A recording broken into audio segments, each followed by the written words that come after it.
Roads and highways longer further. Living life is supposed to be. Red lights never seem to stop us. Trapped in shackles, yet we're free. I tried to limit my restrictions. Red lights never you always fight to stop complete. Trapped in shackles, never found where it was needed. I tried to live life is always bittersweet. I've traveled through this world a million times before. And every path I cross, I know it lies in store. Even though I know my heart is on the beat, life is always bittersweet. Every path I cross, I know it lies in store. Even though I know my heart is on the beat, life is always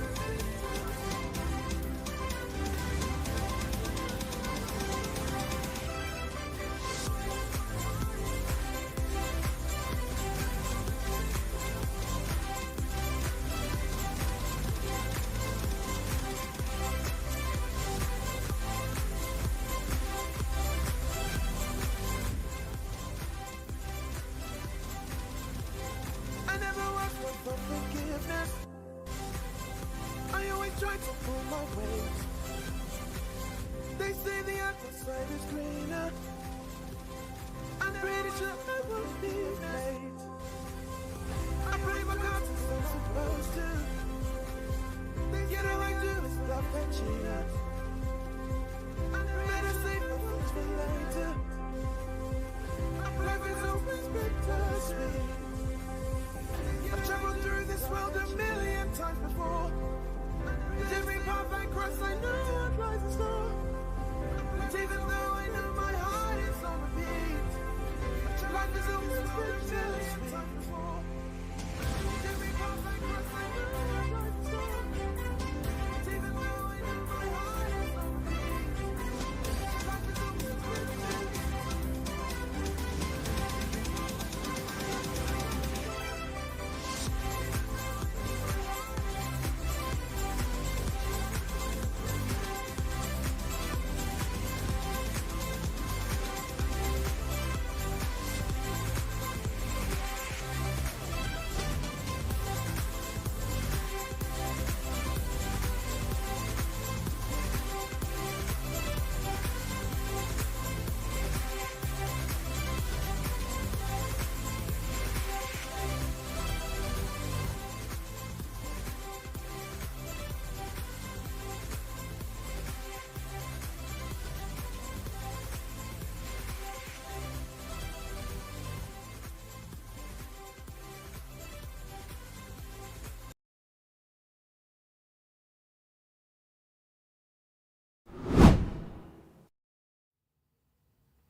Welcome back to Humble Pie. I'm your host, Jimmy D. With me, it's me, Porter. It's been a while, hasn't it? Yeah, it has been a long time. I've honestly missed this, guys. I'm sorry. With all the chaos that's been happening around with my life and trying to get things worked in my regular life, and of course, Bonded Card Fest, and all the traveling we were doing, it's just, I haven't been able to get back in the rhythm of doing my favorite formula, which is being here with you, here at the studio, talking and over the games and watching over it. We've had to do a lot of live events. Speaking of live, this Tuesday, we'll have to be live again because a week from today, I'll be up in DC again for work-related purposes, and we'll not be able to do this again. One of these days, guys, one of these days, we're going to have it so I can be here and give you guys this formula in all the card games that I want to cover. But not yet. We're going to get there. We're growing. We're doing great things. I got some positive momentum. Bonded Card Fest was a huge boon to us, getting a lot of new members, getting a lot of people those free packs. I actually ran out of free packs to give away. Enough people either recognized me or played me in the event and joined my channel from there. Decided to use some of those free packs to make people feel better during the Union Arena Championship. So if you lost to me, you got a one-piece pack.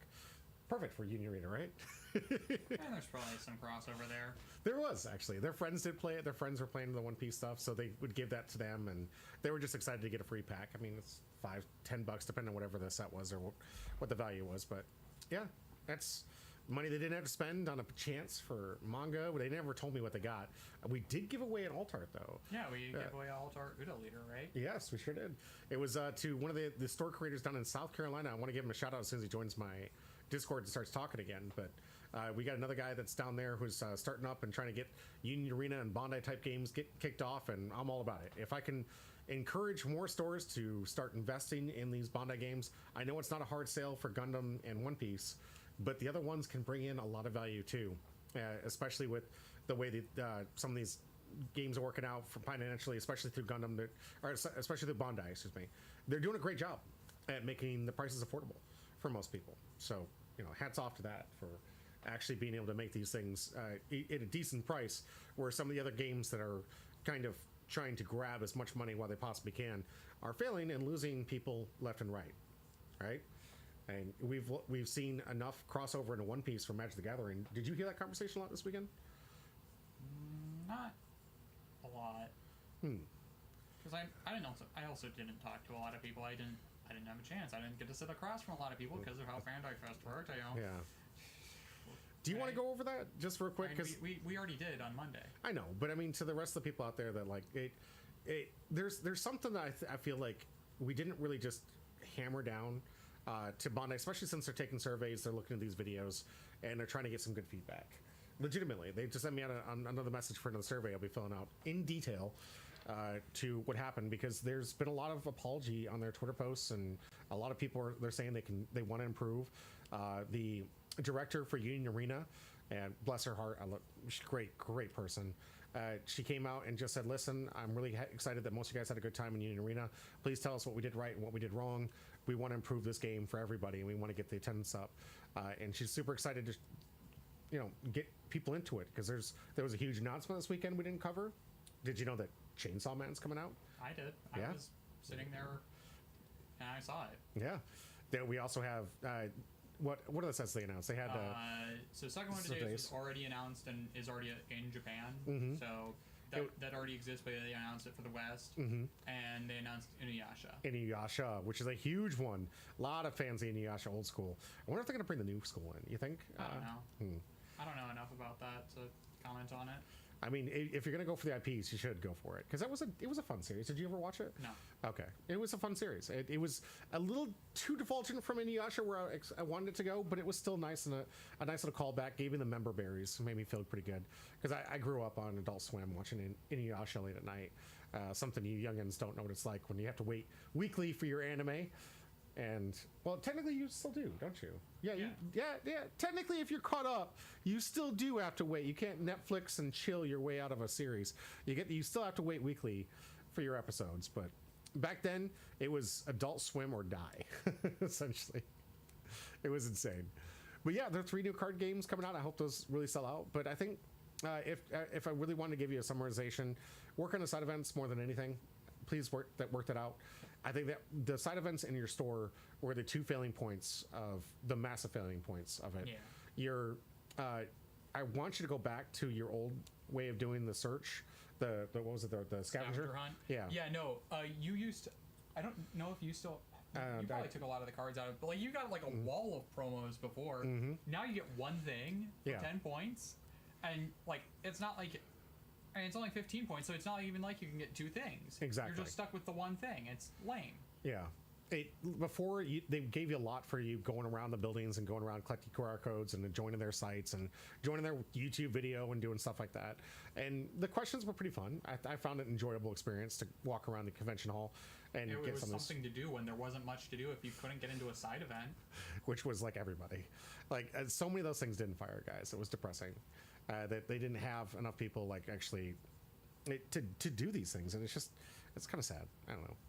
I'm hoping for the future that, especially when you have coming up, I think it's Los Angeles right now in California. No, it's Vegas. No, that's the one for nationals, but there's a regional that's kind of a bigger event for. That's a regional though. That's not a Bandai Fest. Yeah, it's true, but it is a bigger event for some of these things to get some competitive players in here, and that's going to be in California here soon.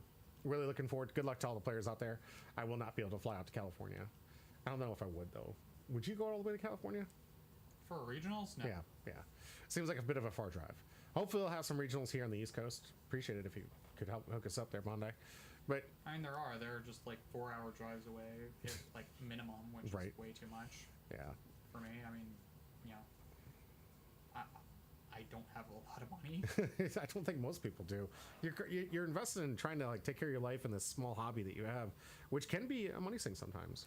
And I get it. That's why we do the free pack giveaways. That's why we try to give back to the community. And speaking of which, you want to grab 2 for me? Here we go. We got 2 packs for the night. We've known that there's 1 Alt-Art leader. That means it's a 3-hit box, and that's the only hit we've gotten for this box. So it means there's 2 hits left. Secret Rare, Kuma. Yeah, that's like, is this still going up there, right? Yeah, the Kuma is. Yeah, so hopefully get ourselves a Secret Rare Kuma and an Alt-Art. Which Alt-Art would you like to see? The good ones from this box are, I mean, if it lands on me, the Alt-Art I want to see is Perona, because I need those alts for my Law deck. Yeah. But it's like Perona or Mihawk. I think those are the ones that are more up there. It's like, yeah, it's Perona, Mihawk, Alt-Art Kuma. But like, other than those, I don't think. Yeah. Let's hope to get one of those big hits. Maybe. Yeah. Yeah, we'll find out. All you had to do, remember, hit exclamation. The events, yeah. Oh, the events are huge. $100 cards. The Zoro one and that's it, right? Zoro and no, the Sanji one. Yeah. They're not 100. They're like 70 for the Dead Man's Game, and I'm sure the Sanji one's way cheaper than that. Yeah, it does drop a little bit. I'm going off from the last price I checked, and I haven't checked in those things for a while. But yeah, thank you. Yeah. All right, well, other than that, we have some cool coverage, some cards to go over. We've missed you guys so many times that I'm pretty sure most of you guys forgot to turn on notifications. Remember that we still do this. We still do this formula, and this is the one I prefer.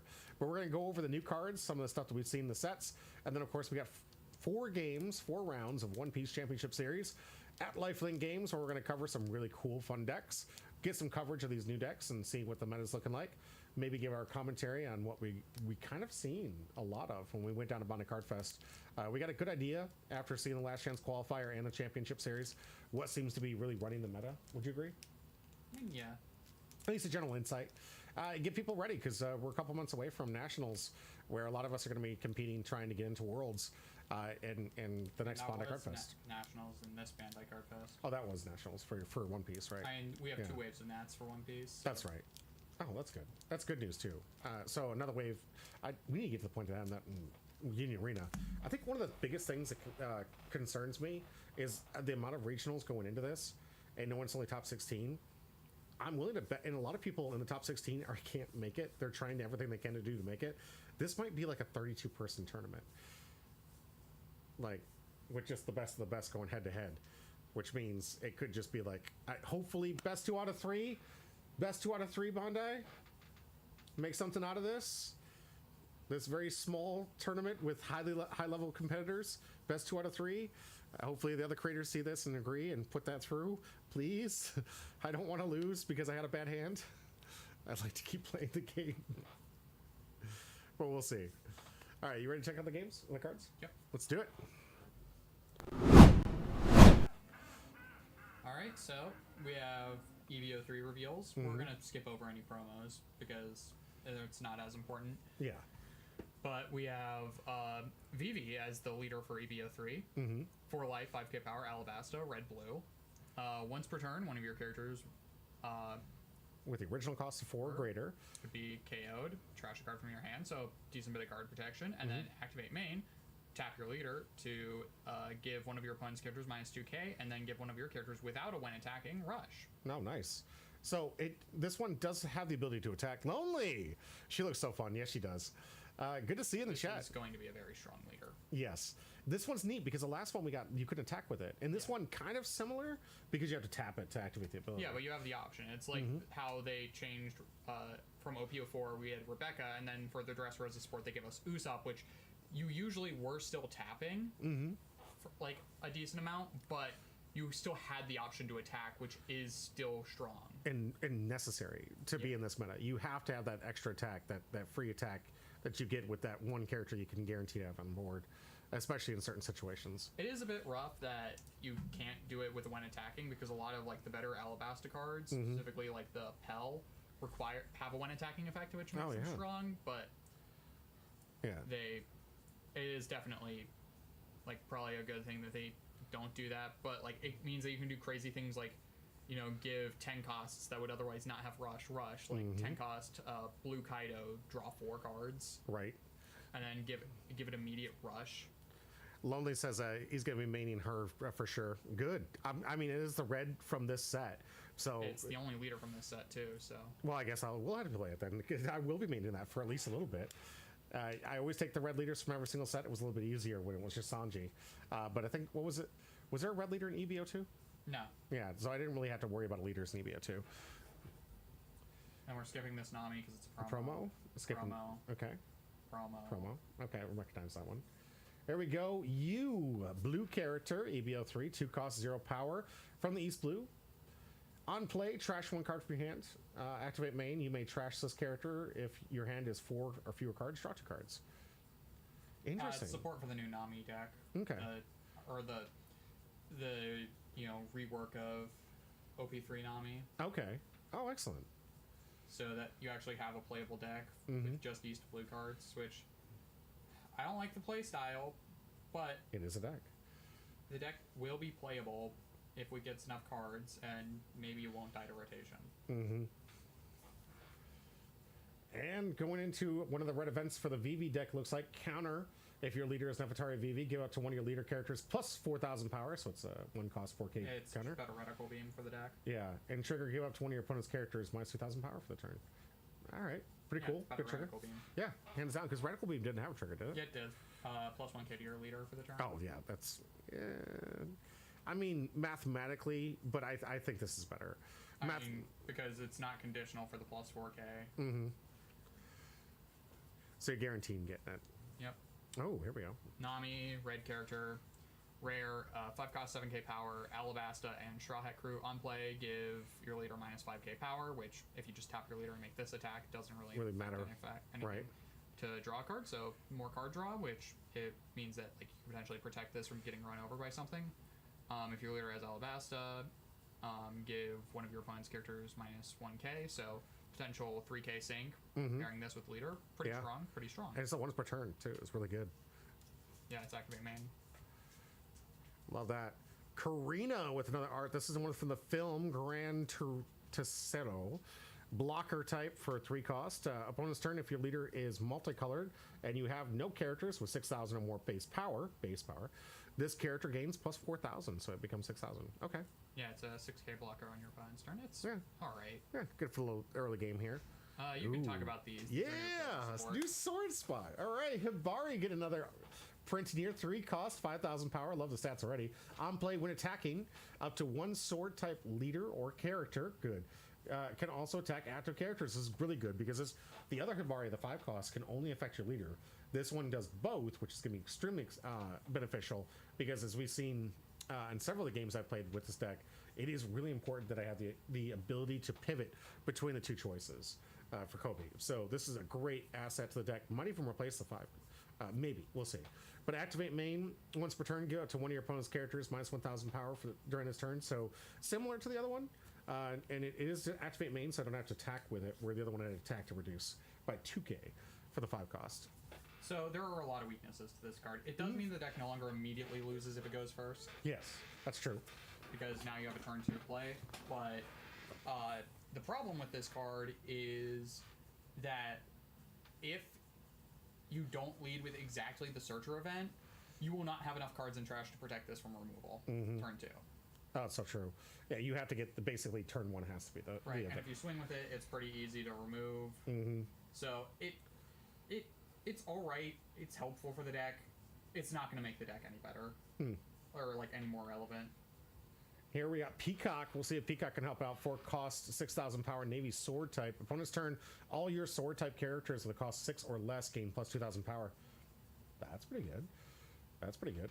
All your sword, all your. So this is an 8K in your opponent's turn. That's some good protection. And on play, discard 1 Navy type card from your hand. Draw 2 cards. That's not bad. Good cycling. Fill up the yard just like you want to. I mean, again, another fine card, but it doesn't really stop the main weaknesses of the deck because.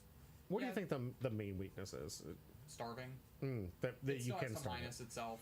It has to like for all of its plays, it requires way too many cards to make plays that other decks can do for way less. The fact that the deck's two themes of Navy and Sword don't synergize with each other that well.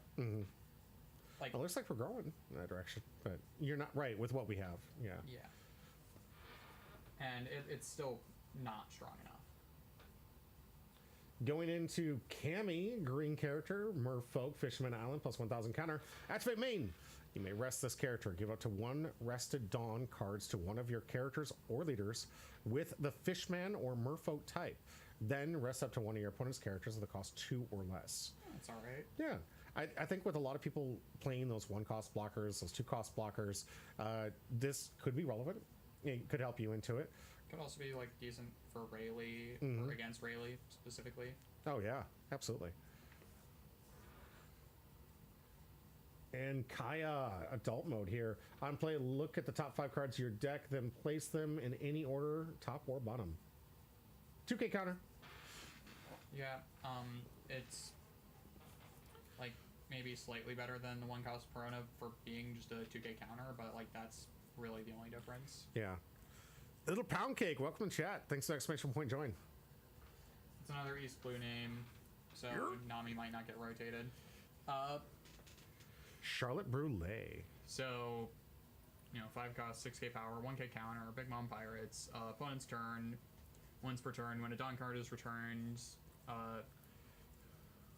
by one of your effects, and you're a leader, and it's leader locked, get a Rested Dawn, so it basically gives you a Katakuri leader effect for free on your opponent's turn when he uses basically a free 1K counter, which, hey, now the deck is just worse Shanks.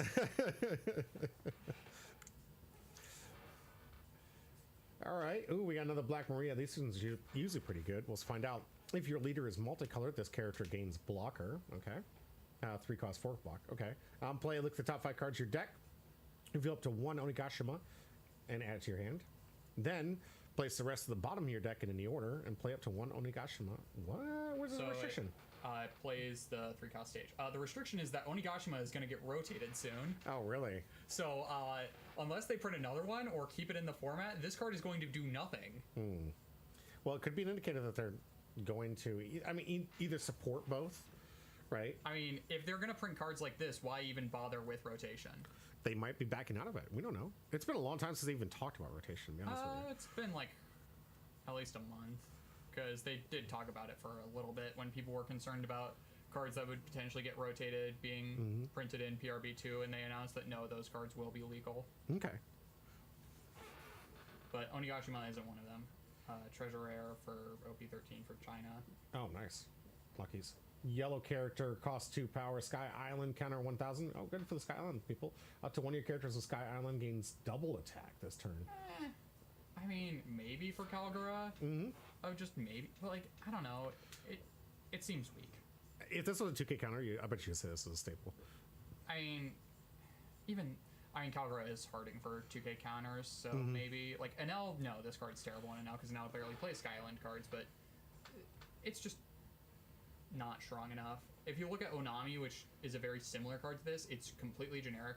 Banish is arguably stronger than double attack in a lot of scenarios. I can see that, yeah. And it has a really strong trigger, whereas this is pack filler, I'm sorry. Okay, that's fair. Kozuki Hiyori, green character, 1 cost. On play, if your leader is Kazuki Odin, draw cards. Nice. Oh, it's not hurting for 2Ks? Okay. Oh yeah, no, after 12, probably not. Activate main, you may trash this character, give up to 1 Rested Dawn to one of your leaders with the Land of Wano type. I mean, it's like a draw and it's like maybe a free draw for Odin. I don't know. With no counter, I feel like a little... Meh. I would prefer Searcher in this spot. I don't think this replaces my Searcher for this spot. Would you? I mean, probably not. Yeah. And most of the time that Searcher is, who is it, Momonosuke, right? Yeah. It's one of the tap searchers, though, so it's technically 2 Dawn, where this is 1, but still whatever. Charlotte Flampe, your turn on play. Up to one of your Charlotte Katakuri characters gains plus 2,000 power in this turn. We've seen cards like this. They do nothing. Also, this is yellow, so it's not even good for the purple deck. Or, no, it is purple. I thought it was yellow. No, it's okay. The coloring, it doesn't look that great, to be honest with you, so it is purple. Okay. All right. 1K counter. a cute kind of ode to when she tried to sabotage Luffy. Okay, now we're getting to an actually good card. This Yamato, yellow character, rare, 5 cost, 6k power, land of Wano, 1k counter. On play, give 3 rested on to your leader with land of Wano type, so immediately swing with AK with Yamato, and on KO, trash one of your opponent's life cards. That's actually really strong. good. Yeah, 6,000 power. Very strong. It has counter. It guarantees an AK swing with leader and develops a body. This is this is an incredible card for Yamato. And any kind of yellow deck that wants to play with this. I mean, that's one of the crazy things about a lot of yellow character cards. They either take a life or gain a life, or you kill them.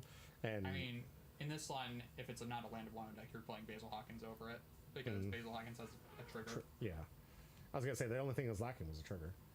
Bonnie, is this a new one? Yep. Yeah. On play, if your leader has a supernova type set up to 1 Dawn as active, then up to one of your opponent's characters with a cost 8 or less cannot be rested until the end of your opponent's next turn. It's been 1,000 years, but we finally got another good card for Green Yellow Law.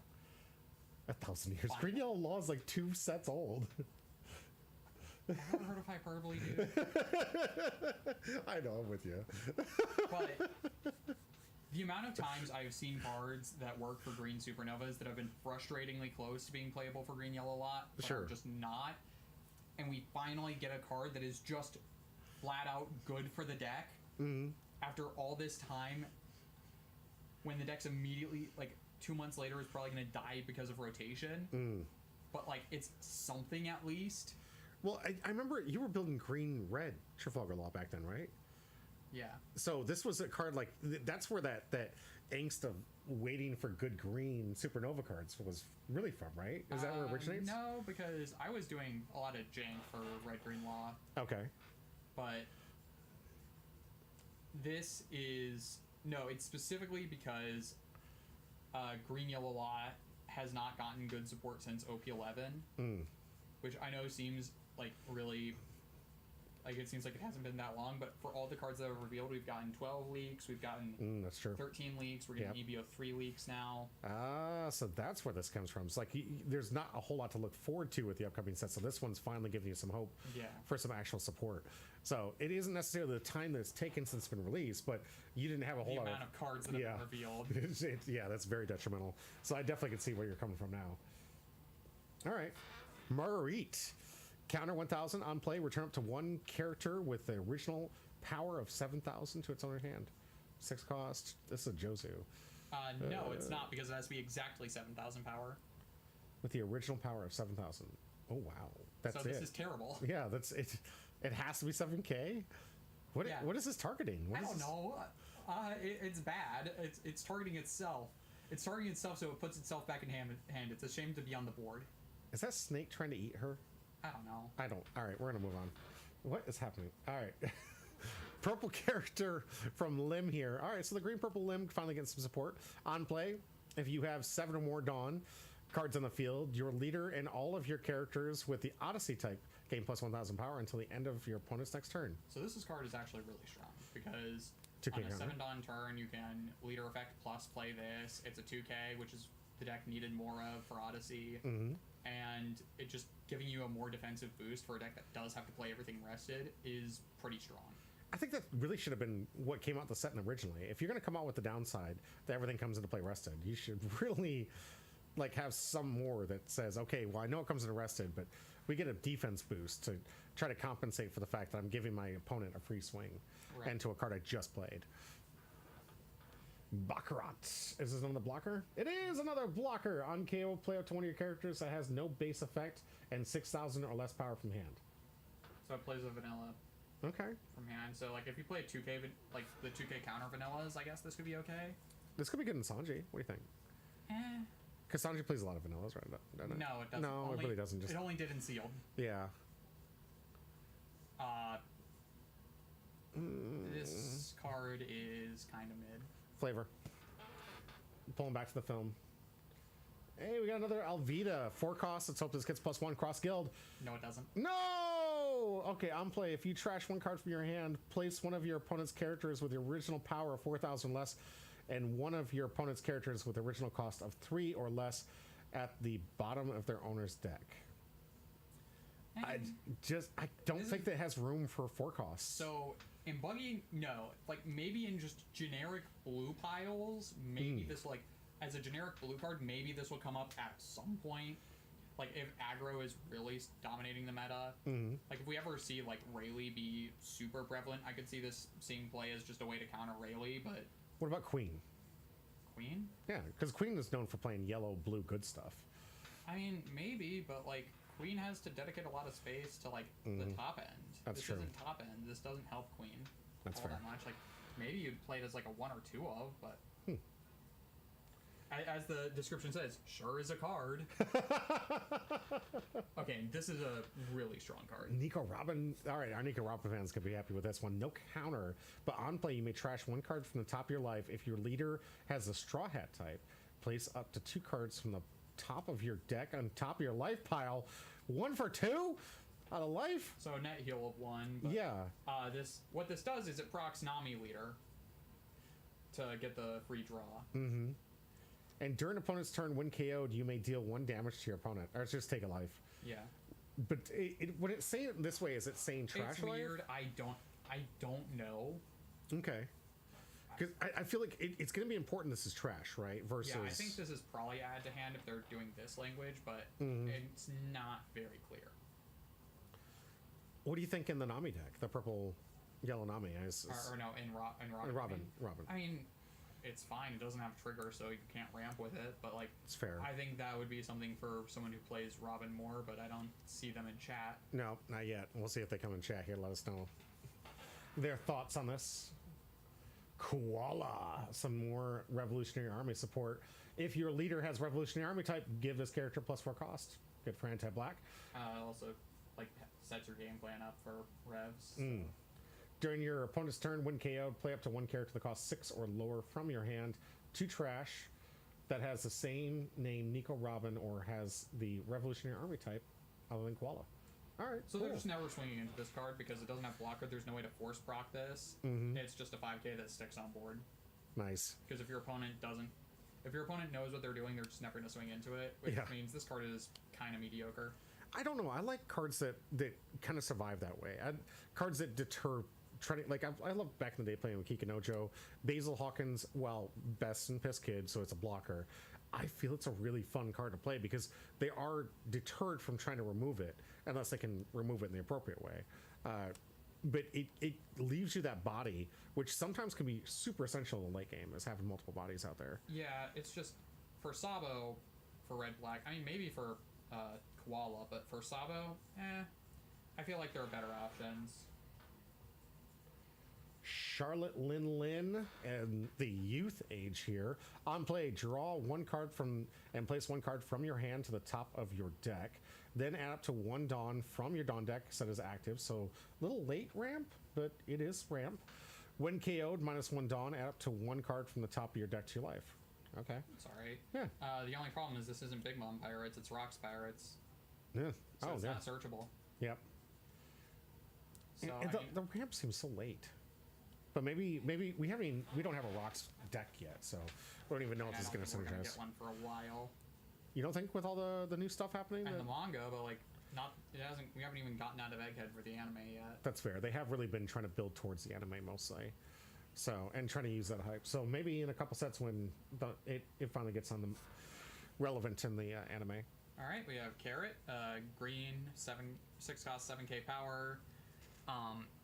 Activate main once per turn. If this is the turn this character was played, KO up to 1 of your opponent's rested characters with 5 cost or lower, then play stage from hand. This is incredible. You're going to immediately rest something with leader effect that you can KO with this. And then you're playing stage, which is a very strong card. I believe it just restand. I think on play it restands a Dawn, and then end of turn restands one of your main characters. So nice. Very strong thing to just immediately be able to set up stage and have removal, and basically being able to remove anything anything like doesn't really care if it's active or rested because you can just rest it with leader. Yeah, and it's something Zoe has really needed some support. Yeah. Hey, Uda, some more film support here. On play, if your leader is Uda, draw 2 cards. Cool. Then play a character from your hand with a cost or a power of 6,000 or lower, and no original abilities. So it's mainly the draw 2 that you're playing this card for. Yeah, right. Is there any film Uda off the top of your head that you can think of that would just maybe you play this for the mono red Uda, the promo that buffs vanillas maybe. Okay. That's getting rotated.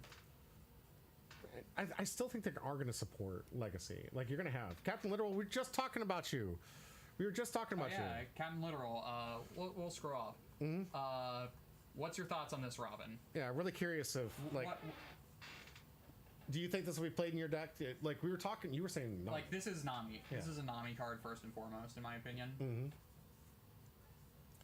Gamero says, I can't wait until we catch up to Japan so we don't have to prepare for 3 sets at once. I know what you mean, man. It's going to get a lot faster before it gets slower. But we got to catch up. And then once we get to that point, it's going to finally like teeter out to get to that perfect rotation and separation of releases. Yeah. Because I'm a big proponent of like, you have to give your audience and your fan base time to recover, give them time to play with the product, and give them time to heal their wallets after spending on the last set. And you got to keep it in the relevance area.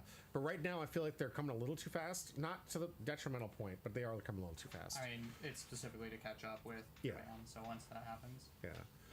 So Captain Little says, I'm going to try her.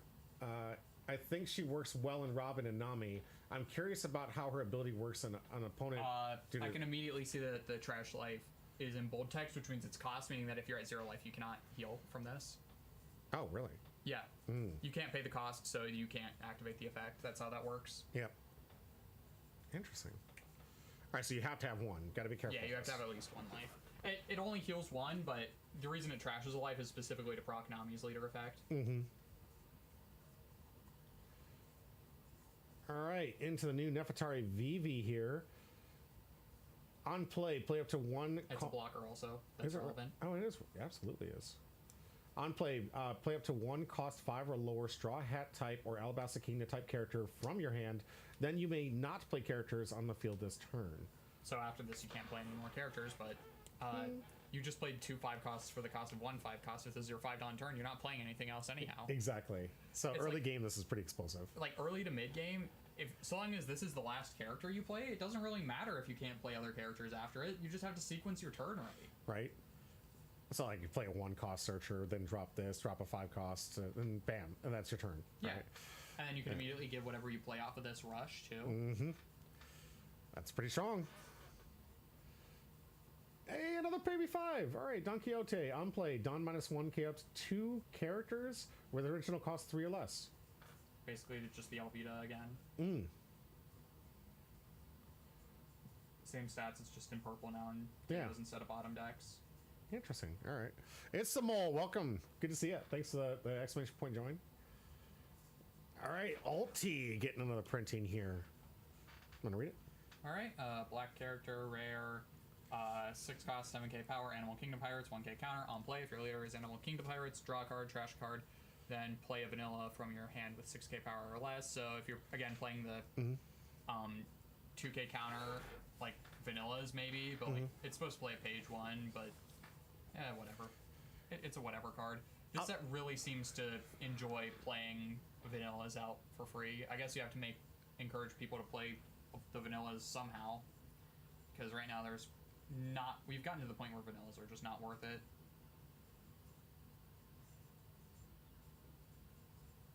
All right, we'll fix it. It's a mole. It's okay. I mean, obviously I was playing catch up here. I'll show you what I was looking at, but we'll get it fixed out. It's not a big deal. But thanks to the DM, I didn't want to oust you, so I'm not trying to, like, dox you or anything. But yeah, we'll get it fixed, bud. Shirahoshi, activate main. You may trash this character if your leader is Shirahoshi. Add 1 card from the top of your deck to the top of your life. Then all of your characters with Neptunian type gain plus 1,000 power until the end of the turn. So it's a lot of healing for Shirahoshi, and like it's a good card for Shirahoshi, but it's also still Shirahoshi. Yeah.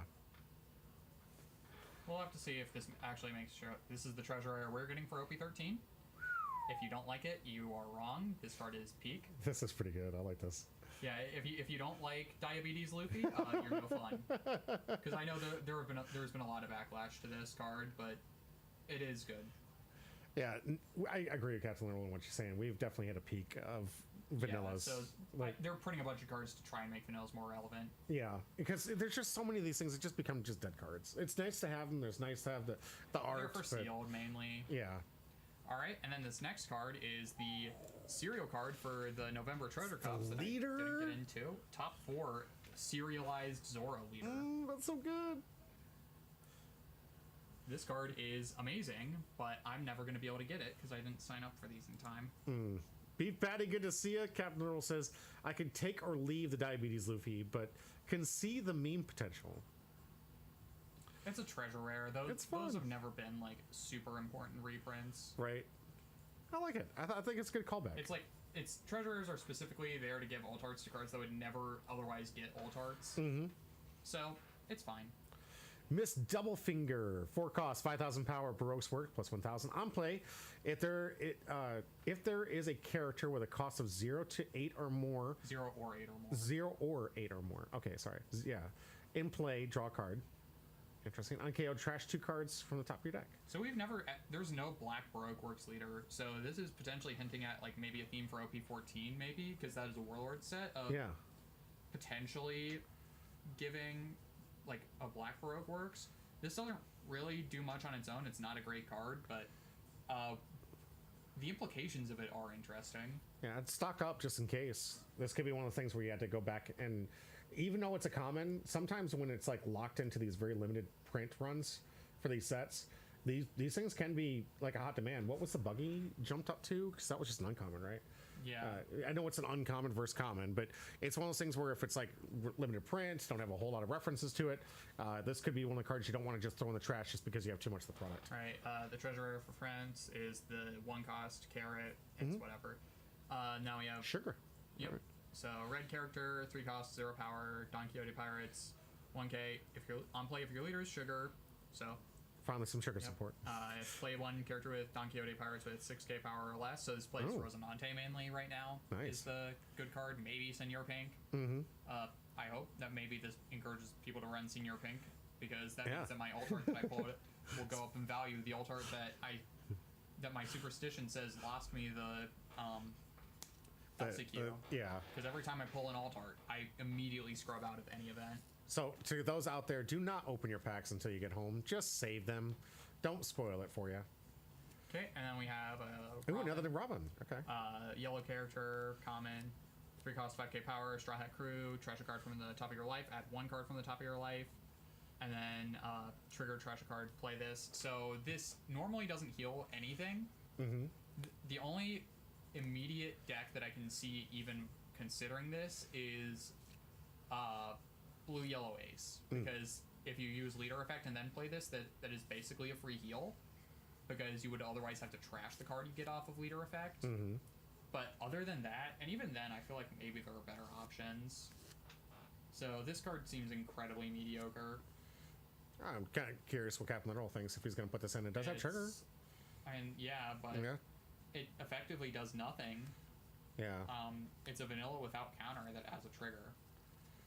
And like, because again, the trashing the top life card is cost, meaning that you can't do it on 0 life. Yeah, it is in bold. I can see that. Interesting. Okay, but yeah, maybe in Nami, maybe. I mean, there are better ways to proc the draw for Nami. Hey, Kuina's got another one. Fall down these stairs. Activate main. You may rest this character, give up to 2 rested Dawn cards to your leader with the slash attribute. So this is just worse than the 4 cost Kuina. I was gonna say it's not really up there. Go ahead. Like it's 1 less Dawn than you would immediately need, and it's also not resting anything, so it's not even really all that useful the turn it's played. It's only like useful in later turns. Yeah. Which, being a 0 power thing, means it's immediately going to get run over because you have to tap it. So this card is useless. Hey, we're getting like a follow train here. Hazelnut and Smile Tree. Thank you so much for the follows, guys. Hit something in the comment section because we give away packs. Oh, it's small. I guess I can. Good. Just let me get this. We'll give it to him in just a second. Guys, Hazelnuts. hit the exclamation point join. We're giving away packs at the end of the stream. All you gotta do is just comment. That's all we need from you. And of course, the Discord if I need to send it out to you. Okay, it's kind of see that, like, if you're, like, playing this, tapping it, then bouncing it back off of Zora Sanji. I guess I can kind of see that, but I'm not entirely sold on that. I feel like you'd rather just be playing, like, a Searcher or something to bounce back, like the 2-cost Searcher Nami that searches for East Blue. Yeah. But, like, I guess that's the one argument for this card. I think in pretty much everything else it's bad. And it's already in a very tight deck, too. So I don't know where you'd find the room for this. Yeah. But, oh, and he agrees with you. Absolutely. All right, let's see where we're at. All right, looks like we're going to take our first break. That's going to be the announcements, all the new cards. Hope you guys are enjoying the content so far, but we're about to get into the real fun stuff. We've got 4 rounds of One Piece TCG coming your way, starting off with some amazingly fun leaders. We got Rayleigh, first time ever on stream. Curly is going to be trying out this new deck. First time to the store, really enjoying the community, really hoping to prop him up and give him a good welcome. Hope the rest of you guys will give him a good welcome. This is his first time on camera. Hope he's not too nervous. But coming up against what has been an absolute dominant force within this season right now, Sai on Blue Buggy, which those not paying attention, this is not a great matchup for Rayleigh. So we're going to see, is it going to be dominant, or is Curly going to come up with some spice to try and take this game in his favor? I gotta say, as a Rayleigh player myself, this is not fun, but it is definitely beatable. And really looking forward to seeing how this one plays out. Love seeing it. Sai, Curly, round 1. Right after this, we're going to take a quick break and showcase some of the box openings that we had for this weekend. Hope you guys are enjoying this. Check it out. We'll be right back.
Gaze into your eyes. Oh, I love the way you smile. And welcome back to Humble Pie. I'm your host, Jimmy D, with me, Porter. And we've got our first and second round of One Piece Championship Series 5, Week 7, Part 1, coming your way right fresh to you, with the first round being Curly versus Psy 579. We're going to go over the deck list, check out what they have. Don't forget to comment for your chance to win one of these packs. I appreciate your Smile Hoodie and Hazelnut for sticking around and making sure that you put some comment out there so I know to get potentially one of these packs out here. We've had one hit so far. Alt Art Leader, that means there's 2 hits left in the box. Kuma, let's be the secret rare. Kuma, please. That one's going to be a high value and an awesome alt art. We'll find out who's going to get it when. We have more than half of a box left, so we don't know if it's going to be tonight, but we do know it's possible. Got some great product to hand out, some great games to go over, some great deck lists to go over, some really interesting spice here I can't wait to talk about for some of these decks. And I'm really just excited to be back in a chair, guys. Welcome back to the Thursday nights. Let's get back in rotation after next week, where I have to take another break that I just can't help because I'm going to be in DC, so I am sorry. But I digress. Let's get ourselves into the deck list. You ready? Yep. You excited? Yep. Yes, that's what I want to hear. Let's get into the deck list. Your relay list, or did you? No, actually... I changed it. But even with the spice. Is this? This isn't even the one I ran in the. No, I'm saying, is this the one who's for the person who's actually playing? I edited it from what I could see. Okay. From it, and not in direct communication with Curly. or Curly yet. But as soon as we get in the DMs, Curly, you and I can start talking. Hit me up on Discord so I can get your deck list to make sure that I'm as accurate as possible with yours. I'm basically, sometimes I have to watch over the video and see the unique cards. And I was actually in the studio seeing him play something that I would call definite spice for this deck that not a lot of people are doing in your basic deck tech with this. Hachan being the spice of the spice here. At 1 cost, activate main, you can rest this character and reveal 2 events. Obviously, really, you're going to have events. And give 2 Rested Dawn cards to one of your leaders or one of your characters. So really nice utilizing the back Dawn, create a pseudo blocker for this because people don't want you to constantly keep doing that. It is activate main, right? Right. So you get to eat up an attack that could come towards your life, which is kind of important. I went into the tournament. Most people said starving this deck was the best way to go. Apparently that memo was not given to any of my opponents because still lost. Because they didn't starve me. I went in an anti-starve build and they wouldn't crush me. They went to my face. And I of course, I gotta tell you, the luck on that was just terrible. 2 17k swings? Come on. You know how impossible it is to get 17k in this deck? All right. So, Silver's Rayleigh here. Those who don't know, there is a deck restriction. You cannot have anything in your deck that costs 5 or more. So everything has to be cheap, which is why you're seeing all those cheap, low-to-the-ground cards here. And activate main once per turn, you can reveal up to 2 events from your hand. Up to one of your characters with 4,000 base power gains plus 2,000 power at the end of turn. So a lot of your little weenies that you're playing with are going to get a nice little boost once per turn just by revealing the events that you mostly hang on to. And this deck plays a lot of events. Who's winning so far? Nobody's won yet. This is round 1, man. Yep, this is round 1. So we're gonna find out who's taking it here from Rayleigh and Buggy in our first line. But in this deck list right now, this is kind of like the rush build I went away from to go anti-starvation, to go more Sanjis, and I was trying my best to really ensure that my opponent couldn't and go for those late game attacks. Fortunately, did not work out for me, but let's see if it's going to work out here, because I still think this is a very good deck. Has a decent matchup against blue-purple Luffy, and can do some numbers to it. Is what they say is their arguably worst matchup, but I gotta say, if they kill your Luffy every time you play it, it doesn't feel like it's that much of an easy matchup, because out of the entire 4 rounds, I played him 4 times, and I never swung with him once. Every single one of my opponents had a removal for him. Every single one. But we got a lot of searchers in this deck. A lot of searchers for red events and Luffy's. You got the Star Hat Searcher, you got the Luffy and Event Searcher, you got the red Event Searcher in the top here, all early game. This one's extremely good in this format, especially with Zoro Heavy.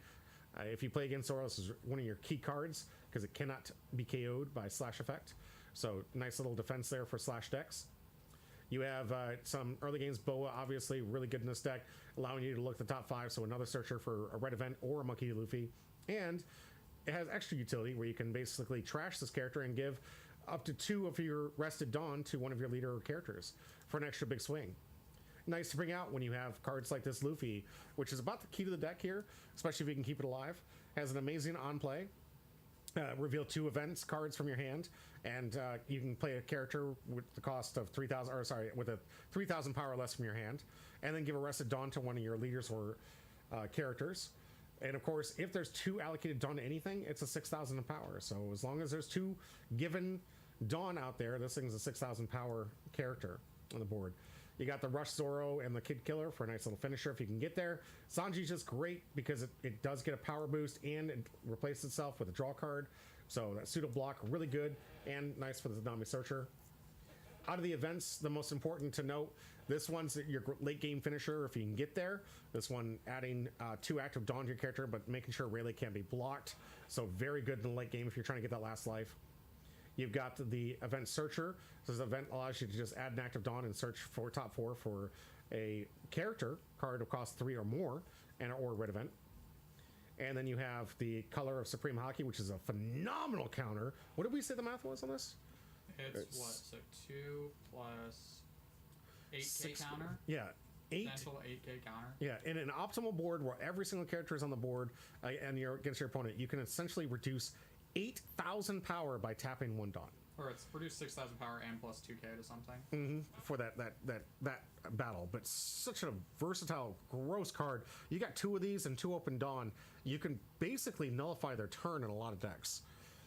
So very good strong deck. This is I love the new promo that came out with this. Next, we have the mostly used for the 2K counter, but this is the other way of getting to 17 in the deck. You have to you play this in the main, give your active Dawn to one of your to your leader, and then you get an additional plus 1,000 power. So if you want to get 17k swings, which I was saying, you got to get the unblockable necessary, and then 2 of these. So imagine 2 of these and this. You need 3 of these events, 2 turns in a row for 17,000 power swings. Skill issue, man. Skill issue. Divine Departure is another one that's absolutely necessary for these matchups and extremely important for these matchups because we're going to have buggies out there that can basically lock this deck down. And if you're not playing this card, you really should be. Mulgun just not strong enough to take care of the big cards. That's only the buggy matchup, and buggy is more represented in our locals than it is in the overall meta. In most scenarios, Mulgun is better than this card. Okay. And into most things, you would rather see Mulgun. All right, fair enough. Give us the buggy rundown. This one's okay, the so size special. There's only one card that's relevant in this matchup, but for sake, let's do leader effect, tap 5, trash a card, play a cross guild of any cost from your hand, so just cheat out anything. The cost doesn't matter. These are all 5 cost. But the only card that matters is Shoe Buggy. It's because this effect. If your leader is buggy, all characters with the cost of 3 or 4 cannot attack. So Rayleigh immediately loses. Essentially. But there is another important card, because he does have the answer to this card. What's the other important card? This. Bottom deck, something with 2k or less power. So also, immediately counters. This is the anti-Rayleigh deck. Yeah, right. I struggle to think of a scenario where Rayleigh can win this. Yeah, it's not easy. I've done it once only. Got really lucky. A bad hand, I think, on my opponent's part, but that is the thing of variance. You're never guaranteed to have always the best hands or the best ratios, but it is a uphill battle. This is a one-sided fist fight in most cases if they can get to the promo buggy. And I mean, you can get to it super easily if you have things like Crocodile Mihawk, draw 2, trash 1, that plays a 4 cost or less, which plays the Alvida, which is draw 3, trash 2. You see so much of your deck that it's not really a problem. You have the Searcher event, you have the Searcher character. You have so much card draw and so much like ability to see everything that you're going to see Shoe Buggy. Absolutely. I rarely have I ever seen it not come out in some case, because it's just great body to help enable the ability of the leader to ensure that it has, or sorry, the 10 cost. It enables the ability of the 10 cost to ensure there are 5 characters with cost 5 or more to ensure it doesn't bottom deck itself, with a very strong ability to bottom deck anything else on play. And that 10 cost is pretty strong. Usually what the deck's trying to do, get out as many of these 12k attackers as possible while also screwing with the opponent's board with a removal effect that can't often be negated. There's very few cards in the game that can stop anti-bounce. That's true. A lot more. And especially next set. Yeah. Oh yeah. That's like every single one of them saying no. But we'll see when we get to the Emu fun set where Ace is king. Well, Emus and Ace are fighting for the spot of king. That's fair. I've seen a lot of lists that are saying that it was 7. What is it? It was Portgosti Ace is an S tier, and A tier is Roger, Emu, and something else for the next. From what I see from the like actual representation of the meta, it seems like Emu and Ace are about even. Glad I checked those names. I was pretty sure that was not right. All right. Name situated. This is just me discussing with him. First time on the camera here. Curly, putting things up here. Let's get this match started. So you're saying that the side's guaranteed going to get that awesome pack here. Is that what you're saying? I mean, all but. This is like a 90-10 matchup. Ooh, Scion something different this time on stage. I mean, I feel like stage is kind of weak in this deck. You don't really need the cycle that it gives you now that you have things like Croc, Mihawk, and Alvida, but it is an option, I guess. Those curious about the pack, we have upped our tournament to bounty packs, so the winner here will be able to open his pack live on camera.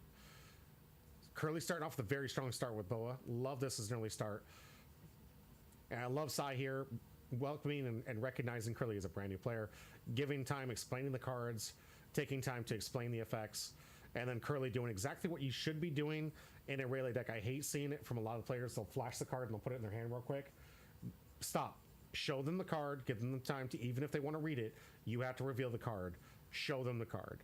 It's very bad manners. I see this happen a lot with Rayleigh players. They like to go, up here, I got 2. And it's like, bro, I get to see what they are. I get to see what, is this the main? Is this a 2K counter?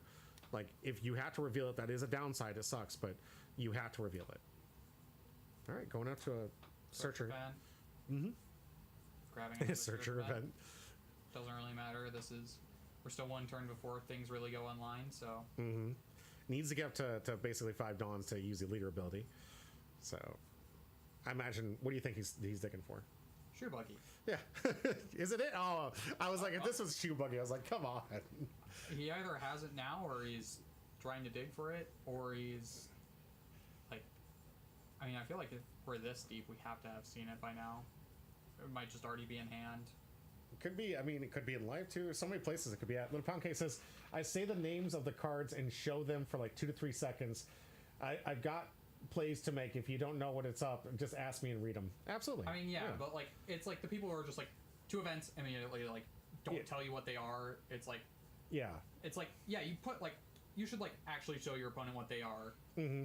And I'm not saying that you need to take forever. You need to show them the cards, though. The behavior is not the one I'm talking about with you, Little Pound Cake. You're giving 2 to 3 seconds. I'm saying the ones that just, they'll literally, and I saw it at the event constantly. They would come up here, and I got event cards, this is cute. They'd come up there and be like, yep, I got these 2. And it's like, bro, what were those 2 that you just showed me? These 2. And it's like, good, show some good manners. Okay. There. Yep, we're revealing Cock and Divine Departure. And Divine Departure for the Luffy. We're gonna probably play something out. Yep, another Boa. Nice. Now that Divine Departure could come in handy. So if he does have it, that means Sai is gonna have to combo out the 2, protect the buggy first, and then get the buggy out. I mean, we have a bit of time at least. Yeah, and for me, I don't mean to call anybody out, but seriously, just be pleasant when you're trying to be an opponent here. Here's another reveal. This was the find from the Boa here. Another Conquersanki. Curly says, yeah, you're late, but here. Good to see you. You're not that late. You're in time for your game. Exactly. All right, revealing 2 again. Yep, for this time for leader effect, probably boosting the Boa. Absolutely. And it's the only real target here, so swinging 6 with Boa. And one of the things I do want to be mindful in this deck, most of the time, I'll do my best to remember what 2 I've revealed, and always reveal just those 2 as long as I haven't used them. Adding Croc Mihawk. All right, that's one of the cards he needed.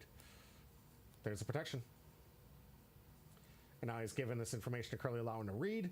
Let him know that this is going to be the answer to that Divine Departure that Curly revealed. It's one of those things where the secondary part of the game, I don't know if you had a choice, I don't think I would have revealed Divine Departure. Just to make sure that he doesn't think that you have an answer for it. Unless you were trying to get in his head and tell him that, hey, I have an answer, so don't play it. So maybe I can get a couple swings in. And that could be a good play.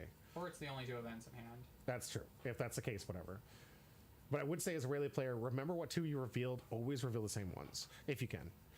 I don't know, man. I don't learn your card arts. If you can't tell the subtle difference of Rayleigh Elephant art under 3 milliseconds, are you really gaming?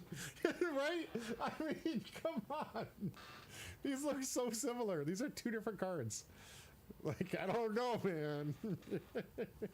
You can't tell the difference. And use your observation hockey, man. All right. Oh, pitching a shoe buggy. Interesting. That means we have another in hand. Has to be. Has to be. Also, the blocker Kabaji is not live right now. You get it. You get it. Yeah. So we have to have 2 shoe buggy in hand, right? But yeah, Sai's put out the protection early, right? So he's putting the protection out first, making sure the shoe buggy can land, and I bet you he has 2. Yeah. Straight facts. Here's the Hachi. Yeah, the new tech here. I like this. Not too many people want to play it. I could not find room for this guy. I like it. It feels just worse than the Boa. Honestly, yeah. And it's like, yeah. It's a once per turn. You don't have to trash it. But Sai has a Searcher on board, which immediately counters the Hachi because, oh, it's a pseudo blocker, but you're swinging in with a Searcher. You don't care. Yeah, that's fair. So this could be the last time we see Curly attacking. Looks like the search. Which one was that? I mean, we can still attack with the Boa if we don't trash it. I think that, like, we need to keep the Boa up, unfortunately, because it's the only thing that's going to really be able to attack. Okay, here we're tapping it now. Revealing two. Put 2 rested under Luffy. 8K body here. Yep. Now he needs to play a card if he wants to activate the boa to make it a 10K, but I mean, I wouldn't. I would. I'd save it. And we can also still use leader effect to make it a 10K. Okay, so we're gonna use the activate one underneath it. I mean, I feel like it's a shame that you were attacked. Yeah. We already swung. Making it a 9K. I mean, okay. Yeah. I feel like maybe you should be focusing on boosting. But he did just pick it up. Not attacked with leader yet. Okay, that's good. It was just tapped from the previous turn. And now we are boosting the boa. Little Pound Cake says, I'm going to start revealing my 2 events like I'm trying to flip the bird in my family photo too. Oh, that's great. Thank you, Little Pound Cake. Okay, 9K. Take. Easy. Yeah. Especially a 5-life leader. This is an easy take here. Yeah. Oh, we have Sai? Oh, we do have a trigger. We're on the slave arrow. Okay. Yeah, this is a new tech for Zoro. Against Zoro, because if you bounce whatever you swing, if you bounce whatever Zoro swings into, Zoro doesn't get the second attack. If it leaves the field before Zoro like finishes the battle, Zoro cannot restand, which is very relevant. Like that. Interesting. He's getting some triggers from life. You don't see too many triggers from Blue Buggy here. Usually you do, because I mean, you have the event search that what you usually want to see off of a trigger. You now have Slave Arrow, which is a newer one, but they used to play Sanji's Peel Off. That was a trigger. Yeah, and you also see the Saddles trigger. Absolutely. So you do see actually quite a few triggers from Buggy. More than a normal deck, that's for sure. It looks like a 6K swing here. Yep. All he's asking for is 2. Will Sai give it up? We'll see. I mean, we should have a pretty fat hand. So. Absolutely. I don't think it's really been tested too much here. We still do have the 5 from the boa. Yep, there's the 2. That's the new Buggy, the 6-cost vanilla. And taking? 5. Okay. Wow. Okay. Alright. Now, here what I would do this turn is swing into... So 1 Dawn up, that... And we've seen the Conqueror's Haki. We know that's happening. So I would swing 7 into the boa. Yeah. Or 2 into the Hachi. If he wants to Conqueror's Haki now, I mean, sure. But, like, we still have Leader swing. We still have Croc Mihawk swing. Oh, it looks like he is, though. It looks like he is going to try and protect it. I mean, I feel like that's not really worth it. Because if we have the other Shoe Buggy, we don't need to worry about the Luffy. That can just rot on board. But definitely needs to get rid of these 1 and 2 costs, and sure. Yeah, those are the only things that can really attack and force pressure, but swinging... 6 into... 5. Oh, 5, yeah. Oh, wait, no, he didn't tap the Dawn. I was going to say, I don't remember seeing him tap the Dawn. So 6 into that. I mean, I just swing 5 and say, okay, if you're... That desperate to save it. Okay, 8 into boa. Yeah. Yeah, that's gone. And now 5 for leader effect, trashing emoji. For shoe. Yep. The lock is online. Do we have anything to play off of Shoe Buggy? It looks like we do. And there's the Mihawk, exactly what you want to see against that. Yep. Wow. All right, so a pretty solidified board here for Sai. Well, yeah, this is the end of the game. I mean, 2 life is kind of rough, but we can easily stabilize from this position. The only things that can attack are Leader and Shaki. And Shaki will be outed next turn. And all we have to do is replace, what is it, the Mr. 3 right here, right? And then with the 10 cost and get rid of 10 what? Cost doesn't even really matter. It's an extra swing It's to close like out. It's a big guy. Yeah. But and this deck does have a lot of 2Ks too. It's like here, the game is over. We know he has a Divine Departure. It's already going to get rooted around. The protection though. Yeah, like what? If you try and swing into the Croc Mihawk first, we have blockers up, we have counter. Oh, and okay, we're... I don't think Curly knew. Again, brand new player. Yeah. So it is unfortunate. I mean, he was saving it for this very much important point, and size like this ability negates it. Yeah. Do we have a second? Or we can't even do a second No, one. it's cost 6. You can only do 4 more. Really unfortunate. Oh, and that's right. No, Croc Mihawk is once per turn. That's right. I can see the little pink thing, so... But at this point, yeah, this is just the end of the game. It's going to be very... and he didn't hit enough life. I would say he'd have a chance if there was just one life left against Sai here, he could try to go. Though. That's Even what I'm saying. If we have unblockable, we can still just block the character swing. That can still be blocked, and then we can stabilize from there. What I'm saying is like optimally in this turn, right? I would exactly. I'd have to have 2 of the unblockable. I'd have to 15k swing, not be able to be stopped, or in that rare occasion where I get 17k swinging. Just kidding. And it gets countered out of. Yeah, but no, that in this is really the only winnable situation right here, is to either have Curly needs to have 3 unblockables, leader swing all the way through, because you're not going to get through with the Shirley. I'm sorry, it's shocky. It's not going to get through. And 7 with leader. 7. Just block 1k with the Mihawk or just 2-1. Yeah. Oh, and just passing. Oh, I think he doesn't realize he can still swing with the Shocky. Yeah. It's only 3 and 4 costs. 2 and 1 costs can still swing, so we did have an additional swing. But that's a lot of open Dawn too, right? He's I only used 2 Dawn that turn. Interesting. I think I would have loaded up. I don't know if there's enough Dawn on my turn because only a few of the events really require a Dawn, and that's just the Conqueror's Hockey. Yeah, it's just Conqueror's Hockey. And you already used Divine Departure, so all right. Curly gonna look for some answers out of life here, hoping to get something. The second Divine Departure, which still, yeah, he need to have double type to. He's gonna have to attack into this, remove it successfully, and then have enough to actually Divine Departure the buggy. All right, so swinging with this because, who cares? Yeah. All right, getting some double Conqueror's Hockey. Okay. I feel like maybe we should have done that earlier. Yeah. We're just trying to dig for answers in life at this point. Okay, yep. Oh, all right, so Buggy answering the only other attacker that Curly could have here. Yep.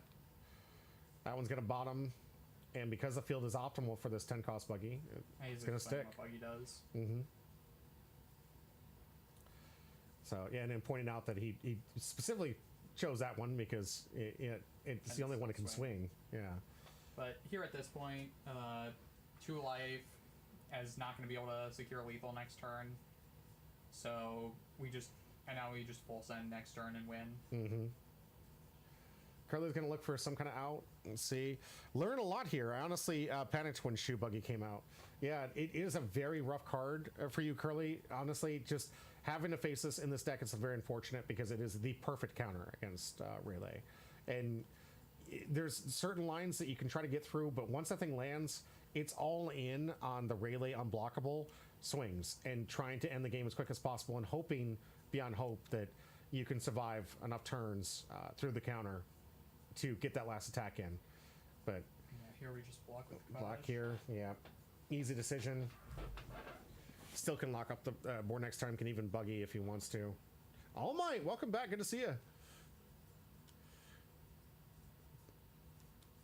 But yeah, it once that thing comes out, it's extremely difficult for Rayleigh to come back. It has really only 1 line or 2 if you really think about it. If you can somehow accurately swing into the Dracula Mihawk, and if you use one of your unblockable events against the Croc Mihawk, and then Divine Departure, but you'd have like the allocation is hard because the most you could do is 9, right? Technically 10 or 11 potentially if you have 2 armament hockey.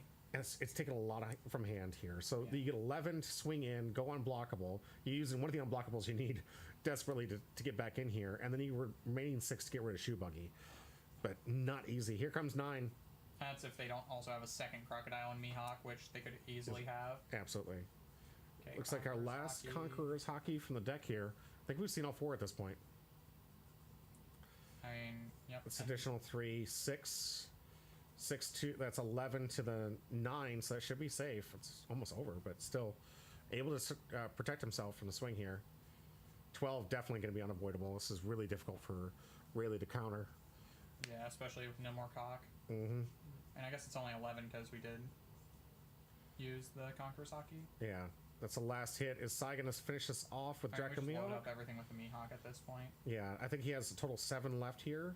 So it'd be 14. Like we're dead next turn, so yeah.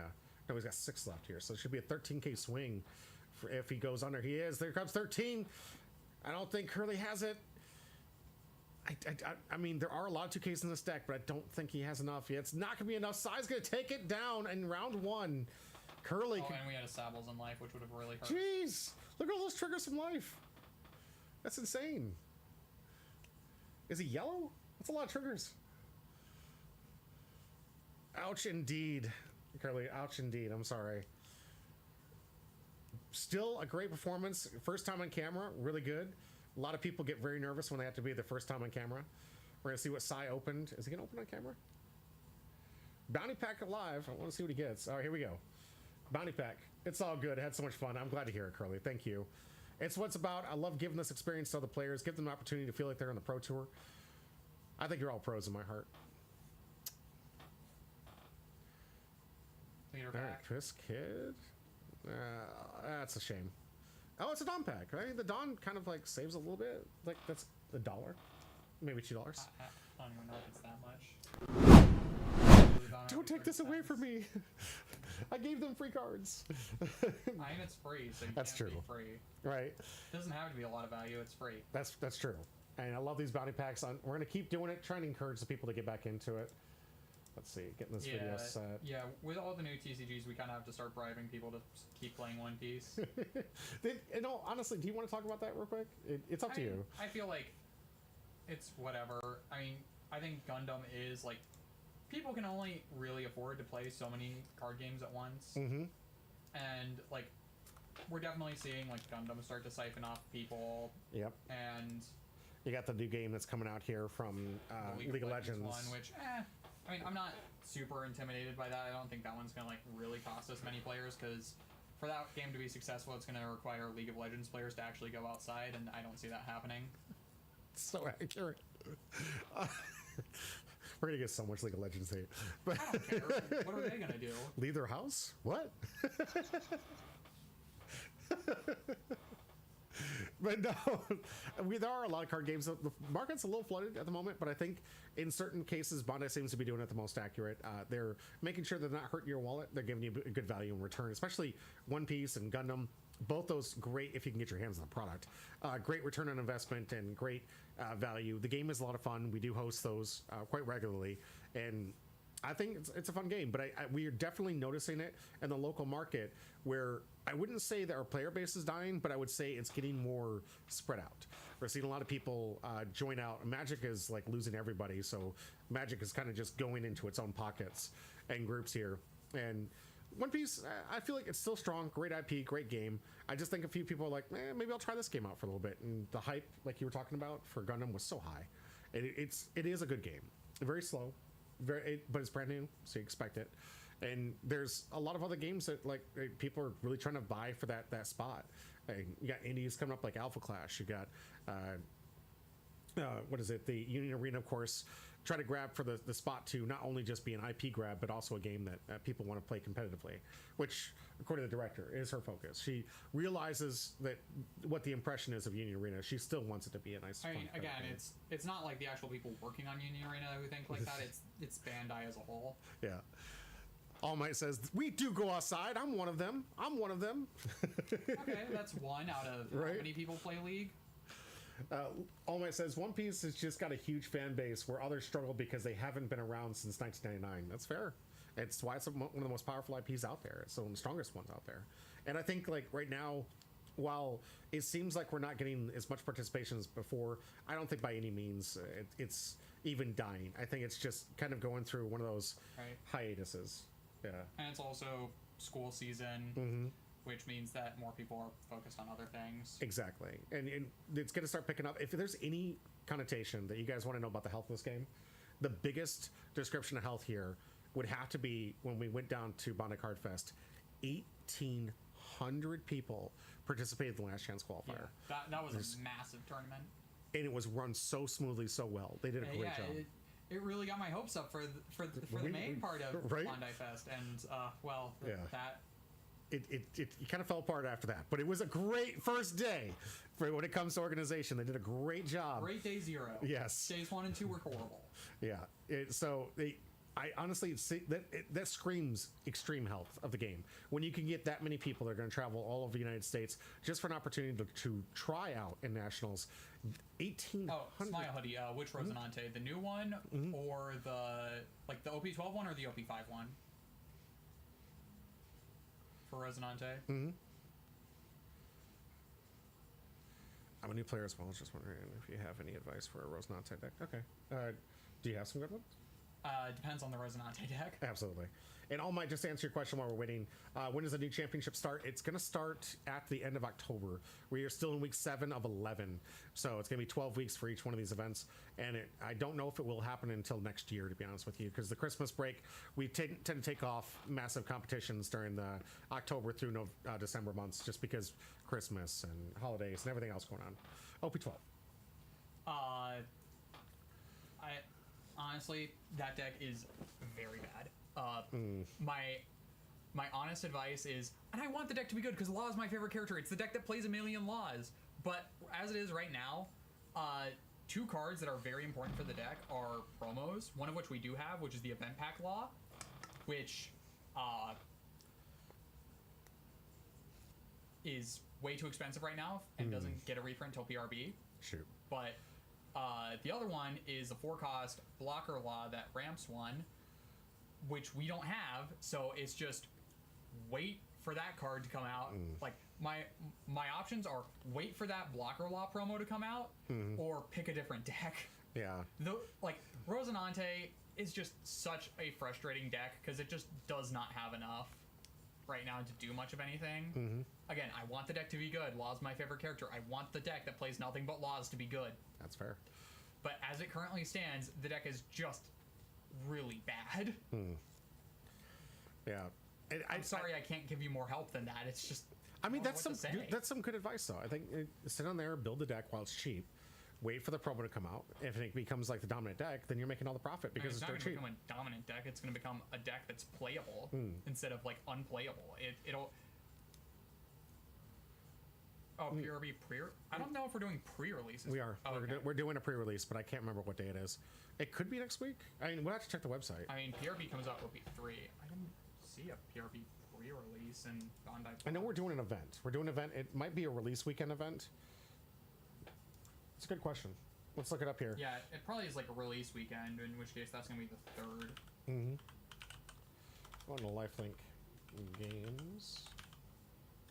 Yeah, I'm not seeing anything for PRB pre-release. So the 3rd October, which is this weekend.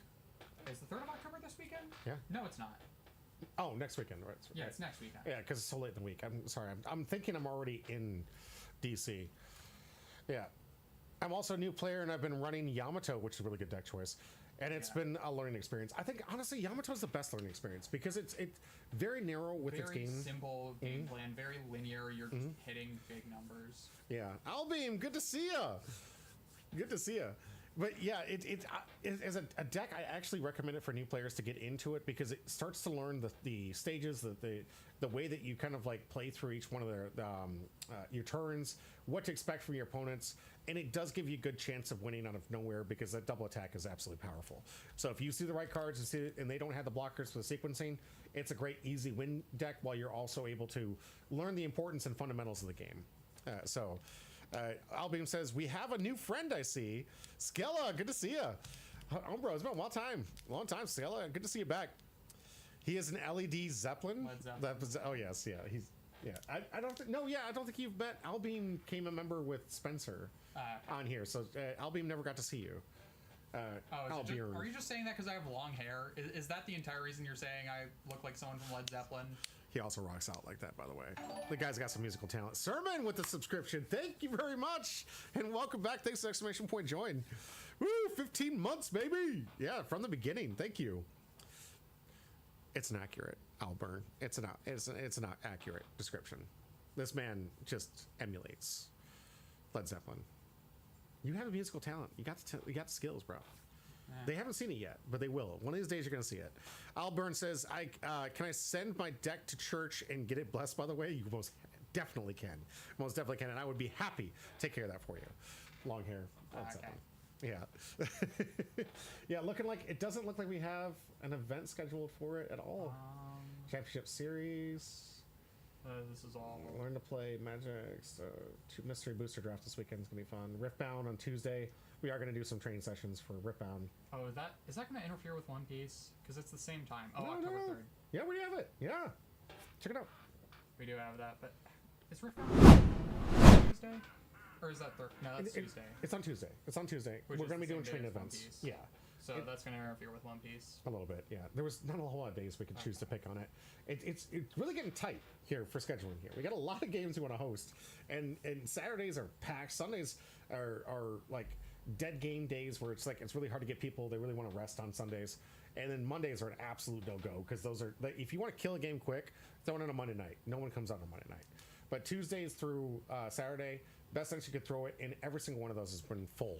All night it is. PRB drops 3rd, so next weekend I just want to know if I can come get a box or two. Absolutely can, bro. You absolutely can. And we have a good amount, so he is going to be given some great prices, of course, MSRP, so you guys don't have to worry about getting those scalper prices here. But next week is when we're going to have the product. Not this week, but next week, and we will be having a release event. So this next Friday, week from this Friday, we'll be giving out 6 players to each pack, and then you create a deck. Rainbow Luffy is mandated here for this one, or the 1 leader in this set. Is there one? No. There's no leader in this set, right? No. Yep, so Rainbow Luffy. Bring your Rainbow Luffys. Prizing for all players. I got to get a bunch of this stuff myself. It's got to be the prize support for our championship series. But yes, this October 3rd, come out to Lifelink Games. We're going to have a fun, amazing time of opening what's arguably some of the best sets. I love the PRBs. They always feel good to open. God Pack for Don Packs. Go ahead. This one is not as good, I would say, as the first one. There were just a lot of random vanillas in this one for some reason. It seems like they always do this for release events. I don't know why. It is what it is. I agree that this isn't as good as the first one, but I still feel it's great. I love the Gold Dawns, even though they're not going to be near as valuable as last time because the God Pack and the frequency. I heard it's like 8 per case now. It was like 2 per case before. So of course they do it when there's no law on. Right. So the Gold Dawn won't be as expensive, but some of the other cards may be. And it's still good. Great set. Manga Sanji, the SPs are going to be... Oh, it's super hot demand. I hope the law is not too expensive because I need 2, but... Yeah. Well, you got a team. All of us helping together. We can try to get it together. I'll be trying to get as much of this as I can. Got to get one for the of course, for the shout, for here. I got to get 2 at least for the championship series for prize support. And then I would like to get a box for myself. That'd be nice if I could, please, get a box for myself. Carly's saying, I'll see you there. I hope so. It's going to be a fun time. Alburn says, I am thinking about a write to a biology university to send some bugs so that I can taste them. Interesting choice, life choice there. Good luck with that. I wish you the best. I'm not going to tell you no. What could he mean by this? I don't know. But I wish you the best of luck, and I hope all the bugs taste good. If that's possible. All right, let's get to the deck list for our next round before we take a break. This one's going to be Buggy yet again on camera versus Kobe. So where we saw a rough matchup for Rayleigh and a very bad matchup between those 2 decks because of the counter. Now we're about to see the opposite is true, where Kobe, arguably a very good deck into Buggy. A very good deck into Buggy. Yes. You have to... You put too much emphasis on the very good deck. That was intentional. But it's a very good deck into Buggy. This is arguably like a leader ability that really hurts what Buggy's trying to do. And we'll explain what we mean after you run over a Wolf's list. Please, can you tell me Wolf's list? I mean, it's Buggy. Yeah. I think this is the same Buggy list you showed before. Nope. That's different. What? It's the same. I guess it is the same. Okay, it is the same. And yours was not accurate to size list. So. Yeah, I was missing some cards. Size, same with the deck list, bud. Okay, so you have the same leader effect, tap 5, play trash 1, play cross guild of any type. You have Shu, you have to put out more bodies and stop nothing relevant into Kobe. You have Croc playing a 5 or less. You have Croc Mihawk playing a 4 or less and cycling, which is very strong, and the protection, which is not relevant in a deck that plays almost 0 removal. You have Alvita to draw cards. You have this to be a 2K. You have this to be a 2K and a blocker.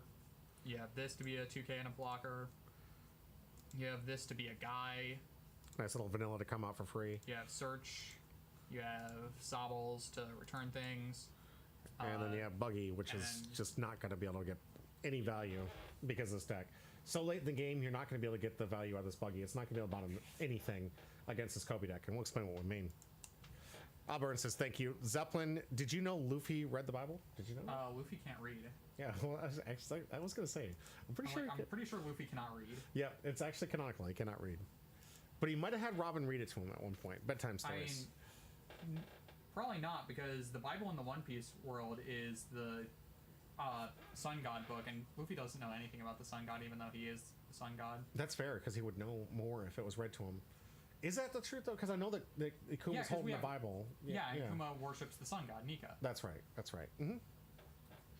He ate the devil fruit. He was tempted by the devil. Sure, Albert, sure. All right, getting into this matchup, we have Kobe, and here's what we're talking about when it says a leader that just kind of stops the game plan for what this buggy deck is trying to do. So, Kobe, your sword type characters can attack characters in the turn they're played, so you get pseudo rush. You get the ability to start attacking characters. What does Buggy not want you to do? Attack their characters, because they need to stop the board so they can get to 10 cost. They don't like having their early game blockers being attacked. They don't like their early game cards being attacked, especially with every card that's sword coming out immediately pressuring the board. And as we're going to demonstrate, a lot of these cards enabling them to attack active characters. So giving Kobe not just the ability to give characters pseudo rush, but giving them pseudo rush to active characters, which is pretty devastating. The side says, can't wait to see me get destroyed by Kobe. Well, I think you're gonna have to wait. Next round. I think in the spoilers, but thank you for the exclamation point. I mean, we haven't been doing the best. That's so true. It doesn't really matter. That's true. I mean, I think all of these runs are like one-sided massacres. So right now, it has been just the case of like the perfect pairing. And I gotta tell you, when it comes to some of these events, when you get the nice perfect pairing like this, you'd be surprised what can top. Kobe here just being a prime example. Once per turn, if your Navy type character with 7,000 power or less would be removed, that means bounce to hand, bounce to the bottom of the deck, KO'd, trashed, removed it all. On the field during your opponent's effect, place 3 cards from your trash to the bottom of your deck and negate it. Once per turn, but that means no buggy bounce, none of that removal stuff. Unless they have 2 in hand. Yeah, they'd have to have 2 at least to get this going. Now, Dragon not going to be a safety card or this Kobe here because it has to be 7k or less. But all the rest of these cards, Navy and Sword. Not Navy. That's true. This is almost blasphemy. I feel I'm a little disgusted as a Kobe player. I didn't even add this in. Like I went Luffy. Dragon was in the Navy early on, and we're starting to see that in the God Valley flashback. Yeah, just and also. Dragon specifically said that the Navy wasn't the problem; it was that the Celestial Dragons. Fair. Which, all right. I mean, is a take. Yeah, it's a take. What kind of chicken? Oh, Alburn was saying Kobe looked like he just fought a chicken. Okay. Probably lost seeing this deck. Yeah, right. So we got our 1-cost search event. We got another 1-cost character search event that has an additional ability I really enjoy. You can activate main by trashing this character, and up to one of your characters gains plus 1,000 power in the turn. So some extra utility on the searchers, which is really nice. You have Prince Crew, that's really a 2k, but it does have the ability to stop your opponent from blocking 2k power or less, which in a few decks is kind of relevant. Yeah. Base power. Not base power. With 2k power or less. No, yeah, you're right. Yeah. So in this matchup, that would be relevant if it was a Kabaji blocker. Mm-hmm. Yep. Aramaki, that's the one that allows you to attack the active characters. Barcelino, which is a blocker that also allows you to activate main and rest it to attack active. You have Doll here for a nice little blocker and some cycling. You got some Kuzan, one of the best. Doll doesn't cycle; it trashes the cards that reduce power and keep the yard full for the Kobe abilities here. On play, trash 3 cards. This is optimally where you want to hit this thing in the early curve. Gets Kobe's ability right online. And then, of course, when attacking, one of your opponent's leaders can attack, one of your Navy type leaders or characters can attack active characters. So you're getting that pseudo rush. If this thing's attacking, you get something else, some extra pseudo rush into active players here. Prince Groose isn't as suspicious as the green hair like grass and his name Groose. Yeah, that's fair. That's fair. And we have Hibari here, the one that I think gets a little, I don't know, we saw this with the spoilers. It's kind of like a larger cost of similar effects. On play, give it to one of your opponent's characters minus 2,000 power during this turn. And when attacking, this character gains plus 1,000 power during your turn. Up to one of your Navy type leaders can also attack, leaders only, characters on this turn. So this one basically making Kobe able to attack active characters. X Drake is just a nice little utility grab if necessary. It is a 2K. It does fill the yard early for 2K and gives you at least a target for arguably one of the most essential cards to the deck. Actually, like, undeniably good card in this deck. Yeah. On play, you can trash a card from your hand, draw a card, and then you get to play a sword type character from your deck, 8 cost or less, and other than Helmeppo, of course, from your trash. And then, of course, at the end of your turn, you're going to have to bottom deck that character after it's done doing some damage. But there's some great targets for this. One being the new promo Kobe we got from the last pre-release. Give this character minus 3,000 power during your opponent's turn, so it is going to be 4K in that turn. Could be relevant. If your leader has... It's super easy to get into. But does make them hit, which could put them in a trap situation. It's really weird. You want to go for board against Kobe. Absolutely. And when attacking, if your leader is a Navy type, if your leader's base power is 7,000 until the end of your opponent's next turn. So when attacking, you get to basically make your leader a 7K, which is pretty devastating as a person who tried to fight up against that 6K leaders. 7K is actually pretty devastating. Another one of the hit topics you can get into with Kobe here. On play, up to one of your character cards can also attack active characters this turn. So it can include itself if it wants to, if it gets back from Helmeppo. And when attacking, you may place 2 cards from your trash to the bottom of your deck to give up to one of your leader or character cards plus 1,000 power until the end of your opponent's next turn. So potentially, if in some weird world you're attacking with both these Kobes, you can potentially get plus 3K until an 8K leader. Never going to happen, but it's in a world where things happen. It could happen. Not likely, but it could happen. Monkey Dragon, just because it's an 8 cost, rush down, easy game finish. Divine Departure, one of the better cards to have, and of course next to Honesty Impact, which is arguably one of the best removals for Kobe. It's War Small Gun, but it's searchable in this deck, which what makes it better. Absolutely. Trigger KO up to one of your opponent's characters with 6,000 power less, and then activate main. Give up to one of your opponent's characters minus 4,000 power this turn, then KO up to one of your opponent's characters with 6,000 power less. So it gets rid of most threats, but also get with your ability to constantly attack board with this deck. It's where it excels. Kobe is a great deck in go wide board sensitive strategies, and I think we're going to see its matchup against Emu. However, I think the Emu recursion just undoes the strength that Kobe has by ability. Emu doesn't care about having a wide board until it already can just immediately spam out 5 for board on. And in that case, they probably have more. Alburn getting caught up in chat here says Prince Cruz isn't as suspicious as I said that. I think he was planted by Polish people. Probably. They want to mislead us with grass. Yeah, it's a good catch. You're not falling for it. Right in the nose there, Alburn. I want the card called Grace, and all the women in One Piece get better clothes because they feel cold. Yeah, sure. Maybe they'll come out that set in the new EBO3 with the all female set, right? Yep. All right, there's our deck list. Here's our round 2 opponent. As soon as I can find it here. Victimon Jr. trying out his first time with his Kobe deck versus Wolf, who's playing out his favorite, the Buggy. Alburn says, thank you, White Gandalf. You're welcome. Absolutely.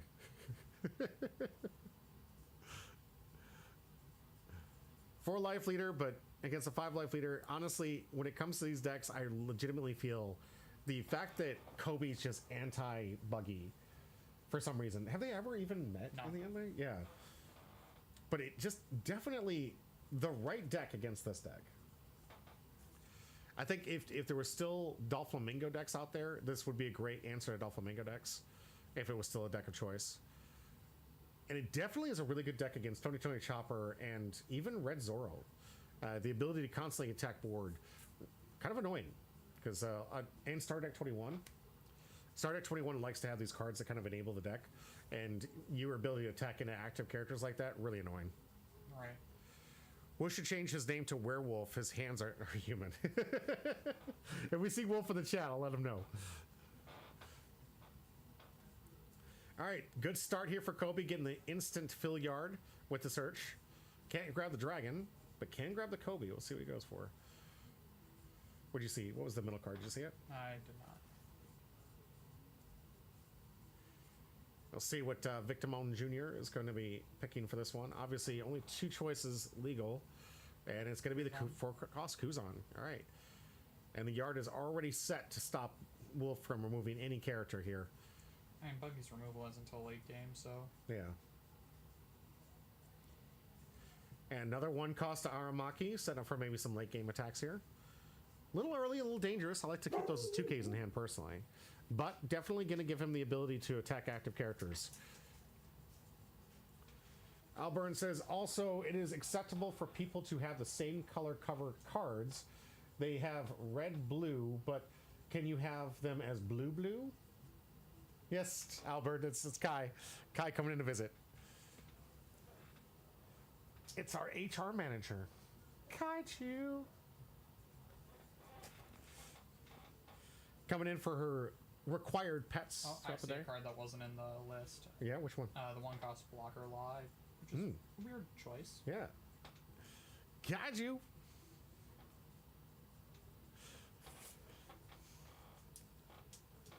Yeah. You get more of those pets. You can have fun outside. Oh, careful. Zeppelin knows his stuff. Absolutely he does. That's why he's here.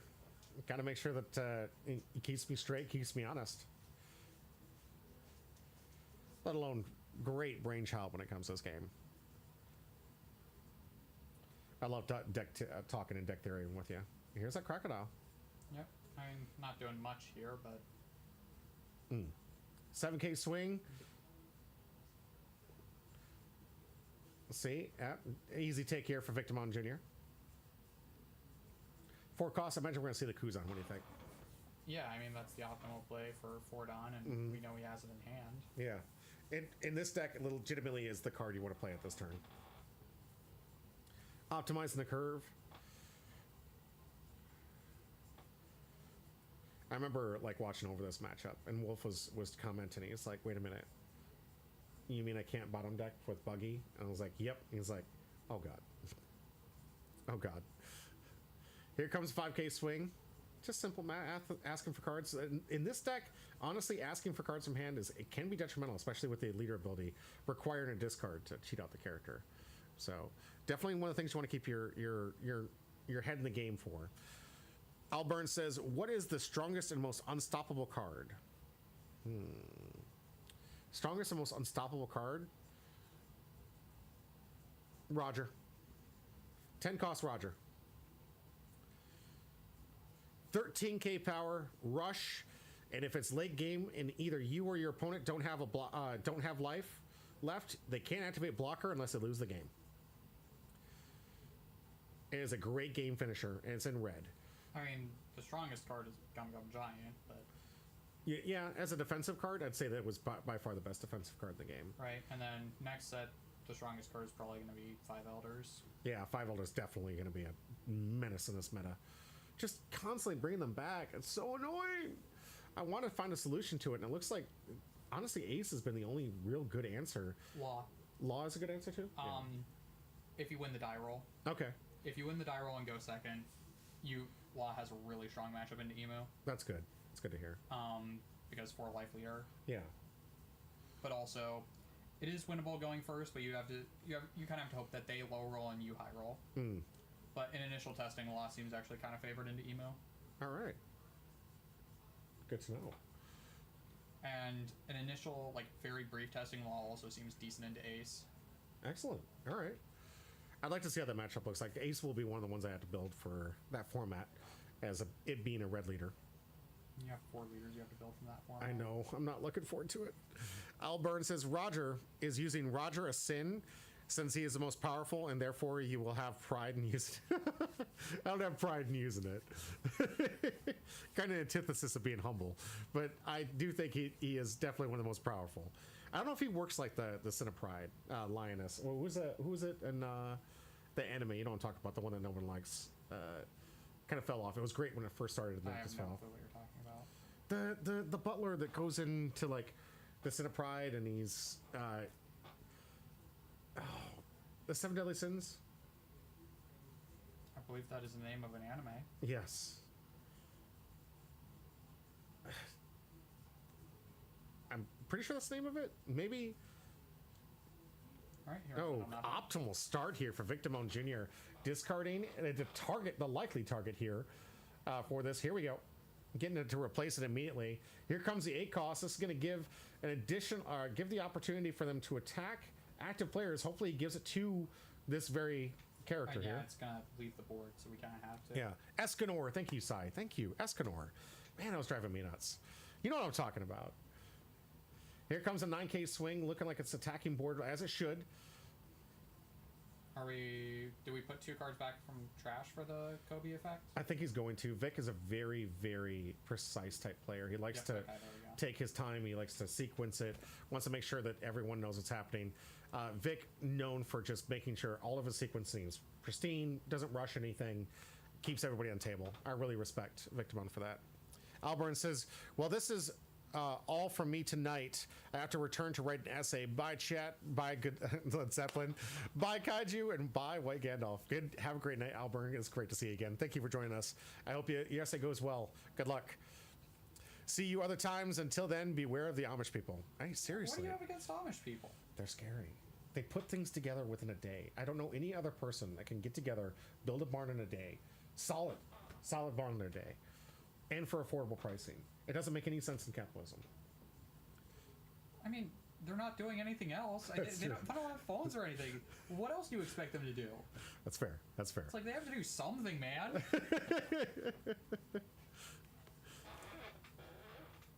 Looks like he's going to be using this Aramaki to give him the ability to make this attack. Yeah, for the Helmeppo here. Activate Trashing 2. Now giving Helmeppo the ability to start attacking active. Which is really interesting because he got attacked with Kuzan to get that same ability. So he didn't need to waste it.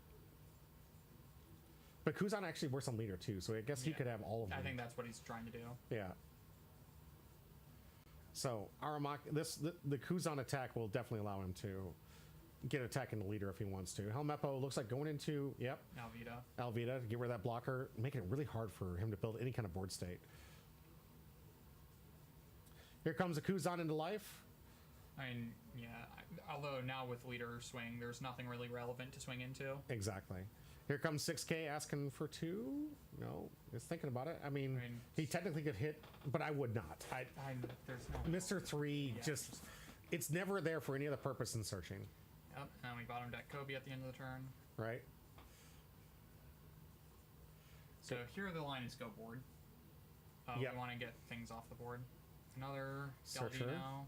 All right, trying to find some answers here. And Shoe Buggy only locks up the Kuzan, but... And that's not even really that important. We can just swing into the Kuzan. Right.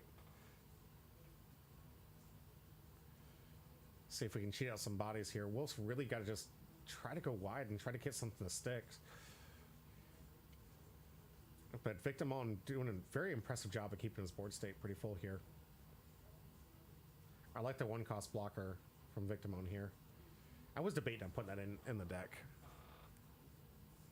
Yeah, I mean, I should have remembered that he ran that. I saw it in the games. So it's all right. A little bit difficult. Hopefully we get these guys on point to start getting these deck lists. It's been a while. I wasn't able to communicate like I normally do to try to get some of their deck lists, and of course we ask new players here, so I gotta make sure that I get into their regular DM so I can ask them specifically what their deck list was. All right, grabbing Shoe Buggy here. All right. I guess if nothing else, it's like a discard. Up there's the third Galadino. Yeah, digging. Wolf's digging for some answers. Find anything. Oh, there's a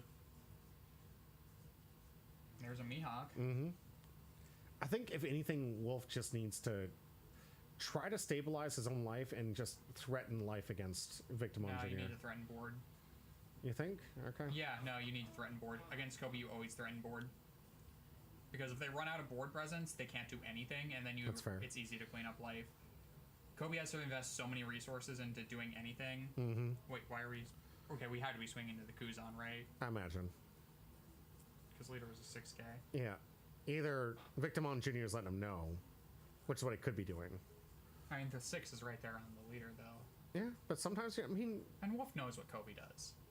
Yeah. At the same time, you're on the camera, you're looking into it, and okay. So they are working out to attack into Kuzan here. Mistakes happen. I mean, we've had times when you're tired, you make dumb mistakes, you're looking into things, and that, yeah, he's got the die on there to represent it, but does that mean he's guaranteed going to see it? mean, I guess, yeah, I've made that mistake before against Kobe of just forgetting that. Mm-hmm. I still won that game, but... Nice. Congrats. Usually those misplays actually cost you the game. No, I was in such a commanding position that it didn't matter. Wow. All right, so Victimon says, I'm not willing to save this. 5K into there. We'll see. I mean, we know he has the shoe buggy, so we could just play out the shoe buggy. Fair. Yep. Does make his choices a little bit harder here. I think that was the line he was trying to go for, honestly. Based on the way he's placing those cards, it looks like he want to go shoe buggy into Dracula Mihawk, it looks like. Yeah. Mm-hmm. Just get out blocker. Okay, treasuring, I think that was the... Leader ability, yep. There we go. Mihawk. Draw 2. Getting some bodies out there. Unfortunately, one of them can attack. Yep. You think they're ever going to make a card with this buggy that turns off its can attack stats just for a turn? No. No? I mean, if you play blue-purple and play the OP13 10-cost Roger, you can negate the effects of all characters, all non-Roger pirate characters on your field, so technically a blue-purple deck could hypothetically swing with that buggy, but Shoe Buggy does nothing in decks that aren't also buggy, so if they ever release like a blue-purple buggy, maybe. Okay. Good analysis, man. I'm like, have you thought about that before? Because that was quick. People were joking about using that Roger to attack with Iceberg as a leader. Oh, okay. Yeah, I remember seeing that in the chat. Yeah. The not swinging with Croc Mihawk into Helmeppo. I think he was a little afraid to make it a target. I mean, it's a target no matter what. Like, with this Yeah. deck, it's so easy for this deck to attack active characters that it's not really that big of an issue. That's fair. We'll see if that's going to cost him at that point. It would have been 7 and a 7, right? So, yeah, so it would have been a 1K at least. It would have been something. And you do want to get the resources, however you possibly can in it. Yeah, against this deck. It doesn't really matter. They're going to swing into you no matter what. Yeah. Looks like an 8 or 9 Dawn. What do we count? 1, 2, 3, 4, 8. It should 8. be 9. It should be 10. Should it be? No, it should be 8. 8. Yeah, we got 8 Dawn turn here for Victimon Jr. This could be a time when he gets out the 8 cost if he's got another copy. He could get out the promo. 7 cost promo here. Yeah, 7 cost doesn't do a whole lot because there's nothing it can attack into. It's fair.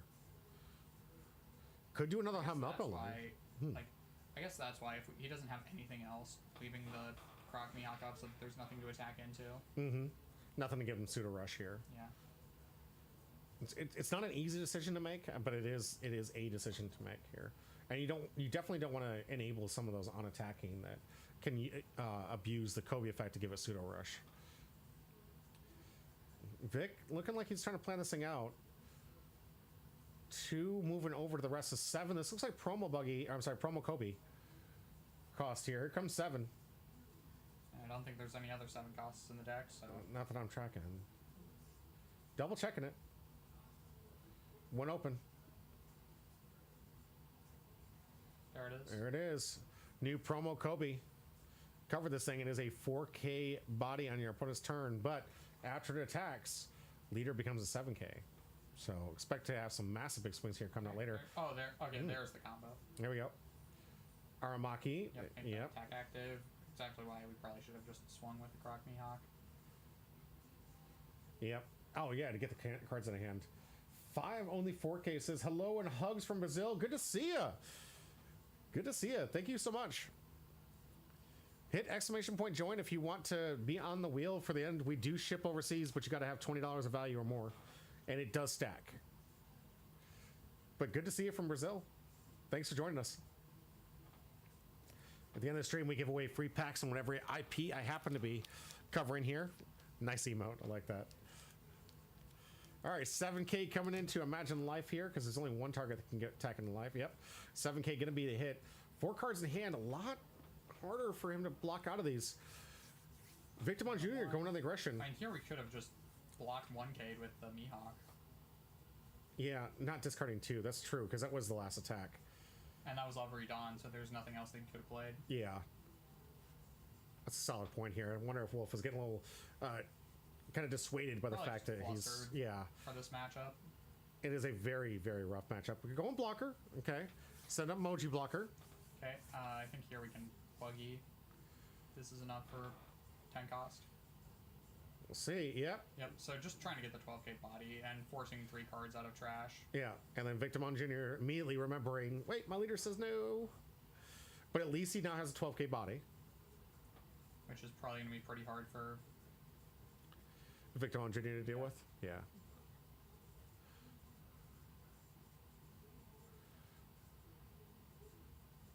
See what he does. All right, he's bottoming the 3 that he needs to save that card from going bottom deck.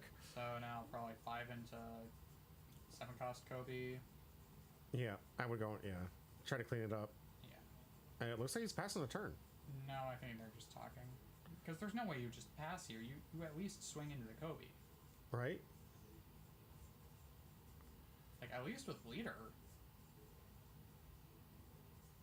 I feel it. Was that clap just end turn? Hand signals is my thing. Like that, I'm done. That's what that means to me. There's no way that's just the end of the turn. I feel like Wolf is just flustered at this point. Like, a lot of the stuff that he wants to do is just being stopped here, and he's putting so much pressure. There's still a lot you could do, though.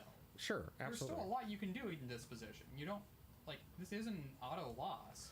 No, not at all. Never. And I don't think really any match is an auto loss, but even there's that 5% or that 2%. So you're saying there's a chance. There is a chance. You still fight for it. I went up against Blackbeard. That thing is literally a 95.5 with with Rayleigh. And you lost. And I lost. Well, I mean, at 5%, yeah. But I prayed. I didn't just give up. Mentally, I felt defeated because that was the same round. I was like, we're gonna get back in this. We're gonna keep fighting forward. And he drops down Blackbeard, and I'm like, and I'm gonna go home. Oh, we did just pass. What? Oh my god. Huh? Okay. We're not gonna try and deal with the 7 cost? I guess not.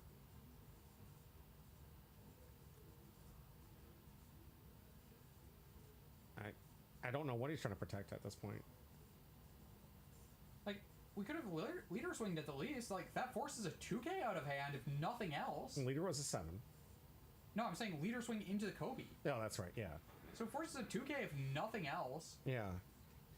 What was the plan there? I really couldn't tell you. I don't know. Maybe he doesn't know where he gets cost reduction. He should know, because he's had the card. But yeah, no. But he might have forgot. Wolf knows this card, and it's right there, and he can read the cards. You know, honestly, I feel like sometimes people feel too embarrassed to read cards that they should know. And I really wish people would stop doing that. Read the card, guys. Just because there's no way you're a dictionary and can memorize everything. Read it just to double check to make sure that you know what you're reading, what you're doing here. But I always encourage people to read it. I hate it when there's like memes like, oh, he's a reader, we got a reader. I'm not a big fan of that. I'm like, encourage people to read the cards. That's half the fun of like teaching like newer kids. It gives them like something excited to learn, to want to read, and something that they'd be motivated to learn how to read. So, but maybe he forgot. I can only imagine he forgot. That is the only excuse that makes sense to me, that he forgot that was 4K. Can you think of any other scenario in your head that's the logical choice if you don't forget that's a... I guess that's the only option. But right? Even then, he has ways of attacking it's not like you can't attack leader if it's not rested. Right. That would be something else, wouldn't it? Yeah. Active leader can't attack, so you can't attack me. I'm active, you can't attack me. That would make for an interesting game strategy, where if you attacked your leader to get the free hit, but you couldn't get attacked back. Yeah. That would be very boring, honestly. I just thought about that. That'd be very boring. Yeah. You just sit there. Right? It's like, I'm not risking it. You got big characters out there. So you got big characters out there. I ain't attacking you. Everyone will be forced to have to play things attack active leaders. Looks like he's got Habari in hand here. Could see some interesting plays with that. And there's nothing to attack unless we have more things that can force an attack active. Right, he's got the 7K swing from Kobe. Is going to give his leader 7K swing. He could literally be swinging like 4 lethal here if the blocker wasn't there. And I don't know what Wolf's thought process was last turn. We could have done a lot more. Okay, 7 gonna take. A little dangerous, especially when you have some easy blocks for here. But here we go, Helmeppo, discarding Hibari, draw a card. allowing him to get Hibari back on play, reducing by 2,000 power. I imagine that's going to go towards the bigger blocker here. Yep. I guess we're looking through, seeing if there's anything other worth playing besides the Hibari. Yeah, well, it's always good to check. I don't think the Kuzan's really worth it, honestly. I don't even know if you can play Kuzan because it plays sword, right? Not navy. That's right. He plays sword. Yep, you're right. So I think the only real target here, that's why I was playing the two-cost vanilla, was specifically because it was sword, right? It was a good chance it would be in yard because if I used it as defense, and it was a target that I didn't care if I bottom decked. Yeah, Hibari, the play here, minus 2k to what I imagine is going to be Dracula Mihawk. Vic Damone Jr. reading through the cards here.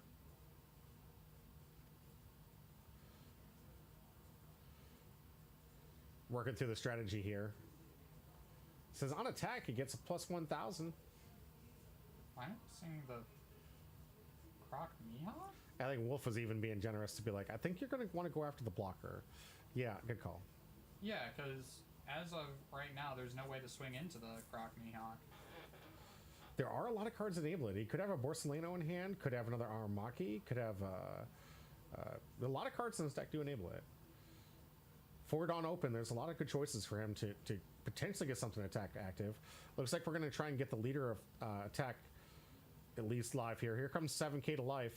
Okay, here we should probably block with emoji to, you know, fade the attack and get the extra draw. Mm-hmm. Seems like the right choice. Going for life? Taken? Only 2 cards in hand. I feel like Wolf has just mentally given up at this point and isn't even like really trying to think about if there's a way to get out of this. Which is bad. Do not do this. Yeah, I can see it though, because there were some times where people mentally quit before they realize. All right, Hibari. This seemed like a very winnable game. I'm sorry. Yeah. I don't think it's an auto fold, but definitely in this position, it's looking less and less. But before, if we'd seen some better plays on that previous turn, I feel like this was Wolf was in a position to make this a very favorite game for him if he could out the Kobe and then maybe even out the Helmeppo. Mm-hmm. There were lines to do it. Yep. Especially since we know that he had 2 no counters in hand on those 4 cards. So I don't think Victor Mon could have even defended the Kobe if he wanted to. Maybe he could have, but if he would have dedicated some resources to it, I don't think he could have. All right, Hibari going to give plus 1k to something. Leader for 8k.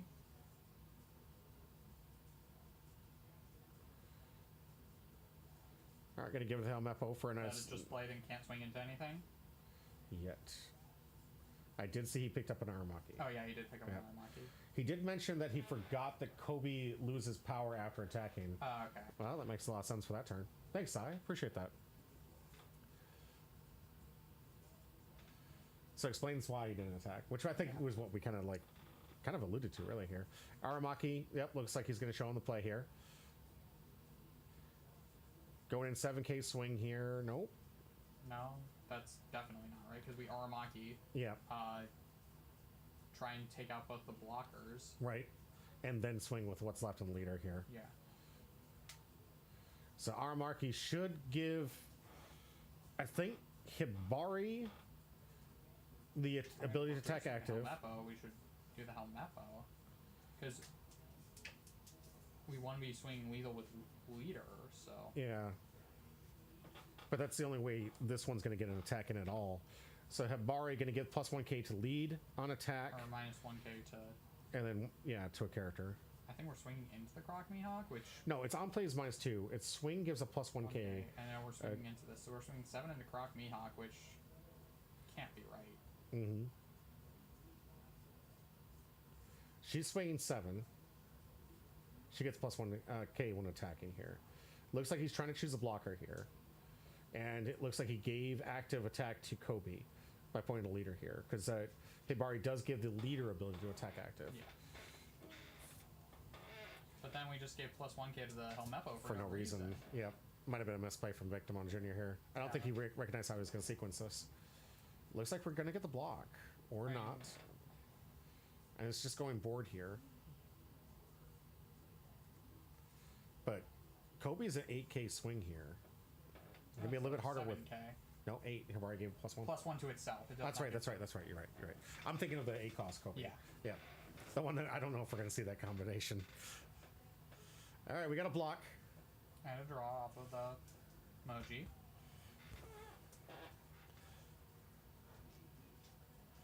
All right. Now down to Victimone, I believe, only has leader effect left with 2 Dawn open. Doesn't have a whole lot of 1 Dawn defensive plays here, so I think we just load it up. Maybe get a 10k swing into the Jackal Mihawk and try to go for game next turn. I guess. Especially if Wolf doesn't realize that Kobe is a 4K on his turn. Right. Because board after this is going to be Helmeppo, Kobe, and leader. AK body for the leader. 3 cards in hand. Ugh, not what you want to see. Was that a Gravity Blade that I just saw? No. No, that's the search event. Okay. Yeah, it looks like we're going to go in for a solid 9k swing, which I imagine go for life because he's just going to block it anyways. Right?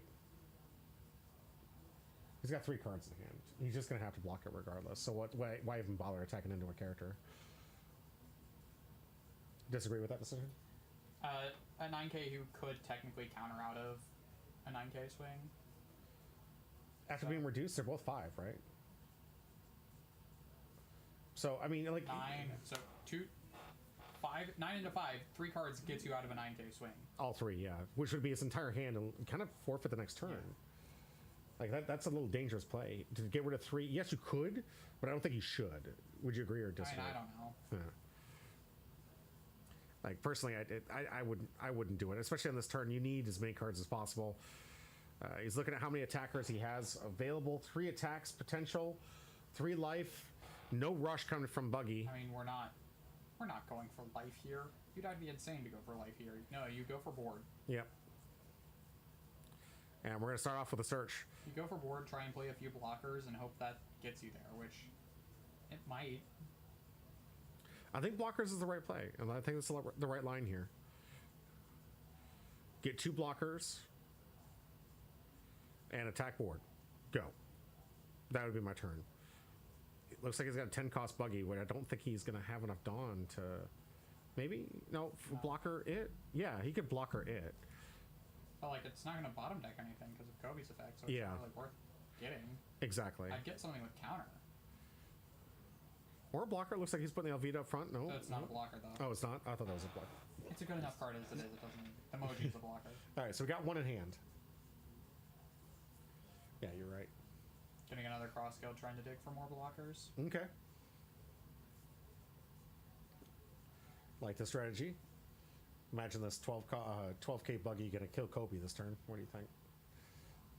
Probably. How would you divide your attacks here? I mean, with or without knowledge that Kobe is a 4K. He might know now, but we'll do both just for. Okay. Okay. He knows now. No, he knows now. That was a 7, so that. 7 and a 4. I mean. He knows now. No, if he knew, he would be swinging with 6 with leader, like put a Dawn under leader, swing 6 into 4. Okay. Potentially. But 7 and 7, you're not asking for much. I know, but like It mentally, it's not, guys. It's 7 and a 4. It's 7 and a 4. But mentally, if you think it's a 7, I would still put a Dawn underneath it if I thought I wanted to at least get something out of his hand. A 1K, it's sure every day. And Victimone has like 6 cards or 5 cards in hand. He's thinking about keeping it alive. Would you try to protect it? I mean, yeah, if I think I have lethal next turn. Alright, gonna let this one go. Here comes 12 into Helmeppo. I don't think I'm gonna save that either. Yeah, if we're not saving the Kobe, we're not saving the Helmeppo. Right. Here comes our first blocker and second blocker. And here we pass, yeah. Now, notably, these are 2 emojis. So those do translate into potential other cards. True. But what's the attack on the emoji? 1K. What is the red card? Goose. too. Oh, Prince Bruce. Prince Cruz. Oh, right. Yeah, Wolf told me about this. And he's got it right there up front. Yep. Well, that's the end of the game. He's got it. Bruce. 2 cards in hand. The math is easy. This is a leader swing load up win. Bruce to play here. Oh, but he has to attack. He has to attack. Oh yeah, he can attack anything. He's got 2 rested cards. Yeah. Yeah, so he can just run into Buggy just for fun. Goose runs into the wall in his buggy. We'll see. No. We'll see. No, the shoe buggy does not stop it. That's what he's thinking about. Yeah. Yeah. No, shoe buggy doesn't stop at 1 cost.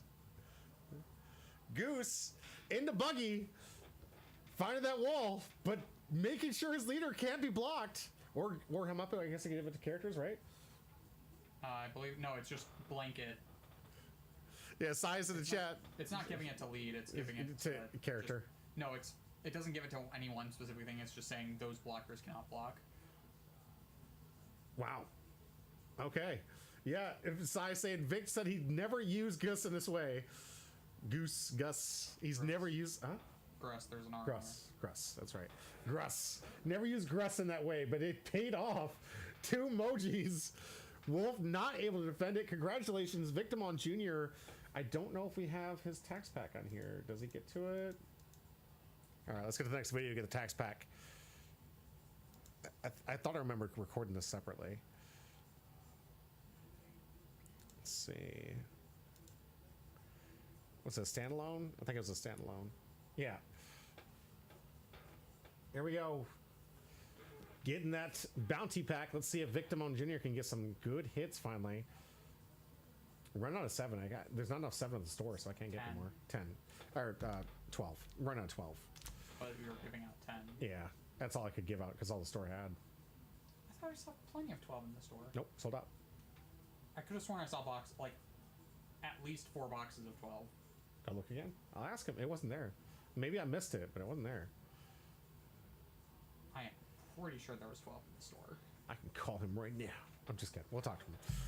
I didn't see any behind there. I would have grabbed 12 if I could have. Womp, womp. Just a double rare pack. But regardless, it's free. It's free, everyone. And you can't beat free. All right, that's going to do it for this round. We have 2 more rounds saving up. And of course, at the end, we're going to be giving away 2 packs. Stay tuned. Don't forget to comment for your chance to win one of these 2 free packs at the end. 2 hits left in the box. One could be a Kuma. That's a big hit. And one of them could be an Altart. That could be of some value. We'll see. You got to stay tuned to find out. Or a Rosinante. Or a Rosinante. And you could be saving up for that one day we get the promo and some good support to make Rosinante. The 1-cost Rosinante is terrible no matter what. Really? Even in the deck? Yeah, no, because it just searches law. No. And pretty much every other scenario, you'd rather be playing a card that can at least search like supernovas or something. That's fair.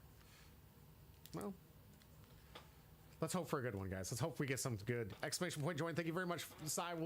We're going to take a quick break. We're going to go outside, get some water, stretch our legs, and get ready for the last 2 rounds. Victimon Jr. going to carry himself into the next round against Buggy. Another buggy player. We're going to see, can this buggy overcome the nightmare which was just experienced by Wolf? Stay tuned. I feel like that was a very avoidable nightmare. It's my time to win, says Sai. We'll see. I can't wait. Stay tuned. We'll be right back.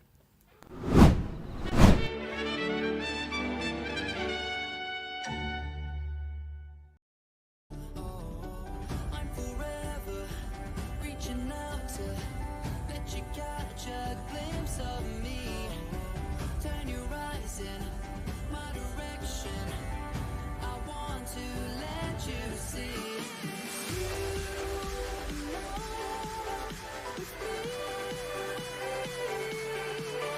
You know with me. Now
take one up with me.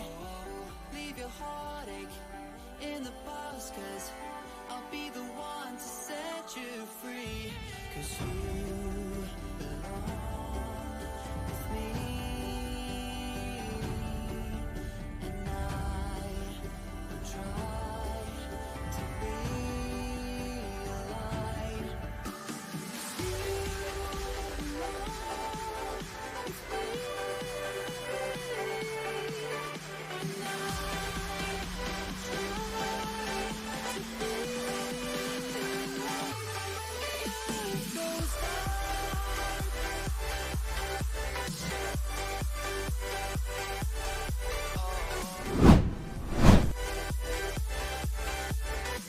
I'll be the one to set you free.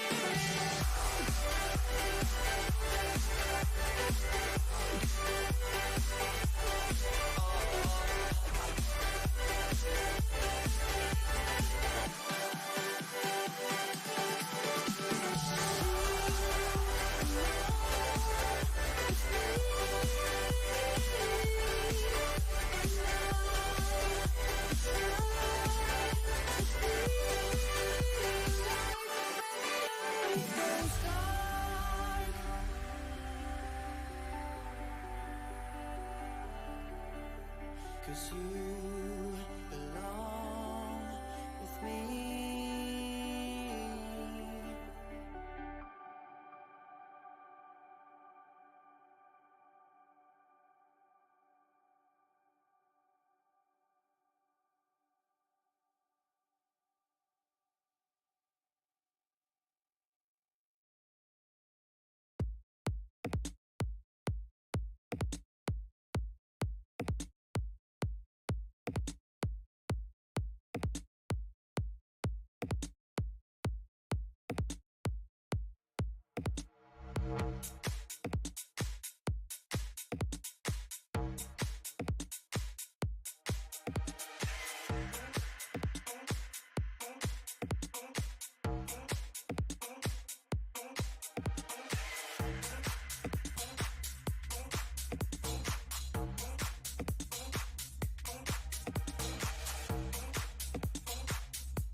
I want my kids go.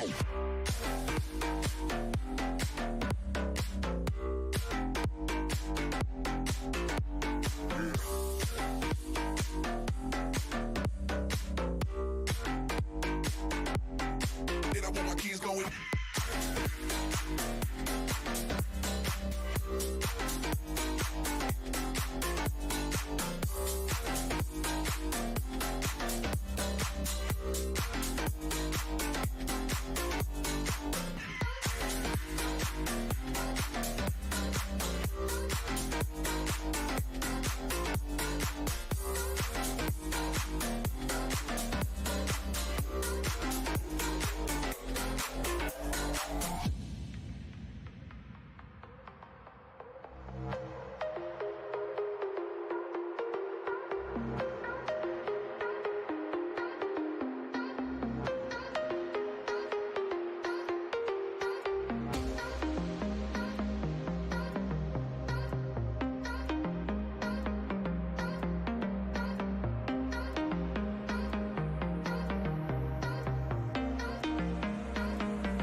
I want my kids go.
Turn off the music.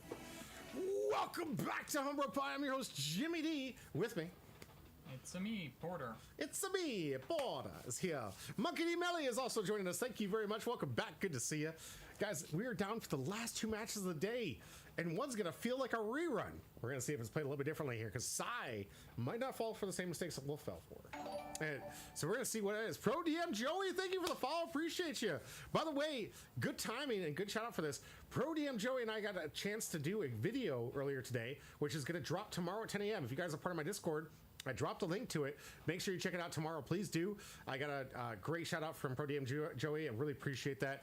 Making top 10 in the regionals qualifier for nationals that I'll be participating in Las Vegas this coming February. So stay tuned for that. Thank you very much. A big shout out. If you haven't followed him, please, Pro DM, can you put your YouTube channel in the link too so people can find it? Oh, thank you very much. I appreciate that. I've been working very hard in a lot of different games, and it means legitimately more to me in Union Arena, only because you guys don't understand the backstory of the work that I do with Lifelink to try and make games work.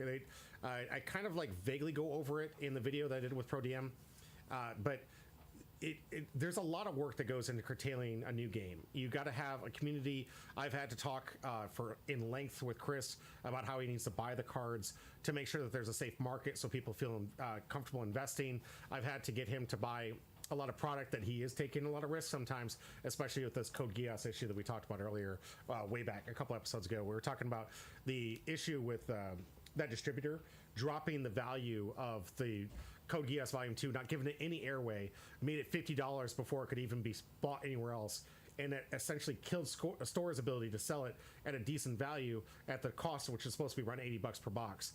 And when you just preemptively say, okay, it's $50, everyone it comes to your store is like, they're selling it for $50. Why are you trying to rip me off? It's like, that's a $10 loss. And the only reason this distributor was selling it for a $10 loss on value was because they knew that the Bandai would give them more One Piece and more Gundam. And we're a small store, so we can't afford to buy that to try and get the other product that does make us kind of profit. But again, we are an at-cost store, so we're not scalping. We're not doing what these other guys, which this distributor likely did, which was scalp the Gundam products and scalp the One Piece products to make back the profit they were losing by having the Code Geass Union Arena stuff. And I hope, beyond hope, that Union Arena stops that, puts a stop to it, and because stores are finding it ever more difficult to actually stock this product within, which is another key component of making sure that you grow this. So in our 90-mile radius, Union Arena is really only played here in Charlottesville at Lifelink Games. I'm still growing this community from what we have. I think we have a beautiful growing community with Union Arena, growing up to 16 to plus, possibly 20 plus players. And I think it's going to get even better with what was it, Chainsaw Man that was released that was getting a lot of people interested. We got announced. I mean, we don't even have a release date for it. That's true. So Leveling talking about bringing in a bunch of people in our chat. Me. There's a lot of, like, we got Sai's talking about the hype for Union Arena coming out. I can't wait to see a Sai. We're going to keep pulling in more and more players into it. It's very affordable. The decks are very cheap. You guys can see that in the video where ProDM and I talk about the values of these decks being very affordable, like $40. Get yourself your best deck. You can stick to your favorite IP. And if you play at Lifelink Games, don't worry about the struggle battles. We allow all IPs legal all the time. And that's to ensure that you guys all have a place to go. You don't have to invest in that set to play in these unique tournaments with these really valuable cards that they give away. The Yu Yu Hakusho hype, really, that one's supposed to pull in a couple new players as well. I'm really looking forward to it. I think that deck looks super good. I can't wait to see it test against what's currently in the meta, see if it's strong enough. We're going to see. The cheap decks are my favorite part, right? So, I mean, like, who could beat a $40 deck? And then you have, like, everything you need for competitive. And not to mention that that's just the high end for competitive decks. I was playing... That is $40 every set. No, like I said, you can only... If you want to play your favorite IP, right, you just play your favorite IP. I mean, until it gets crapped, but... Yeah, and then maybe when you get Volume 2, get some upgrades. And even that, the upgrades aren't that expensive. Like, if you looked at the previous buy for my Toto deck that got an upgrade with Volume 2, it was an additional $8 investment to upgrade it. That's 2 packs of cards. Not even. That's less than 2 packs. 2 packs that I could have got myself in a complete upgrade to my deck. And especially if you have players like me that open up boxes all the time. And we've got every single deck size, so if you want to try any IP, let me know. You want to know what's good, we've been testing out to see what's good in each one of the IPs. And if you guys want to check that out, we are going to be going live on Saturday for all Union Arena content. Stay tuned for that. But please, go follow ProDM Joey. Get out his YouTube channel. Very positive, really fun guy. Great to interact with. And I hope that his channel keeps growing along with ours. Appreciate you being here. Thank you so much. Sai says, what's your thoughts on the crazy life triggers that can happen in Union Arena? All right. It's dumb, it's sacky, and it needs to be reworked. I would agree with him that I think that it does need to get reworked. Part of the mechanics when it comes to Union Arena, your life is essentially your resource. It can make or break decks. It can make or break games. Your life versus your opponent's life is probably more essential than anything else that you can imagine with your deck. No matter how you build it, no matter how consistent you are, life triggers can take the game away from you immediately, or they can benefit you greatly and put you back in the game when they trigger appropriately.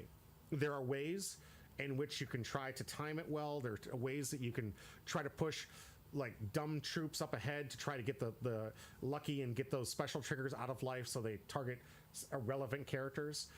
There are strategies that you can try to do to maneuver around it, but it is always the key focus. It is a game of variance, and one of the highest games of variance in Bandai games, because those 7 life can actually make or break a game. I've seen the worst decks do very well with good life triggers, and I've seen the best decks do very poorly with poor life triggers, and that's sometimes the game. And also another reason why I want to make this best Sometimes, 2 out of 3. most of the time, that's the game. Kelly's, hey, Curly, that all right. Well, if you want to try it out, please do. Again, I have every deck from every IP built in every color times how many decks that they have you make. And if you want to try something out, feel free to come out, try the deck before you buy it. That's the best way I'd say. Tell me what your favorite IP is, and we'll hook you up, and we'll get you something out there and get you into this type of game. Very cheap to get into, very affordable, and the prize cards are only getting more and more valuable, especially with Nikkei right around the corner. Big money, big return, not much to the competitive edge, but a whole lot to the financial market. It's going to be some of those alts are going to be absolutely insanely expensive. So I says, I'll be going out Saturday for 3 if you want to join. Oh, please. Yeah, he's talking to Curly, but please do join us. I want to keep growing this community. I'll get off this horse in just a couple minutes. I just want to let you guys know that I've been trying desperately to work with Chris to make sure that he can still make this at least a little bit profitable, because we are so thin on those lines, and doing my best to grow this community. And getting 10th place, I think, in this event might really bring some legitimacy to the area to start coming to Lifelink Games to play this game, because it is a lot of fun. It is a cheap investment and a great community of great players. Very humble, very laid back. They recognize that it is a casual game. You're not here for blood. You're there for fun. And the best part, you can talk about your favorite anime, and I'll know what your favorite anime is because I'll know what IP you're playing. So it's just a great way to get the community together of anime lovers to talk about their favorite stuff and just have fun, guys. Don't take it that seriously. It's a fun, great game. I'm a huge Hunter x Hunter fan. Curly, I've got a lot of Hunter x Hunter decks you're going to love. And Hunter x Hunter Volume 2 coming out very soon. Pro DM came out when we were at Bandai Fest. That was the pre-release. I don't think we got. We're gonna get the release next week or this weekend, I think. So we're gonna find out right there. They didn't do anything while we were gone because I'm gone. Oh, so next one's the Volume 2 pre-release. I imagine I gotta work with Chris to verify that. I know that He just said that we're doing Union Arena. He didn't tell me what we're gonna do. I gotta get the boxes, and he didn't have the boxes. I would have opened one if I had access to it. Pro DM Joey says, I agree the triggers make the game swingy, but that's the main separation from tier 1 to tier 2, 3. Decks with 46 triggers are more likely to be tier 1 because consistency, absolutely. But that's not a mandatory thing. You're right. And that's what we found out from Code Geass Volume 1, right? Code Geass Volume 1 really kind of set the stage to say you need to have as many triggers as possible. That should be your focus when making a deck. Try to put as many triggers as possible in there and limit non-triggers to cards that actually make a difference or are absolutely pivotal for your deck to function properly. So it's kind of goes into your deck strategy and deck building for that deck, or for the decks you choose. So it's a part of the game mechanic. I think they could fix it with. Do you want to tell them about that rule here? Just make the special triggers once per game and have it be a get trigger in any other scenario. Absolutely. On top of that, make the final trigger. The final trigger just be one life gain, and it happens once per game. And then it's a get trigger again. Yep, and then it goes to get. Like, real simple fix. You get one each player. That way, if your opponent has 3 special triggers in life, you didn't just lose because they had 3 triggers in life. Like, you make it 1. Everyone attacks. Like, okay, you have your 1. Everything else from there is going to get. And you play that way. I think it would make it less reliant on the life and a little more balanced because everyone's going to have that chance, of course. But it wouldn't feel so bad as we've played a lot of games where 3 specials in life just... Yeah. Pro DM says, UA has hands down the best community in TCG space. Agreed. Hands down, guys. He's not lying. It is the best community. And that competitive 350 people, I found one person who rightfully was a little disappointed because the game didn't go his way. But at the same time, you don't need to be that vocal about it. But still... a great dude. I talked to him on the side after he cooled down. He was a fantastic dude. Everyone I talked to went to Bandai. The stores, my opponents were great. Everyone was nice. I hung out with my opponent after the match. That too. Talked about my favorite anime. I hung out with so many of these people. I got so many new names of people and great players that I can't wait to link up with again. No other TCG community has this welcoming and friendly. Honestly, I would, as a whole, absolutely, I agree with you on that. But as a store, that's always been our community first policy. So I mean, yeah, for us, it's the same overlap of mainly One Piece people, and that was mainly my experience with One Piece. I don't think I've ever really had to deal with anyone toxic in One Piece. Nope.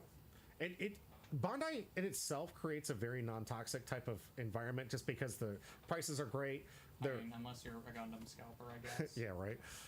Or the scalpers for One Piece. But overall, I think it in itself does a great job. But also being led by Lifelink Games, who's doing a excellent job at community first.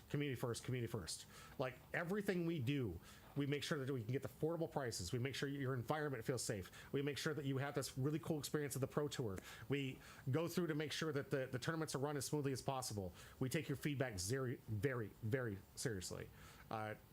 It's all pro community, and it's why the rules of our ethos as a company has been community first. Glad to see it, Curly. I can't wait to see it. Pro DM says, I like those changes. Oh, thanks. Yeah. I think, honestly, there would be a great also change if you can make it best 2 out of 3. When we're not doing formal Bandai events, we do play the best 2 out of 3 because the games are incredibly fast. It's 15 minutes, guys. If you have another player who knows how to play the games are super quick. And it makes it nice so if you have those non-bow games, like the hands are just unplayable, you've still got a chance to come back. Sai says, I'm already sold, bro. Now you just make me want to spend so... Calm down to the one. Don't spend more than what much you can actually spend on the game. That's true. Bro, there's only so much. Unless you want to get the boxes, which are terrible. The sealed product for this game is awful. I'd say that they really need to up the box quantity like they do for One Piece. Like you said, 2 or 3 hits, not 1 or 2. And given that half the case is only 1 hit and can be an uncommon alt art, bro, step it up. The fact that Union Arena somehow manages to have worse sealed product than Yu-Gi-Oh! Should really be alarming. Yeah. I do think they are indicating they're leading to doing better distribution for the hits, though. Given the actual number of alt arts from Nikkei, I'm taking that as an indicator, not a promise. I don't have any other evidence. It's just the number of alt arts that are in that set compared to the cards in that set. I feel like they might up the amount of alts in that set, and if it sells well, it might be something they continue to do going forward. Sai says, that's why Lifelink is a go. It really is. Thank you. Sai says, Porter, you have no idea how much I'm willing to spend on anything AOT. We got a lot of Attack on Titan, and I do have some decks to have you try out. Too much. Sorry. I'm sorry for your wallet. All right, we're going to get into the deck list of the next round, a third round here. Another rematch here between Buggy and Victimone Jr.'s Kobe, arguably one of its best and favorite matchups. Prodium says, I spend stupid money on this game just supporting my LGS. Same, bro. Same. I'm always buying at least 6 boxes. I build all the decks because that's what I do. So you need at least 6 boxes to make sure that you have everything you need to build every deck with all the triggers and everything you need. I don't need a case, but I'm getting a case, right? Hey, the alts can sometimes help out. If you get that 3-star, if you get the 3-star, yeah, get that thing, get the 3-star, get it alted. It's like 1 in 3 cases. It's not bad. Is it 1 in 3 cases? Yeah. I thought it was like only 1,000 3-stars got printed. As many get distributed out there. There's only so many stores willing to carry so much. But from the ratio that I saw in the community, it was 1 in 3 cases. Maybe it was just the ratio of that store that bought like 6 cases and got 2. You good, girl? You good? You having a good time? All right, let's go into our deck list for round 3 of this 4-round tournament. Some familiar faces and familiar decks. You want me to cover this one? Sure. All right, let's start off with Kobe. We just saw it. Remember, we're forgetting a few cards from this. The 1-cost Ripper blocker. Do you remember his name? Ripper. Ripper. Do you remember anything else we're missing? No. Probably just cut the dolls. I don't think we saw any. I didn't see any dolls. I did see this. Saw that. All right, everything else looks good. From what I saw, anyways. All right. Going into this deck list that we're trying to make up here from Victimone Jr., this is Kobe, a leader that seemed very promising at the get-go, but has very niche... Did it seem very promising? Yeah, well, I was talking about how promising it was. And I was saying how wrong you were. Still having a good day today. And it has 2 tops. And it has 2 tops with very favorable matchups. It has 2... I'll give it to the player that's been doing some work with this. But saying I've never lost to this deck. Well, sure. Your deck is a very favorable matchup against this deck. You were just saying how well that decks that rely on having a wide board Kobe eats up. I play a deck that relies on having a wide board and maintaining the board. You can also get them out by turn 3. This one's trying to play the more fair decks that can get them out by turn 6. Not a 5-character board by turn 3 or by turn 2. Your deck does a phenomenal job of like getting early game aggression out there with a lot of good searchers, and a lot of replacement. But I mean, I think that this deck has a win con against you if it hits it right and it gets you in the right spot. But it's not an easy win, for sure. Going into Kobe here, we have all sword characters have pseudo rush, meaning they can attack characters the turn they are played. Additionally, if any of your characters is 7,000 power or less, Navy only. Thank you. And 7,000 base power. Would be removed from the field. That means bounce, trash, KO, bottom of the deck, anything like that. 7k power or less. Take 3 cards from your graveyard, put on the bottom of your deck, and negate that effect. If the effect targets 2 characters of the same instance, it will negate both instances. So long as they're both viable targets. Starting off with the nice little Navy Searcher, this is what most of the deck wants to start off with. Why? Because it immediately makes the leader effect live. Start off with a quick search, look at the top 3, take a card that is Navy type, and discard the rest. Giving you essentially 3 cards in trash, ready to go. If you can't get it off this early, then you're going to want to start off with a 4 cost with the Kuzan, making sure you drop this on curve, trashing 3 cards on the top of your deck, immediately making sure Kobe can protect the board, and has this amazing ability that says when attacking, up to one of your Navy type leader or characters can also attack active characters. So now In your pseudo rush deck, you can now start attacking and pressuring those active characters that some people might want to try to hide behind the fact that you have the pseudo rush and sword. So attacking here, enabling all of your sword type characters to potentially start attacking active characters that have some great on play, starting off with Hibari on play, reducing the character by 2,000 power, and when attacking, giving it plus 1,000, and the ability of one of your Navy type leaders to attack active. We're going to see a lot of this attack active type ability in here. Aramaki also enabling that by also ensuring that the yard is full. You got to trash this card and 2 cards on top of your deck to give some character to kill or leader ability to attack active. You have Borsellino, which is a blocker, and you can rest it to give Navy type leaders or characters ability to attack active. And what are you attacking with? You're attacking with things like maybe the X-Drake. This is really in here because it's a 2K and a decent target for Helmeppo. So if you don't have an early game target, you might be able to find it with this Helmeppo. This is arguably the best card in the deck. On play, you may trash a card from your hand, draw a single card, and one of your sword type characters, cost of 8 or less, other than Helmeppo, from your trash into play. That character gets bottomed at the end of the turn. Bless you. Bless you. But you can return things that get pseudo rush, right? So if they have some rested characters, you can attack with this promo buggy. Kobe, sorry, thank you.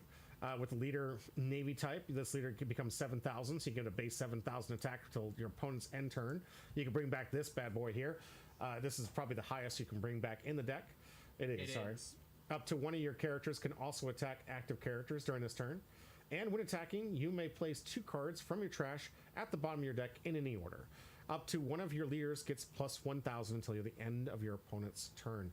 Meaning, in a very rare scenario where both of these Kobe's combined, you could have an 8k leader for turn. Pretty devastating.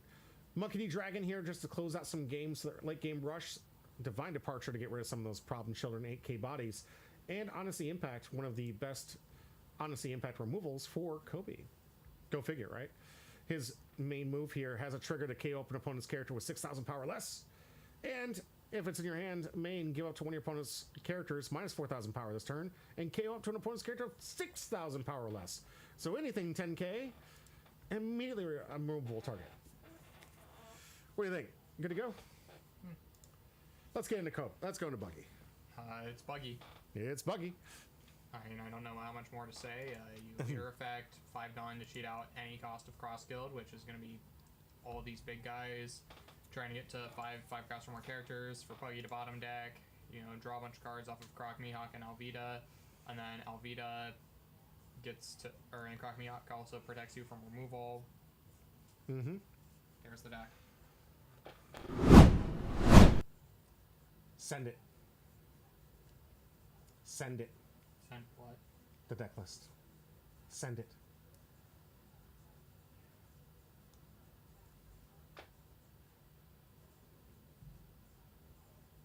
Oh. Thank you. Sounds good. I'll make sure it gets updated in my Patreon. What? He says he sent it in Discord. He sent it in Discord. I checked Discord here. Let's go. I don't want to dox him, so I'm going to leave this and then swing over it real quick. All right.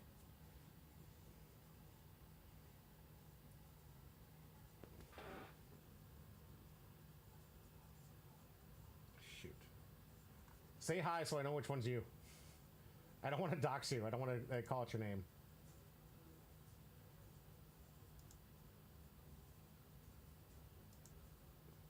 There we go. Thank you very much. Let's get to the deck list. Okay, here's the actual deck list. New things of note. Oh, wow. Dolphamingo, too. Go ahead. New things of note. 6 cost Buggy is a 2k counter. That's like kind of big. This is good for Zoro. You return a 2 cost or less to your hand, or 2 cost or more to your hand to give plus 4k. This is mainly for Zoro, but it could be potentially useful. And the trigger is draw 2, bottom deck 2, which is solid. This Buggy, I think he replaced for Stage. I was gonna say, yeah, I thought that was replaced for Stage. But other than that, you have this Dofi, which is like more removal, I guess. But other than that, I think that's most of it. So let's try it out. Also. Yeah, try it out. Okay, let's do it. We'll get this deck list in the chat, and I will update the Patreon for those that are not members yet. Oh, my. not members yet, you can become a member today for absolutely for free. You're gonna have to copy the whole link. It didn't actually capture the go-to link here. But you can become a friend. My link is down below for the Patreon. Gives you access to all the deck lists and stuff we cover, and you guys can see these things and are properly labeled, so you know which ones are to which video and who's playing what. Also, other free content and other stuff coming soon, and discounts on future products when we start doing some merch going forward. Stay tuned for that. Now, let's get into our next round matchup, which is one of these two. Is it this one? Yes. Yes. All right. Stage is ready. Board is set. Let's get them up past the shuffling here. 9 to 8. Looks like Sai's going to win the die roll here. So if you're the winner of the die roll, what are you doing? I mean, against Kobe, you want to take away second from them because Absolutely. they really struggle going first. But Buggy usually wants to go first, so depends on how familiar Sai is with this matchup. That's true. I don't know how many Kobe's. I don't think he's played too many Kobe's in this one. Some of the side conversations were how much this matchup can be very beneficial for Victim Engineer, because its ability does kind of stop a lot of the game plans it's trying to implement. Sai says not at all.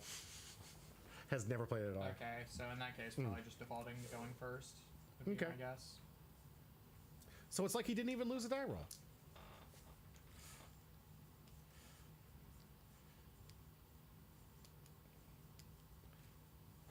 Love Vic. Man is methodical even with his shuffling. Vic's gonna teach you a class on how to shuffle cards. He can take you way down the streets and let you guys know the real intricacies. All right, so it looks like he did go first. No first turn play, which is kind of unfortunate, but I mean, it depends on the. No, you just haven't even started the. Excellent. Okay, yeah.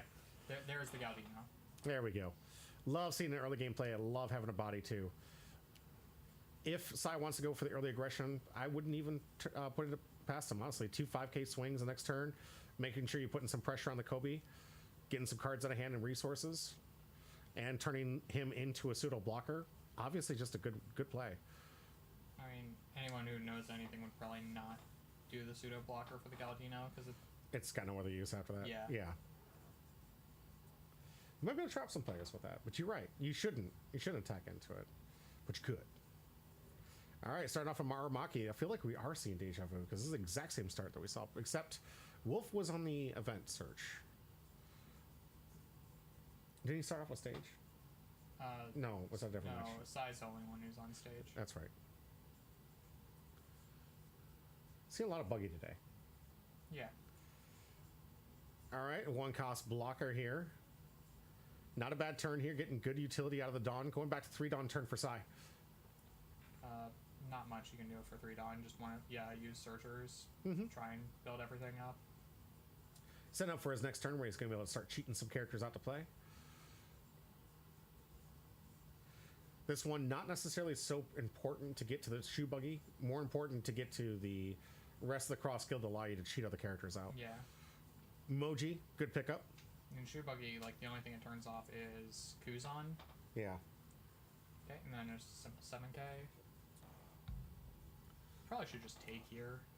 Honestly, the first one usually is just an easy take. I don't like that as the rule of thumb, but unless you're playing against yellow, it's a decent rule of thumb. I mean, the only time I would say it's like actively bad is potentially against aggro.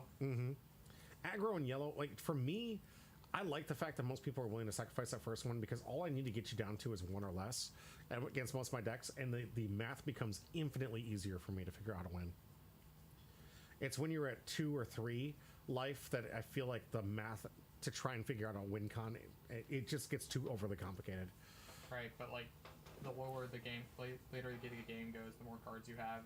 It's not necessarily worth when you're at like so little cards. Sometimes just the extra card that initial swing gives you, it really matters. So 4 Dawn here, this could be a great Kuzan play if he wants to set up. Does need to get his yard ready to get the leader effect active to protect his board state. We'll see if that's the line he goes. Could also go for the 1 cost search event, which would do that, and then maybe follow up with a Borsellino or an 8K swing. I don't know if I'd swing with Aramaki. I like the utility of the late game for Aramaki. Because Aramaki, you sack it, skill 2, get an attack active. It's pretty good. Looking like he's setting 3 aside. It could be an 8K swing here. It's an 8K swing. Yeah. Just take. Yeah. There's no reason to discard what, 3 cards for that? Yeah, don't think potentially 2 2Ks. Yeah, 2 minimum. 2Ks. Yeah. One open. Is this a search event? No. It's a Prince Chris. All Oh, right. After last game, I think he knows. This could be a good card. Yeah, I feel like maybe developing it this early is not really worth it. Honestly, I don't think so either. I think you swing 9. I mean, it would have been the same result, but like retaining the 2K in hand, I think is more important at this position. Interesting. Willing to give away the 1-cost blocker there just for a 5K swing. I guess saving the resources. Must really love his hand.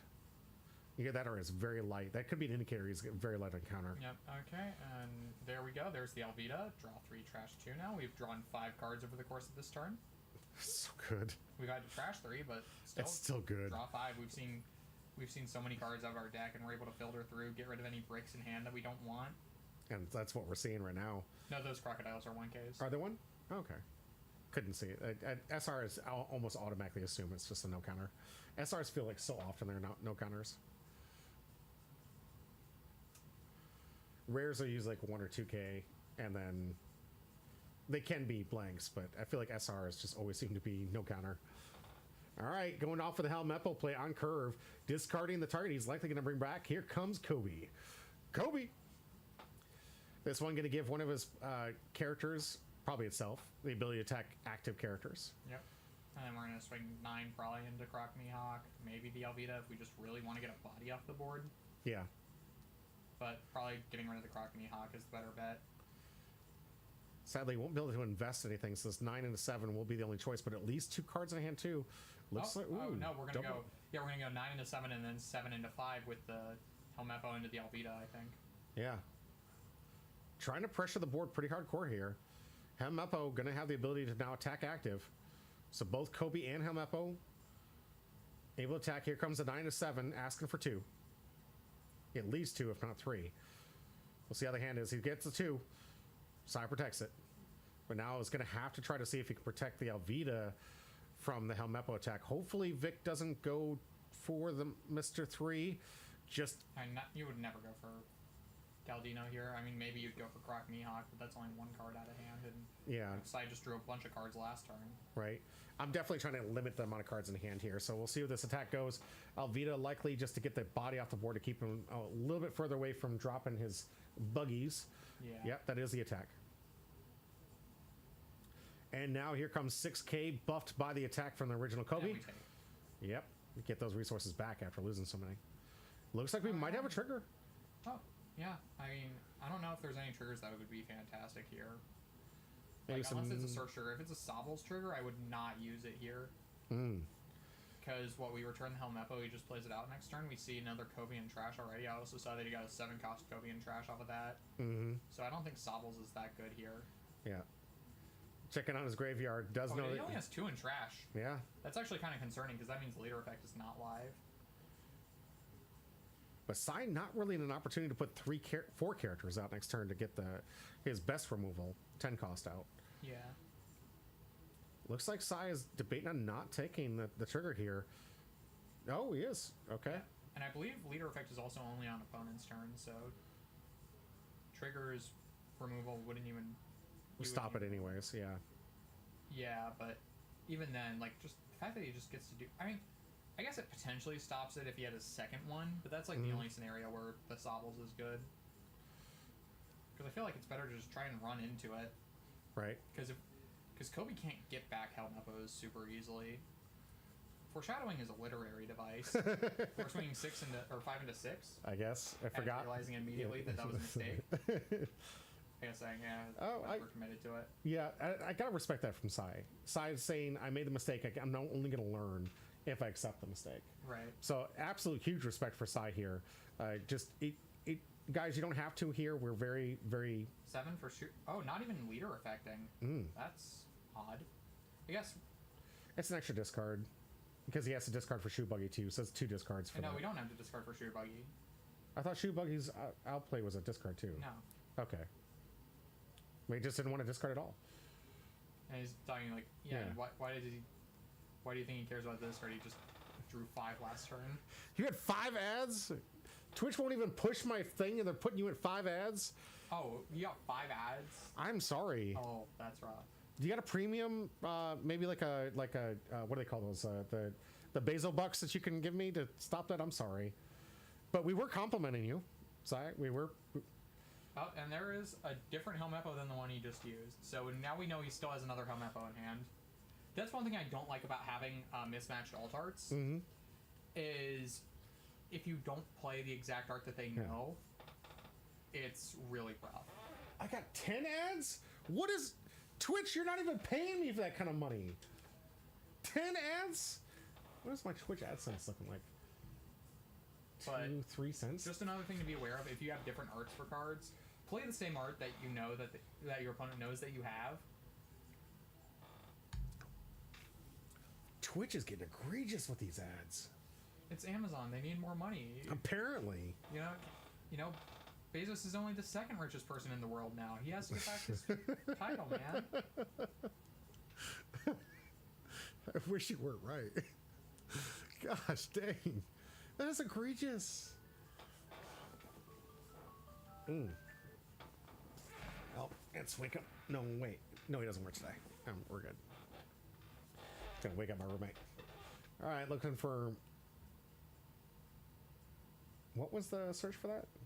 Ricker. Okay. We just saw him reveal the search. But what gave him that? It was a one event, one cost? Probably. Okay. Yep, swinging 7 into there. Probably countering now. Yeah, needs 2 though. Needs a 2 and a 1. It looks like Sai's already prepared. Hand, yeah. Or is that his hand, or is that what he's preparing to counter? I think that's what he's preparing to counter.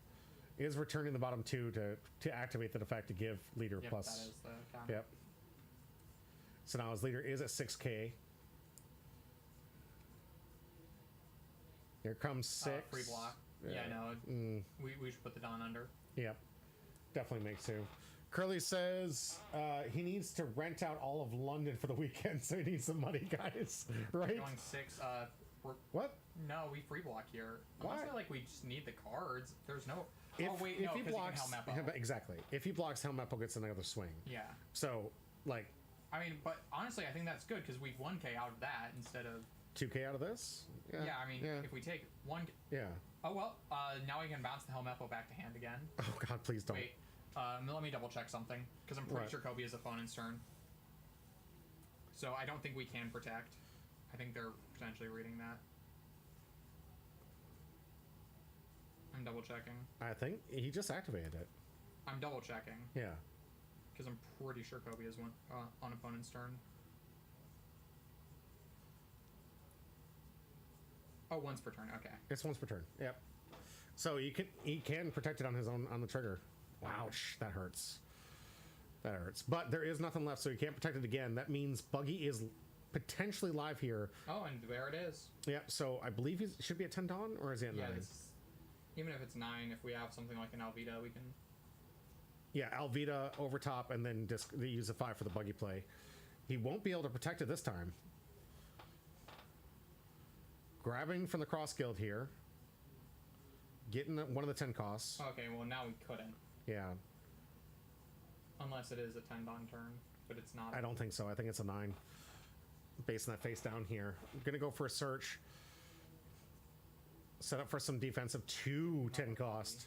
So Dictamon's been paying attention. That's 2 no counters in hand out of what looks like a 4-card hand. So the most you could possibly have is 4k in hand. Here we go. 4, 7. Looking like he's going to use 3 for an attack here. What do you think? 8 into Kobe here? Nope, 7 in the Kobe, asking for 2. I didn't have a 4 cost or a 10 cost after. Yeah. Oh, he didn't have another one to go into it. Okay. Makes sense. Got to go for the search. A little unfortunate. Yeah. So as soon as I did the first search, Buggy was offline. Yeah. However, you are setting up for that later game turn. You're not dead yet. 2 life is not dead, but you do only have 3 attacks on board, and one of them you want to leave back for a blocker. So technically just 2. Here comes the next attack here. Big Haven pile up. 6, so forcing 2, but this does turn back on leader. And does have the ability to block out if he wants to. One I cost. almost want a counter just to turn back on if we can afford it. I think next We turn. do know he has one brick in hand. Yeah. Because we know he has the other Helmeppo in hand because he played out the altar Yes. instead of that's the true. base art. That's true. So we know there's at least one brick in hand. He uses the Maybe blocker. blocking, Okay. which means leader effect is still dead. But next turn could be. Oh, we'll 4 see. cost. Emoji. Okay. The not the blocker you want with Prince out. I mean, here we're not dead, so it doesn't That's really true. matter.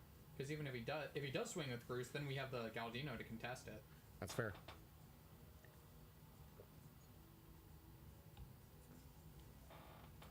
All 10 down here for Vic Mon Jr. We do know that he's got another Helmeppo, so we might see another play, but I think he's He running out of doesn't A have any cost. trash anymore to play Yeah. out the Helmeppo. Can discard an answer. We don't know what's in his hand. Right. but Because we've you already always- seen two of the 8-cost Kobe's. We've seen one of the 7-cost. Likely, potentially, he might have another promo buggy. Kobe. Too many,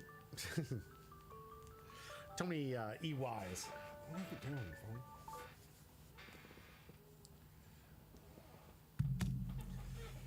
I was just gonna keep going off all day. Let's see. Vic, looking at the board, I think right now going board is probably the only answer. Yeah. I don't know if I'm ready to go live here. Looking, touching the Prince. Interesting play here.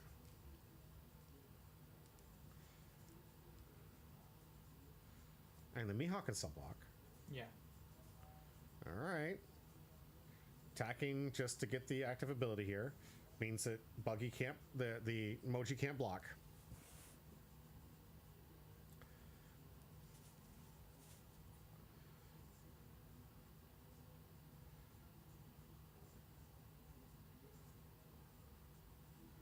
See where he wants to take this. Next one probably going to be a big swing. Maybe Victimon setting up for that 2-turn kill, getting some massive swings in just to try and put the pressure on side, then try to end it next turn, and thinks he can survive this turn. I mean, he's got to worry about what? Theoretically 3 attacks with this board state? Yeah. And 3 life. So Victimon probably in his head that he thinks he can survive this turn. I mean, there's no way. I don't think Sai can really do lethal here. I mean, potentially if you load up the Galdino, I guess. Yeah. And the right hand. But that's like really high risk. I don't think that's worthwhile. High risk, low reward for sure. Vic, very methodical in the way he plans these things out. You see a lot of time with Vic just thinking through and trying to figure out what the proper line is. This is a new-ish deck for Vic here. Hasn't played too many games with it, but I don't think I've ever seen a game where he hasn't been very, very methodical with the way he plays, the way he makes sure that the appropriate dawn are being played, and sequencing is being carried out properly. Yep, Here comes the second Helmeppo. Helmeppo. So I said, Audio's cut out. Oh. what? No, we got No, audio. we have audio. I don't know if it's just me, but y'all's audio cut out. Just the rest of y'all hear them. Can you? I'm gonna pause real quick. Can you give me a confirmation you can hear us back? I mean, I'm seeing the audio move. It's good on our end. I got the sound bars moving. The Yep. Are they moving? I guess they are. yeah, that's it. No, I can't either.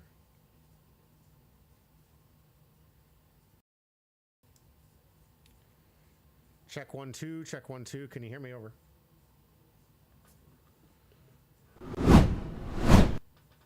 Same.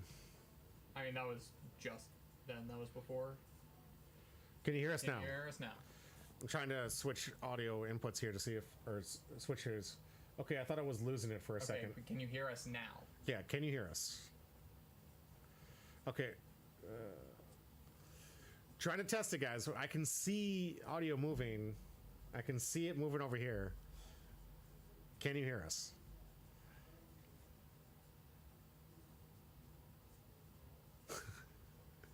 Can you guys hear us at all? I mean, I think we're figuring out. Yeah.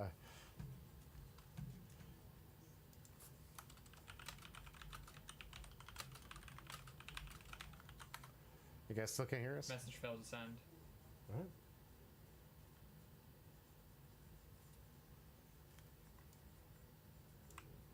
What's going on?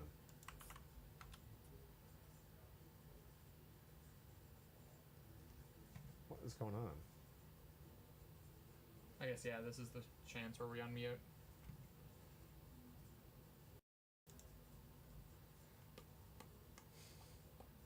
Nothing yet. Okay.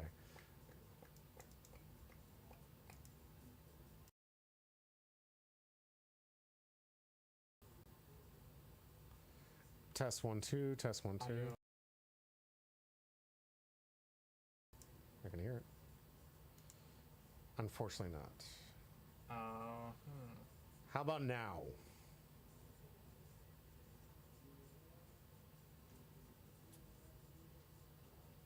Can you hear us at all? Just some kind of feedback would be good. We're not using OBS. Pray to the OBS gods. Yeah. Streamlabs. Nothing. All right. We're going to end stream. Yeah. You can't hear us? Yeah.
Welcome back to Homebrew Pie. I'm your host, Jimmy D, and I hope you can hear me. Back? I can hear the intro audio. The audio is back. Let's go. Okay. I mean, that was for the intro audio.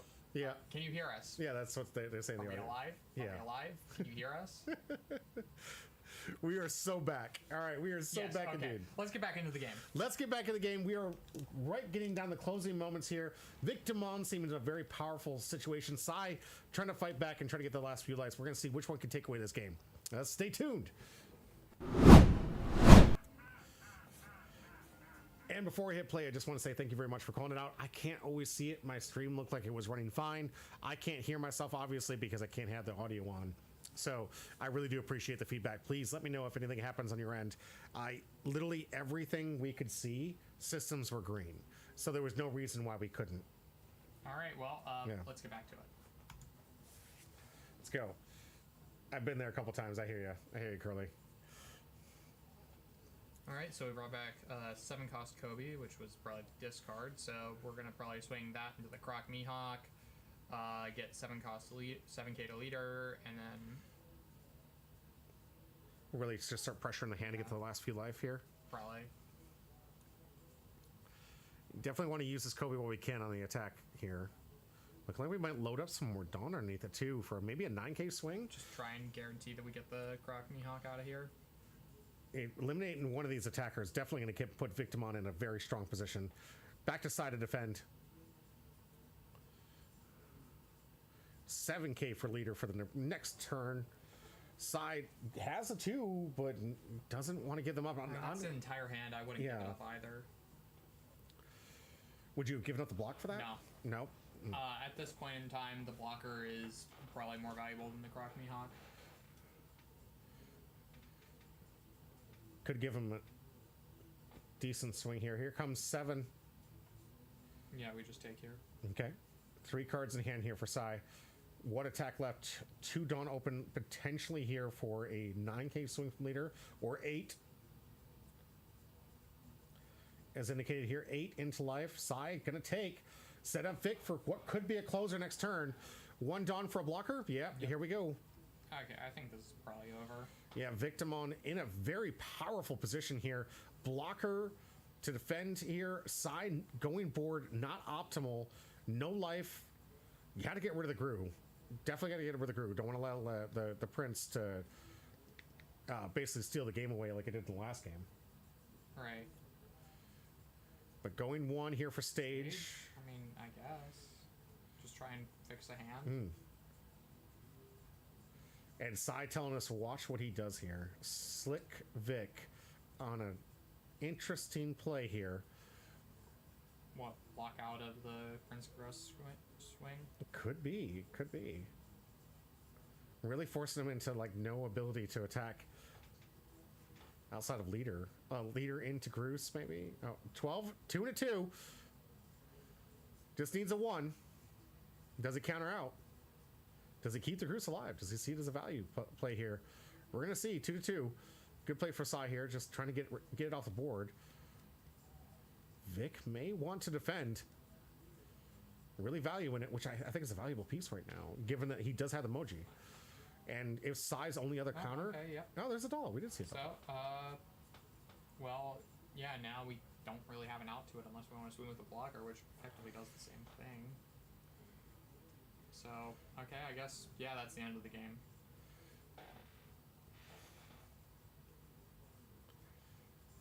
All he's got left is leader effect. Leader attack. Yeah. And a yard too strong for Vic here to be able to... I mean... protect it. And he could block on leader attack too. Yeah, no, that's what I was saying. Yeah. The Gross, you just block out of it. So like, unless we have another Mihawk or a Kabaj, I think those are the only 2 options. Because the Kabaji blocker becomes a 6k and Prince Gross is not base power, so unless it's a Kabaji blocker or a Mihawk blocker, we do just lose here, I think. Yeah, I think Sai actually might have another Moji based on the way this attack strategy is going. Moji, it doesn't matter if he has another Moji because he just blocks it. Mm-hmm. All right. Is Ripper going to save the day and try to prevent Sai from walling up with more Mojis? It is. Here comes a block. Now Sai with an unfortunate decision. Do I attack with blocker and just waste the block? It's the same thing, so it doesn't matter. And I definitely want to attack with a Mihawk. Oh God, no. Oh no. All the hope from my body has just left. I know. And that just hurts. You just lost a blocker to get rid of the thing that prevents the Moji block. I mean, I guess the Moji block is probably slightly more valuable because it gets us a draw. That's fair. Absolutely. But this does also give him the ability to play another Moji if he has one. Yeah, if we have more Mojis, then... Which may be the reason the side was so invested in this. Yeah, or if we have like 2 Moji or 2... Yeah, because Kabaji, it doesn't matter because... Okay, Croc Mihawk. And not leader affecting. I guess we really need cards in hand and we just don't have much else. Well, defensive, yeah. He's got 2-3 big swing hits coming his way. And it is another Moji. Actually, about that draw, I had 4 cards in hand. Okay. So, definitely need to stock up some kind of defense. Bricks. Okay. Oh, good grief. Grabbing the Kabaji blocker, which is at least a 2k in hand. All right. When we stabilize this turn, I don't think there's much we can do from here. 10 Dawn for Vic. If he sees lethal, this could be it.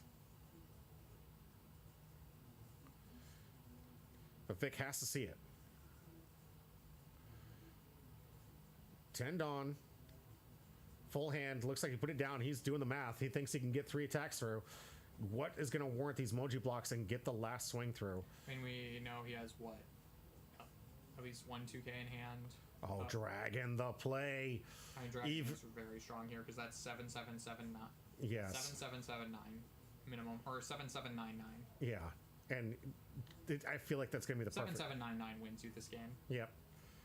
Taking 2 active underneath them? Because we put 2 active. You put 2 rested. Oh, did we not? He put. I thought we put the active. Vic! No, you put the rested first. You put 2 rested underneath any character or leader. You put the 2 remaining active Dawn. That probably doesn't matter. Yeah, here comes the 7. Kabaji blocks might actually get us enough counter. All right, this can be a draw. Wait, why didn't they draw? Huh. Here comes 7. Why are we not drawing off the Kabajis? Why are you not drawing? Oh, just giving up. mentally just gave up on that one. Why aren't you drawing? Sigh. 4 cards in hand, because he had 4 cards in hand. What? Promotion? Maybe I'm... On KO, if your buggy's leader and you have 3 or less cards. Oh, okay. I forgot about that. I thought it was just on KO draw. KO draw. I don't know. I guess it's 2K also. Yeah. Even then, I feel like we just 2K to get the cycle. I mean, no. I wish. Yeah, I wish too. Because it's just such a bad situation. Oh, wait, we got the... I almost forgot. We do have the bounty pack here. Let's see if Vic can finally get us a hit. We've had nothing but a Dawn pack and 2 rares. Come on. Come on. Let's see. Can I discard no counter? I mean, in certain decks that you can to get some good value. Yeah, there's certain, like, what is it? Nami allows you to discard to give 2K for the turn, right? Yeah. Ace will be similar to that. Mm-hmm. Can we see a hit? Finally, can we see a hit? Oh, hi, multi-pass. Hey, SR. All right. Decent for Piss Kid. There you go. Multi-pass! Welcome back. Good to see you. Just in time for the last round of the pack giveaway that happens just after that. So, we have Victimon Jr. trying to take home his first ever top in one of these moments, trying to get himself into the top 8. Really desperate. He's been really super excited because he's finally had some time to be able to come out to these locals and trying to get himself into that top coveted seat. And those that don't know, the top 8 gets to play for a manga Trafalgar Law and additional prizing with an awesome prizing for the mat that they get, the personalized Dawn that we made for him, that we're going to make for him, and the of course the medal that allows you to keep that trophy. So a lot to be won in top 8 versus top the 6-2 or 9 to 16, which does get some decent prizes. Just they're no unique Dawn. It's just kind of a Dawn we created for that placement. And packs, of course, per win and how you're going through. But Vic has been really super excited to try to get himself into the top 8 and wanted to, a few days that he does have access to coming out to Lifelink games to not go to waste. So hoping today to get a top and put himself in a solid position in top 8. We'll see if he can do it. But he's going to first have to go through the man, the myth, the legend, Porter von Wittgenstein. For reference, I haven't done better than X3 for the past few weeks. This is the first tournament I've actually been doing okay in. He's been doing well. He's doing well. Porter, the gatekeeper of gatekeepers, the man trying to go for first and fight Marcus for that coveted top spot to make sure that all the die rolls go in his favor. That's what we're giving away to the first place. The highest seed, make sure your die rolls are always in your favor, and that's what they're playing for today. But Porter saying, I'm going to get these points, Marcus. I'm going to take you down. While Vic saying, I will make top 8, and I will take you down. And you said Marcus is going to be going for the League of Legends game. If he dedicates more time to that, then I think we can probably... Yeah, you could come back in, yeah. I mean, I also think that I did so well today because Marcus wasn't playing, because Marcus plays a bunch of decks that hard counter mine. I think the only reason I did well today was because Marcus or Greg weren't there. All right, well, note to Greg and Marcus out there, the competition's on. As Porter von Schlichtenstein, Not my name. the man, the myth, the legend, the Van Halen of our time. Let's check out this deck list. Let's check out Green Yellow Law, a deck that is terribly slept on in this format. Oh no, this deck is not great in this format. You know, it has some good matchups. I like what you're doing with it. It has one good matchup, and then the rest of the meta is either like middling to actively bad matchups. But can you take on the Kobe? Yeah, I've never lost to Kobe. We'll see today if today's the day that he loses to Kobe. Give it away. All right, it's La. You've seen this deck a million times. I'm not going to talk about, like... This is the first time we've ever shown this deck today. Like, it's the only... We've gone from Buggy to Kobe to Buggy to Kobe to Buggy to... I mean, I guess I'll refresh you on, like, the basics. Right. You know, if you have a Dawn under it, you have 5 cost or more character. If your total cost on your board is 5 or more, bounce a card to hand, play a Supernova from life. You're mainly trying to play Cavendish and just, like, put out a bunch of 6k bodies that your opponent can't deal with. And a rapidly fast method, too. Yeah, and just some new cards to go over for the new, like, list. We're playing this one cost Apu. It's a 2k. The main reason we're playing this is because the on-play rests a 2 or less. This is really helpful into Rayleigh, which is a terrible matchup for this deck. And then we have this Basil Hawkins. On KO, Trash Bones Life. This is mainly for Zoro as just a body they don't want to swing into. Smart. And the trigger actually does come up because you can put it into life with the 7 cost law.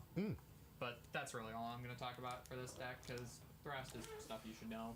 All right. At this point, if you've been watching this channel for any period of time. So he's saying that you're going to have to watch the VODs from the other one if you're a brand new viewer. So go back and watch the old VODs. All right, going over to Kobe again, who was just on camera. Victimone topping 2 matches back-to-back on camera with this Kobe deck. What's it do? Gives all swords pseudo rush. Pseudo rush meaning they can attack characters the turn they are played. If they're rested, easy target. And if they're steady, there's other cards that can attack active characters. Additionally, one of the extra benefits here is this character can protect his characters from being removed from field. Oh no, all the removal I played. I guess I just have to keep Zeus in hand as a 2k counter. Oh no, an extra 2k counter in hand. Oh no! I was going to actually mention that too, is that this one does have an innate ability to start protecting. This is a great for the, what is it, the Sakazuki return. A great answer to Sakazuki. Good answer to Buggy if you see it a lot in your meta. As we saw in those last 2 matches, very, very favorable in the Kobe matchup. And usually pretty good against board state-wide strategies. However, he's playing against one that is pretty resilient on top of the fact that it just kind of plays every card that replaces itself. So it's something you didn't see from Buggy, where they did pump out characters, go wide, and cost some cards from hand to get that board to go wide. Most of everything you're going to see from Porter here is going to replace itself. On play search, replace itself. On play search, and even bounce back to hand to do it again. Because just like Goofy, he'll do it again. And we'll see, because right now, this kind of irrelevant, as he just said, because he's only got 1 removal card, that being the Zeus. However, for our man here, Victimon Jr., he's got a lot of active enablers here. You've got the Aramaki, which enables you to fill up the yard to get that leader ability active and attack active characters. You've got the Borsalino that you can rest to attack active characters. You have the Kuzan when attacking, which can give characters the ability to attack active characters. You have the ability from Hibari when attacking, gives the leader ability to attack active characters. And of course, you have the 8 cost Kobe on play, gives any character the ability to attack active characters. Please not again. Think of the children. Oh, don't worry. We shall see how this match goes. Monkey D. Luffy, a nice little top end. This is a nice little tech card here for our Victimon Jr. I haven't been a fan of putting this one in here, but it was a good, solid, staple red card. Most people play this in the slot. Why? Because it just ends games, and like we saw last game, it ended the game against our poor Buggy player. Right now... The Dawn is supposed to... The day you attacked is supposed to be rested, not yes, active. not active. Yeah, it should have been 9977 the last game. 7799. Yeah, 779. Yes. Always attack low, climb the ladder, climb the ladder. Thank you. Actually, that's very. That's that's why I love having him here, guys. Hey, honestly, you got to keep that sequencing right. Climb the ladder. Don't go down. Climb. Ensures you're going to get more attacks off and freely. All right, our last matchup of the day: Porter versus McDemone Jr. Porter, tell me you don't bring out a weapon. I don't. Okay. I don't need it. You don't need a weapon? In this matchup, no. You Kobe is a bad deck. The hatred is thick with this one. Oh man, all these cards I'm trying to get up to. This is all supposed to go out to Lonely Doombot. Okay. Because he wants to build this deck. And I keep pulling these things like crazy. Did I tell you that I was getting my car was basically gaslighting me? So I think I asked you that I thought I left this in the car and I couldn't find it, right? Oh, did you? Yeah, I asked you. I was like, "Did you see it in here?" Because I couldn't find it. The alt art for this, right from the folder. Oh, because I didn't give you. No, but Spencer did in the car. Remember, he handed one up to me. So I put it in the glove box or in the cubby hole in the front. The alt art. This isn't the alt art. The alt art's at the in the studio. You have a binder right there. Is It's the empty. alt art in that? No, Oh, okay. I actually blinged out the deck yesterday. Okay. So it has all 4 copies. I was able to get all 4 copies from my rally deck. But I searched the car. I asked Spencer. I said, Spencer, you didn't take this, did you? And Spencer's like, no. It was in your car, right? It could have fell through. Went to my car, dug through my car, went underneath the seats, couldn't find it, high and low. The next day, I go in my car to go get lunch. It's sitting there in the cubby hole by itself. My car. Many such cases, man. Many such cases. It's gaslighting me, man. It's gaslighting me. I think you're gaslighting you. I was gaslighting myself? Yeah. You think I get pleasure in gaslighting myself? No. Okay. It's not a thing of pleasure. It just happens. And you see. A lot of die rolling here. I lost the die roll. I got snake eyes. Oh. So, oh no, I lose the die roll. He's gonna put you exactly where you want, though, right? Don't you like being on the play? No, because he's gonna go second. I usually like to go second. Oh, do you? Okay. Yeah.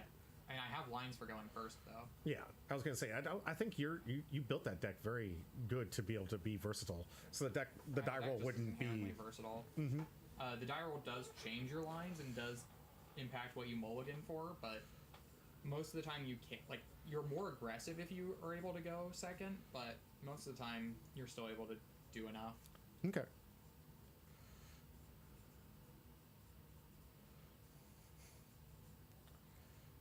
Are you sure your name's not Von Schlichtenstein? I am okay. very sure. Okay. Have we checked the birth certificate? Yes. Okay. Have you ever seen A Knight's Tale? No. It's a good movie. You should check it out. Okay, there's the new Luffy from the promo. Heck yeah. Thing. So glad I could hook you up with that. Yep. I don't know if it's mine. You got one too, but I'm just glad I got it. And I got 2 from Spencer. Nice. Oh, you got all 4? Yeah. Heck yeah, baby! All 4. We're all hooked up with a bling this weekend, making something out of what was a disastrous weekend. Yep. All right, gonna start off with a quick search. Event. Borsellino to the front. Probably the best of the 2 here. Core could have gone 2K, but decided not to. And you could have also gotten the doll. That's true. But the doll is a discard for it. I like her and all, but like. Okay, there's the turn 1 Aramaki we've seen every single game. The doll for me only really pays off when I have something that pays off the minus attack. Like, you really need to. It needs to be a card that you combo with something else. So I don't like it by itself. Here comes 6 to life. Putting some early game pressure. Yep. 2 for a beige. Arguably one of the better cards at that cost for you. Yeah, I mean, ideally, I think I would have rather had a Kid Killer here, but just to get more cards. But it's fine. It means I don't have to worry about playing it next turn when I play the Cavendish. I can maybe do more with that. I was gonna say this feels a little slow for you. I feel like Cavendish, along with 3 other searchers on board, should be the play right here. I mean, that's only if I'm going second. This is the play turn 1. Or for going first. Yeah. Because I need 4 Dawn to do what I usually that's right. do. I need a 2 Dawn turn 1 and a 4 Dawn turn 2. Like, it's exactly the amount of Dawn for going second, so. This, again, going first is slower, but you still do have most of your lines intact. 4 Dawn turn, I think we're going to see a Kuzan, probably. Probably. Should not here. And I think yes, I know it is a Kuzan, because I played this game. Smart sequence in here. I'm glad he did it. Don't play the characters unless it changes the game state. Get the attack out of the way. You never know, especially in yellow. Look at these Kuzan mills. There's 1 Helmeppo. There's 2 Helmeppos. Oh, that hurts. So, that hurts. Yeah, 2 less Helmeppos to worry about. Remember when I said it's hard for Kobe to... Like, Kobe can't really get Helmeppo out of trash? Yeah. They can't. That's how I know that. Well, you've studied the deck profusely because you've played it countless hours. I mean, I've played it like a couple times. Countless hours searching through the highs and lows, playing the sim until he could get 10 wins. Okay, there's... Someone would say he's still trying to get those 10 wins today. Alright, just going simple 5 at life. Love getting this out. This was one of the cheated ones, right, with ability, or just hard cast? No, I just played the Cavendish hard. Okay. No hard reason cast? to. Yeah. And 2, we got another beige. Another beige. I really got to get that other alt for you. I am What's missing just one. I only need the last one for the beige alts. What set was this in? 11. 11. Okay. Don't think I have any 11. Can I interest you in some 08? No, I've got everything I need from that set. I think most people have. I'm hoping that set goes up at some point. It's got some okay cards in it. I think the only card that's not getting reprinted in PRB is Jozu. But Jozu is a very strong card. Very. Interesting. Kuzan. 6 Dawn. We know it's unlikely he's going to have a Helmepo, given he just milled 2 in the yard here. Curly says, it's sad. It's said he went into the mountains with the sim for over 100 years and came back down the champion. He is a champion, so that is accurate. We have to wait about 99 more years for that then. All right. Using the Aramaki to get the Kuzan, it's going to be able basically force him to be able to attack 2 things. I mean, the only thing that he would have to dedicate Dawn for anything that's not the... Okay, well, he's Cavendish here. The Cavendish. Here comes 6. 39 Real, good to see you. Welcome back. Alright, well, I mean, this is a simple 1K where I just block. Yeah. I guess I just wanted the cards in hand, so... Makes sense. But this Kuzan should have given his leader ability to attack active as well. Yeah. And it did. Here comes 6. Going at Cavendish. And there's a 1. Bit unfortunate, but not the end of the world that I had to get rid of a restand law. And another Kuzan. Helmepo in the yard. Honestly, Impact in the yard. Not the greatest mills here for Victimone. And the Kobe, if he has another Helmepo at some point. Is that? But that Kobe is only a one-use thing. Yeah. If I would have had the Honesty Impact, I would have gone for Cavendish instantaneously. I have a Bejo. Do you really? All right, that's right. All right. Well. Yeah. No. I do have protection against removal. Okay, getting a Perona out. So I attack both. I don't have the Dawn for this, but I attack both into your Basils. Or beige. Beiges, and then try to Honesty Impact. On a 6 Dawn turn. Okay. A 6 Dawn, think about it. I use the Aramaki, attack Kuzan into one of the Beiges. What's the counter for that? What's Beige 1? So you'd have to counter 4? There's no way. Yeah. So I attack leader and Kuzan into removing both, and then Honesty Impact to get rid of the Basil Hawkins. All of this is theoretical because it wasn't in his hand. To get rid of Cavendish, because it is the biggest threat on this board. Yeah, I'd be fine with that, honestly. You're dedicating so many resources to make that play that I really don't care. Okay. Here's a Basil, just getting out body that like you don't want to swing into. Smart. Did you bait him? Did you tell him, hey, you can attack this. You can attack this active. Here comes 7, restand 2. Kuzan out to the trash. Now here I'm leader affecting, getting back to Luffy because I'm going to play it out. Can't play the kid out, but no. Good to know that it's there. Yeah. Got himself a nice little wall if he needs to get there at some point. Playing back out the Luffy, just get more cards. So good. It's what your deck does so well. Cards replace itself, card replace itself. 2K here. And this one doesn't have an alt. No. That's a shame. Yeah, there are quite a few cards in this deck that just don't have alt arts. 7 into life. Looks like Vic's gonna take it. Dude, the tempo has been in your favor. Like, Vic just taking all the life hits here. Has he even taken that life, or did you take that life yourself? No. No. He swung with that, yeah. Okay, so he got one hit. I haven't even had to use leader effect to actually play anything at this point. Vic on 8.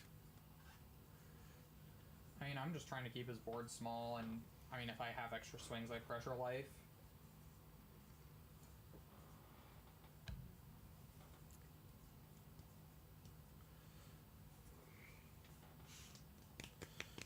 Vic, do we do some attacks? Do we attack the board? Kuzan will enable his leader to attack active. Oh, all the active characters that he would want to attack, the searchers and the card that like hurts him if he attacks. Right. think in his mind right now, I would try to load up and try to get this Cavendish off the board as soon as possible. But I got to entice you because I know you're going to get at least one free block out of it. Massive swing here for 6s. Oh, we found his third Helmeppo. Does have plenty of targets in the yard. We'll see what he wants to bring back. I mean, I saw the 8 cost was in there. which is the play here, I think. Brandon discarded so he can get himself the 8 cost back. That was milled on a second Kuzan mill. Here it comes. Career Kobe in line and now able to give itself active. Attack inactive. Not sure how relevant that's going to be, but... Yeah, right. I was just thinking that myself. I think... Honestly, I would maybe... I would give Helmeppo that. Because you can attack the Kobe into the Cavendish, right? And then you have Kuzan. Right, I mean, I would have given it to the Kuzan. And then given Kobe attack active, maybe. I don't know. Give it to Kuzan, attack the Beiji with the Kuzan, and then go 9 into the Cavendish. Yep. But here I just get the block. Yeah. Free block there. And give +1 to lead. By bottoming 2. Looks like he's going to get the 1 cost event search, the 1 cost event search. Yep. Bottoming both. Making sure Kobe stays 6 to next turn. Yeah, if I'm Vic, I definitely start. I attack Kuzan into that. Kuzan then gives Kobe the ability to attack active if necessary, but really not. You just want that Kobe to attack the Cavendish here. Yeah. Here comes 6 into 6, asking for 1. He gives it up immediately. And 6. I searched the 2K, so this really doesn't matter. Although I'm giving a different 2K, giving the Zeus, which doesn't do anything here. Yeah. Here comes 6 into 6, and another 1 to get. This Beiji sticking around, baby. Okay, putting out blocker, blocker, and put it down. This Cavendish is just insane. Arguably like, one of the best cards in your deck. It is the best card of my deck. You don't think the 7 cost law is the best? No. I'm playing 4 Cavendish. I'm only playing 2 7 cost law. That's fair. Absolutely. By the numbers. Here comes Simple 5. He's debating on it. 5 into 6, not going to really do anything. Getting Kid Killer here. Okay. Although you could go into Kuzan, I guess. I mean, I'm going into Kuzan. You got a cool, clean board. You are such an active board first. I mean, in this matchup, if I can get rid of any of their threats, then it doesn't really... I don't care about anything else. Mm-hmm. It's been very beneficial to you. Don't get me wrong. I'm not trying to like throw shade or anything. Like I've seen how beneficial it's been. You're in the championship again at the top of the end of the tournament here. It's a tried and true method. Here comes 6 into Kuzan, restanding the 2 that he just spent to get the Kid Killer out. Asking for 2. See if Vic gives it up. I do like the ad here of Basil Hawkins because as a deck goes, you don't have a whole lot of offensive threats outside of the 7 cost Law, your leader, and Cavendish. I have Hody. I have. Oh, that's Hody. The Law. Hody is good offensive. And mainly in most matchups, it's just for the cycle. Mm-hmm. If nothing else, by putting it into life and then just getting the trigger off. Yeah. All right, 7 into 6 maybe, or 7 into 7 if he wants to go for the board. Bouncing the Luffy back. Why not? Get a free search. Yeah, or more counter, or maybe even another Beiji to protect your board. Yep. I don't think, honestly, Impact is a concern. Maybe. Here comes 7 into 7. Asking for 1 or the blocker. Or the Helmeppo. Could be. Could just give it up. You're right. I did search a 5 cost Bonnie, so if I can't out it this turn, I'm just freezing it. He does know about it too. Yeah. We'll see if that's the line here. Gives him the 1 from the Borsalino. So now live here, 7 into 7. Gets the blocker. And now you can absolutely use the last 5 here to freeze it up with the Bonnie. Looks like the play. Oh, no, blocker law. Blocker law. Okay. Makes sense. Yeah. Play back How many searches has this Luffy alone got in this game? 3? It is insane. 3 free cards for the same 1 cost. Okay, there was the heal law. There we go. Oh, you're getting greedy. You getting... I didn't even see those. I'll be honest. I was just messing. Yeah. I I was Man. 2 cards deep, so it wouldn't even have mattered if I saw that I had another blocker law coming up. Oh no, I was talking about you getting greedy going for the pack. Oh. You thought you had to win so much that you're like, I'm going for the pack right now. I'm gonna get my bounty pack. That's what I was laughing at because it looked like you're reaching for the bounty pack. I guarantee you that was not what I was doing. I know. I was just trying to make sure there was enough space for my board. Right. I know you too well. That's what makes it fun. When the best things to make fun of are the things you know the person would just never do. I should explain humor. It ruins humor, but still, I feel like it's the safest thing. How could you possibly be offended by that? Right. 10 Dawn turn for Vic Damone Jr. Most of his helmet pose, 2 in the yard, 1 in the field, 1 left in deck or hand if he has it. There's nothing really fantastic to play in yard, I don't think. No. And the best play I think he could do right now, we've seen that promo Kobe in hand the entire game, so the way he's divided this up in 7-3 looks like it's a very promising play for the Kobe. Will have an active target to hit. I would not go into the Basil, but it can go into Cavendish. And I don't think Porter's going to fall for the 4K or the 3K reduction next turn. Yeah, no, I know that card well enough to Out hit when you can. Yeah. Yeah. So Vic looking like he wants to play 1. It could be another blocker or another 1-cost searcher. He bottomed 2 of them, so there should only be 2 left in deck. Vic going for an attack here first. 6 into 7. Sorry, 7 into life here. Going life. Going a little bit aggro here. All right, figuring out that he's probably fallen too far behind because he couldn't keep up a board state. Here comes that promo Kobe. Gonna go 8 into Cavendish, I assume, here, because he has to. He can only pseudo rush works on characters here. So 8 into Cavendish, getting 2 cards, 3K, the perfect counter. And I have the blocker for leader swing if he wants to swing into Cav. Nice.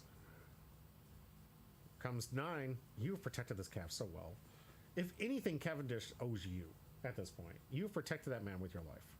Blocker to protect the Cavendish. 1 left to go for his own blocker. Passing back to Porter. 2-2. Did you ask him to change it out? Because just to keep track. No. Oh, nice. Nice of Vic to do that. Putting the die out there to remind Probably would have been more helpful during Wolf's game. Yeah, right. I think that might be why he did it too, because he felt bad that Wolf didn't know. I don't think Vic, honestly. No, it was not malicious in the slightest. I guarantee that. Swinging 6 there, forcing at least 2 cards out of hand or the blocker. Getting ramped up here. This could be like. Is this the turn we go for lethal, or is we got one more turn? No, we're not going for lethal this turn. Okay.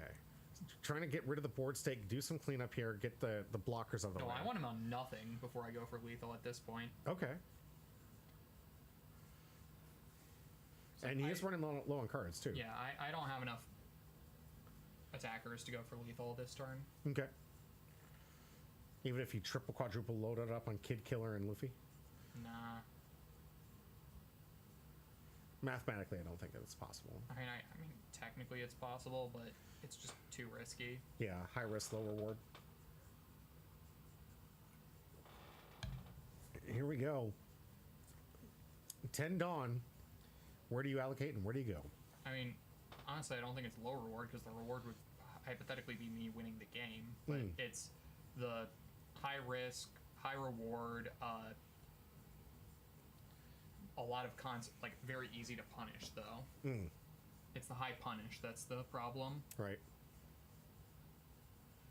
You're Yoka Richie. Good to see you again. Welcome back just in time. This is the last match before we get out to the pack giveaway. Good to see you, Yonko.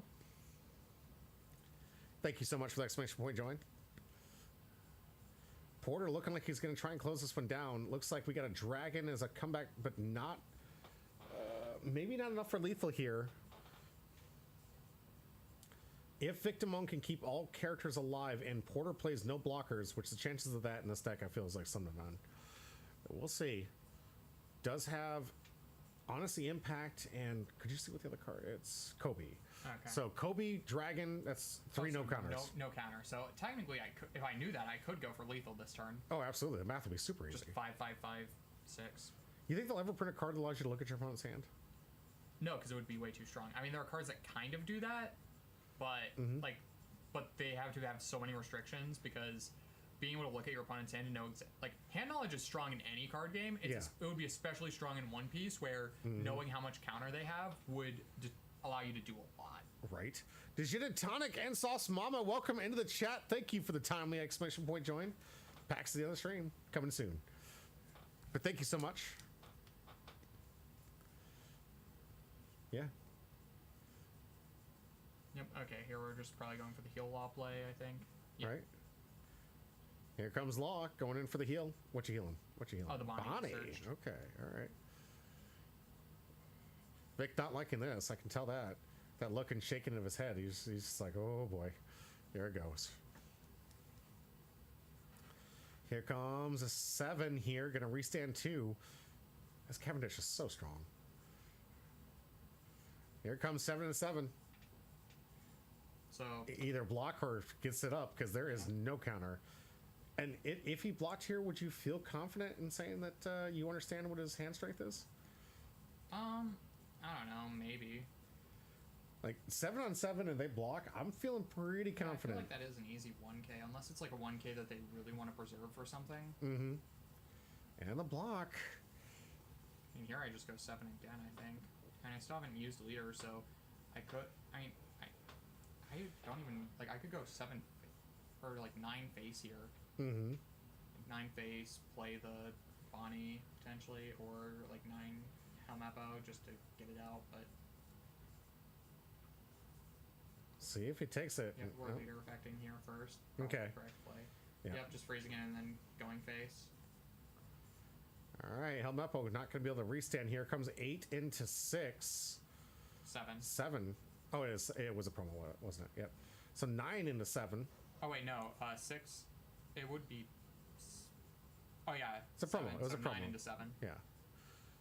Taking. I forgot it was at 7K base. Regardless, it's just instant take because he has no counter. Let's see what the draw was. I don't know if it's going to be enough for Victimone to get back into this, though. Like, even if he plays the dragon, he doesn't have enough for lethal. If he goes for the honesty impact, I still have enough characters on board to just kill him. Yeah. He does have a 1-cost blocker, so he can follow up the dragon at least with that. So if he goes into dragon, tries to go board cleanup, puts the 2 underneath the leader here, put out the blocker, potentially try to stay alive, and bluff the hand here, because Porter I don't think has had the read that he's got no counter. Have you got an inkling at this point? Do you remember thinking at this point, like maybe? I don't remember exactly what I was thinking. Okay. Other than at this point, I think I'm thinking that I probably have just already won this game. Yeah, I can see why. I mean, you got a commanding board state here, and you've left him with very little attack options here. Especially next turn. I mean, you have the 7-cost Law, your leader attack, Basil Hawkins. You can attack with Bonnie and Cavendish, restanding. So many good attacks here. Okay, honesty impact, just going for the heal law, I guess. Okay. Getting rid of one of the threats here. Honestly, but that means I think the better honesty impact probably would have, because honesty impact is -4 KO with 6K, right? Yeah. So -4 Cavendish, KO the Bonnie, and then, or I guess, yeah. And at this point, I don't care. One for the blocker, setting up for the next turn, saying, I hope I can survive this turn. If I remember correctly, I believe I have a Hody in hand. Oh, wow. If he can Hody this turn, this is going to be done. If it's Hody, it's just the end of the game, but... Yeah. Or, okay, I guess I don't have Hody, but... Okay. Oh, 7. Still testing the waters here, getting easy, no block out. Vic just happy it worked as a pseudo blocker here. Here comes Luffy, doing some searches. Porter with almost guaranteed lethal only because we know his hand. Vic literally with, I think, at best maybe 1K counter. Yeah. But he has the blocker up. Yeah, quite a few attackers, but still going for the searchers. Trying to make sure you know all your options and all your angles you could possibly take here. Cavendish back here.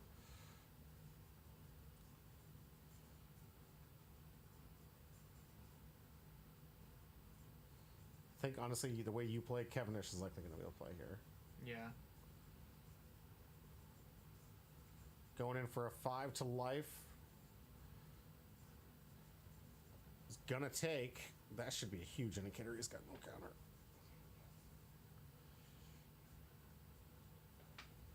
Huge indicator.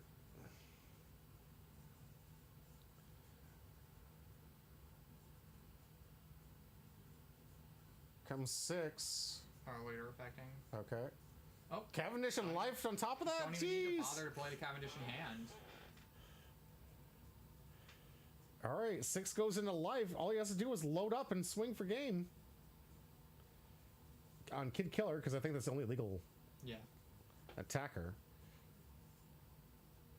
Is that the line he's taking, or is he going to do double cat? You can't have two Cavendishes out. You could have be way better of a card. Oh, right. Here we go. Big swing here. 5. Does he get the blocker? Does he get the 1K? Gets the last 2K. Out of hand. Here comes 6. If he gets the block, he does.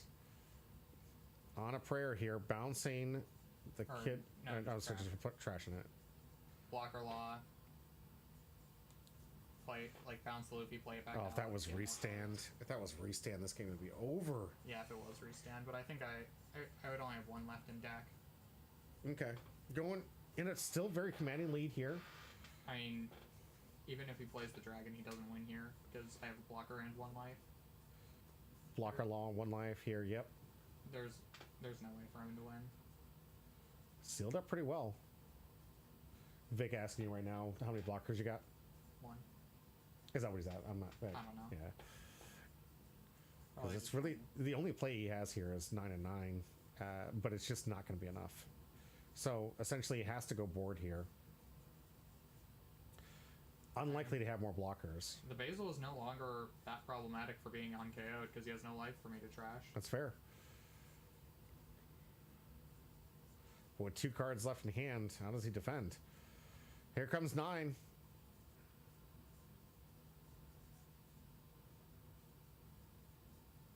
Gets the block. Smart play, just in case he had something that gives it unblockable. I don't think there is a card outside of Point Screw, but I wouldn't take any chances. Right. Here comes 8. 9. 9. Easy take here, knowing he has no other plays left to go. 3 cards left in hand. Back to Porter. Plenty of attackers. 10 Dawn. 3 cards in hand. The math seems simple. Let's see if he goes for it. Thinking 9, 9, 9, 9, 9, 9, 9, 9, 9. Just simple 7, test the waters. No, he didn't have to worry. He had no counter left. Or he had 1K. Did he? Yeah, but 7 into 1. He had just 1K counter. And Porter with the win. Let's see. Did you open the pack on camera? Please tell me you opened the pack on camera. Yeah, you did. All right. Do we get ourselves a hit? No. Don't spoil it. I want to see the hit. Well, you're not gonna, because there isn't one. Oh, 6, 7. Monet, the SR. That's not bad. That's not bad. I mean, it's like... Sure. So far, I think it has some potential. Let's just say that. I think there's some strong potential. Curly, thank you so much for the exclamation point join. We're going to add up the last few names. Get ready for a pack giveaway and call it out. Does anybody know where Chicken Tennies has been? I haven't seen him in a while, but I've also been offline and doing nonsense for a while here. But I haven't seen him in a while. I think it's a beautiful card. Absolutely. Thank you. And it may have some placement. You got to be careful with some of these cards. They're sleepers, man. They're sleepers. Like, got this point where you sometimes just come out of nowhere. Multipass. It's just like that. I love talking about the Laboon that was just absolutely worthless until it wasn't, and then it became the card to get here. Cyan there? Cyan 579. Yep, he's there. Yep. Good catch. Double check, double triple check, making sure all the names are on here. Sauce Mama ready to go. All right, I think we have all the names. The wheel's ready. Let's find out who's getting away the free packs tonight. I thought it would be useful, but was advised against it. Oh, for Rayleigh, yeah. I can see that. Thank you, Porter. Making sure he's looking out for you. We are good to go. Let's go. First wheel spin goes to. Not those two. Those two. Dijin and Tonic with the last entry snipe. Congratulations, Dijin. Coming in late to the game, but still coming in just in time. We have another one. 39 Morales on there. No, Monkey D. Malley. What? Just joined in. Monkey D. Melly should have been on there already. Oh, we gotta get Melly on there. Tonic. I thought I had Monkey D. Melly on here. Let's go indeed, Dijin. Congratulations.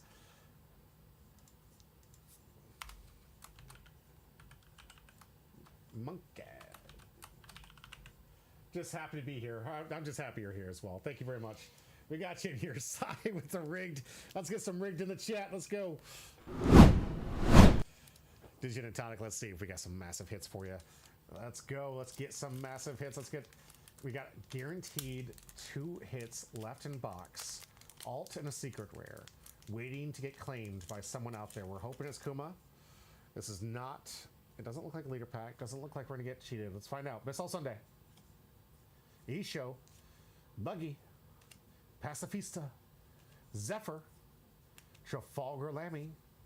Chickies got taken the first part of the Rapture. Oh yeah, the Rapture was supposed to happen Tuesday. Was it really? Oh no.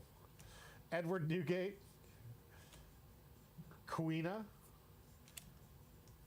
Jin. Sengoku is our first rare.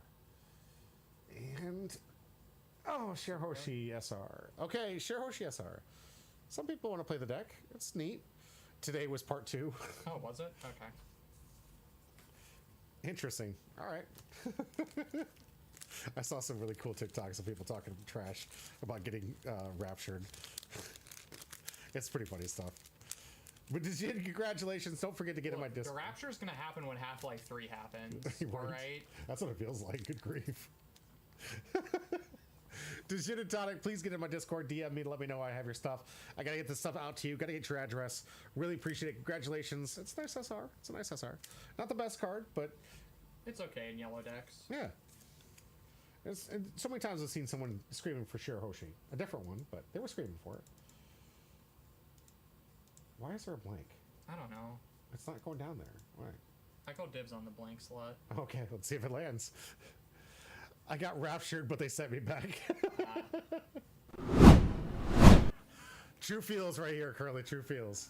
All right, let's go. Let's find out the last pack giveaway of the night. You're calling dibs on the blank spot? Yep. Are we going to give to blank?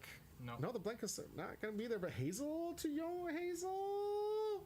New time subscriber, new time chatter. Hazelnuts with the first win. Congratulations, Hazelnuts. 44. Gotta make sure you're in the Discord, Hazel.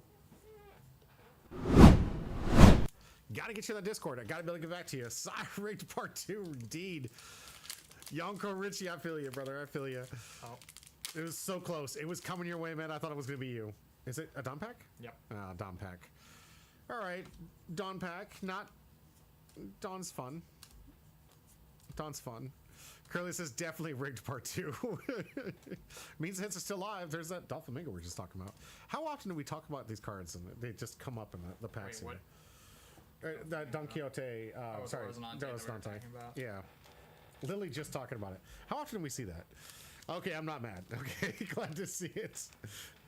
Glad to see it. Dawn Pack goes out to Hazelnuts. I got to get a hold of you. I will try to DM you in Twitch, but Twitch auto declines if you don't have that active, which you have to manually do yourself to do so. So please, please, please, I've got a stack of these packs I need to give away to some people, and they're not responding back, and I don't know what to do with them. But please, please. Didn't we used to have the policy of if you didn't respond in 48 hours, we just send them back into the... Yeah, we put them out and give them away again. And I've been trying for some of them, but yeah. I'll help her get on the Discord. Thank you, Curly. I really appreciate it. Actually, you're local, Curly. Local? Because if she's local, then I'll just bring this to the store. I don't need your address. I can just bring this to the store. It saves me on shipping. If she is local, Curly. Yeah. Yeah, she's local. Okay, I'll just bring the store. Thank you. All right, Dijin and Tonic, I just need your contact information. Easy, easy, peasy. All right, I think that's going to be it. I don't see, I guess, Chicky Tendies was raptured. Good man. All right, we're going to miss you. But who do we have to raid? Who do we have out there? Oh, channel's starting. I like this. We're starting to finally get some more people in this channel, this group. Let's see, who are we going to? Want to pick one? Interesting overlays. Tabletop Village.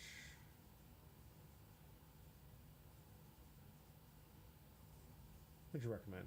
It's your choice. Why does it have to be my choice? Because I'm indecisive. That's fair.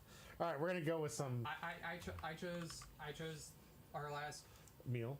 So. Yeah, and a good one too. By the way, really cool story. It's probably the best story ever. Like, when we were heading back from Bandai Fest, he asked me like, "Hey, it's your choice to pick where we go to eat for dinner."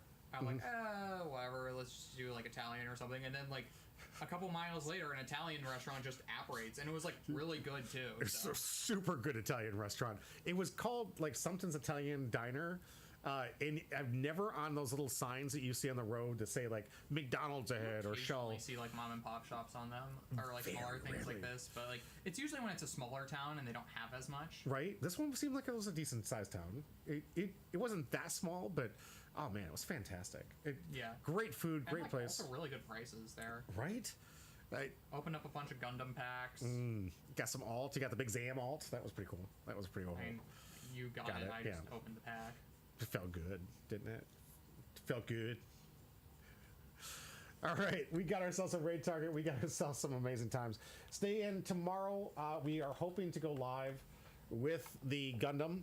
Stay tuned for that because there's complications. It looks like Chris wants to do something with his Commander Knight and trying to do something on camera. We're going to see how that plays out. I should be able to go live with Gundam. We're going to figure things out. Maybe I'll have to do it later. Stay tuned. We got crazy stuff coming up your way. And of course, Saturday we got a Union Arena recording the One Piece. Got some amazing content to record for Flesh and Blood, and just a crazy week ahead of us. Stay tuned. We got more coming your way. But thank you for tonight. And as always, stay home, bro. Do the thing. What thing? Do the thing. What thing? Thanks for the stream, guys. Thank you. Thank you, Dijon.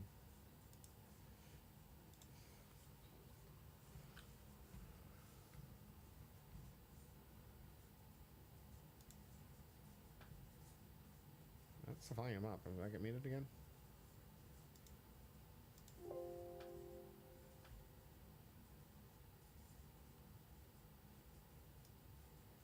Is it just muted? I don't know. Is that your deck? No, it's Zoro. No, they're playing a good deck. This is purple black with fucking 10 cost Luffy. It used to be the play.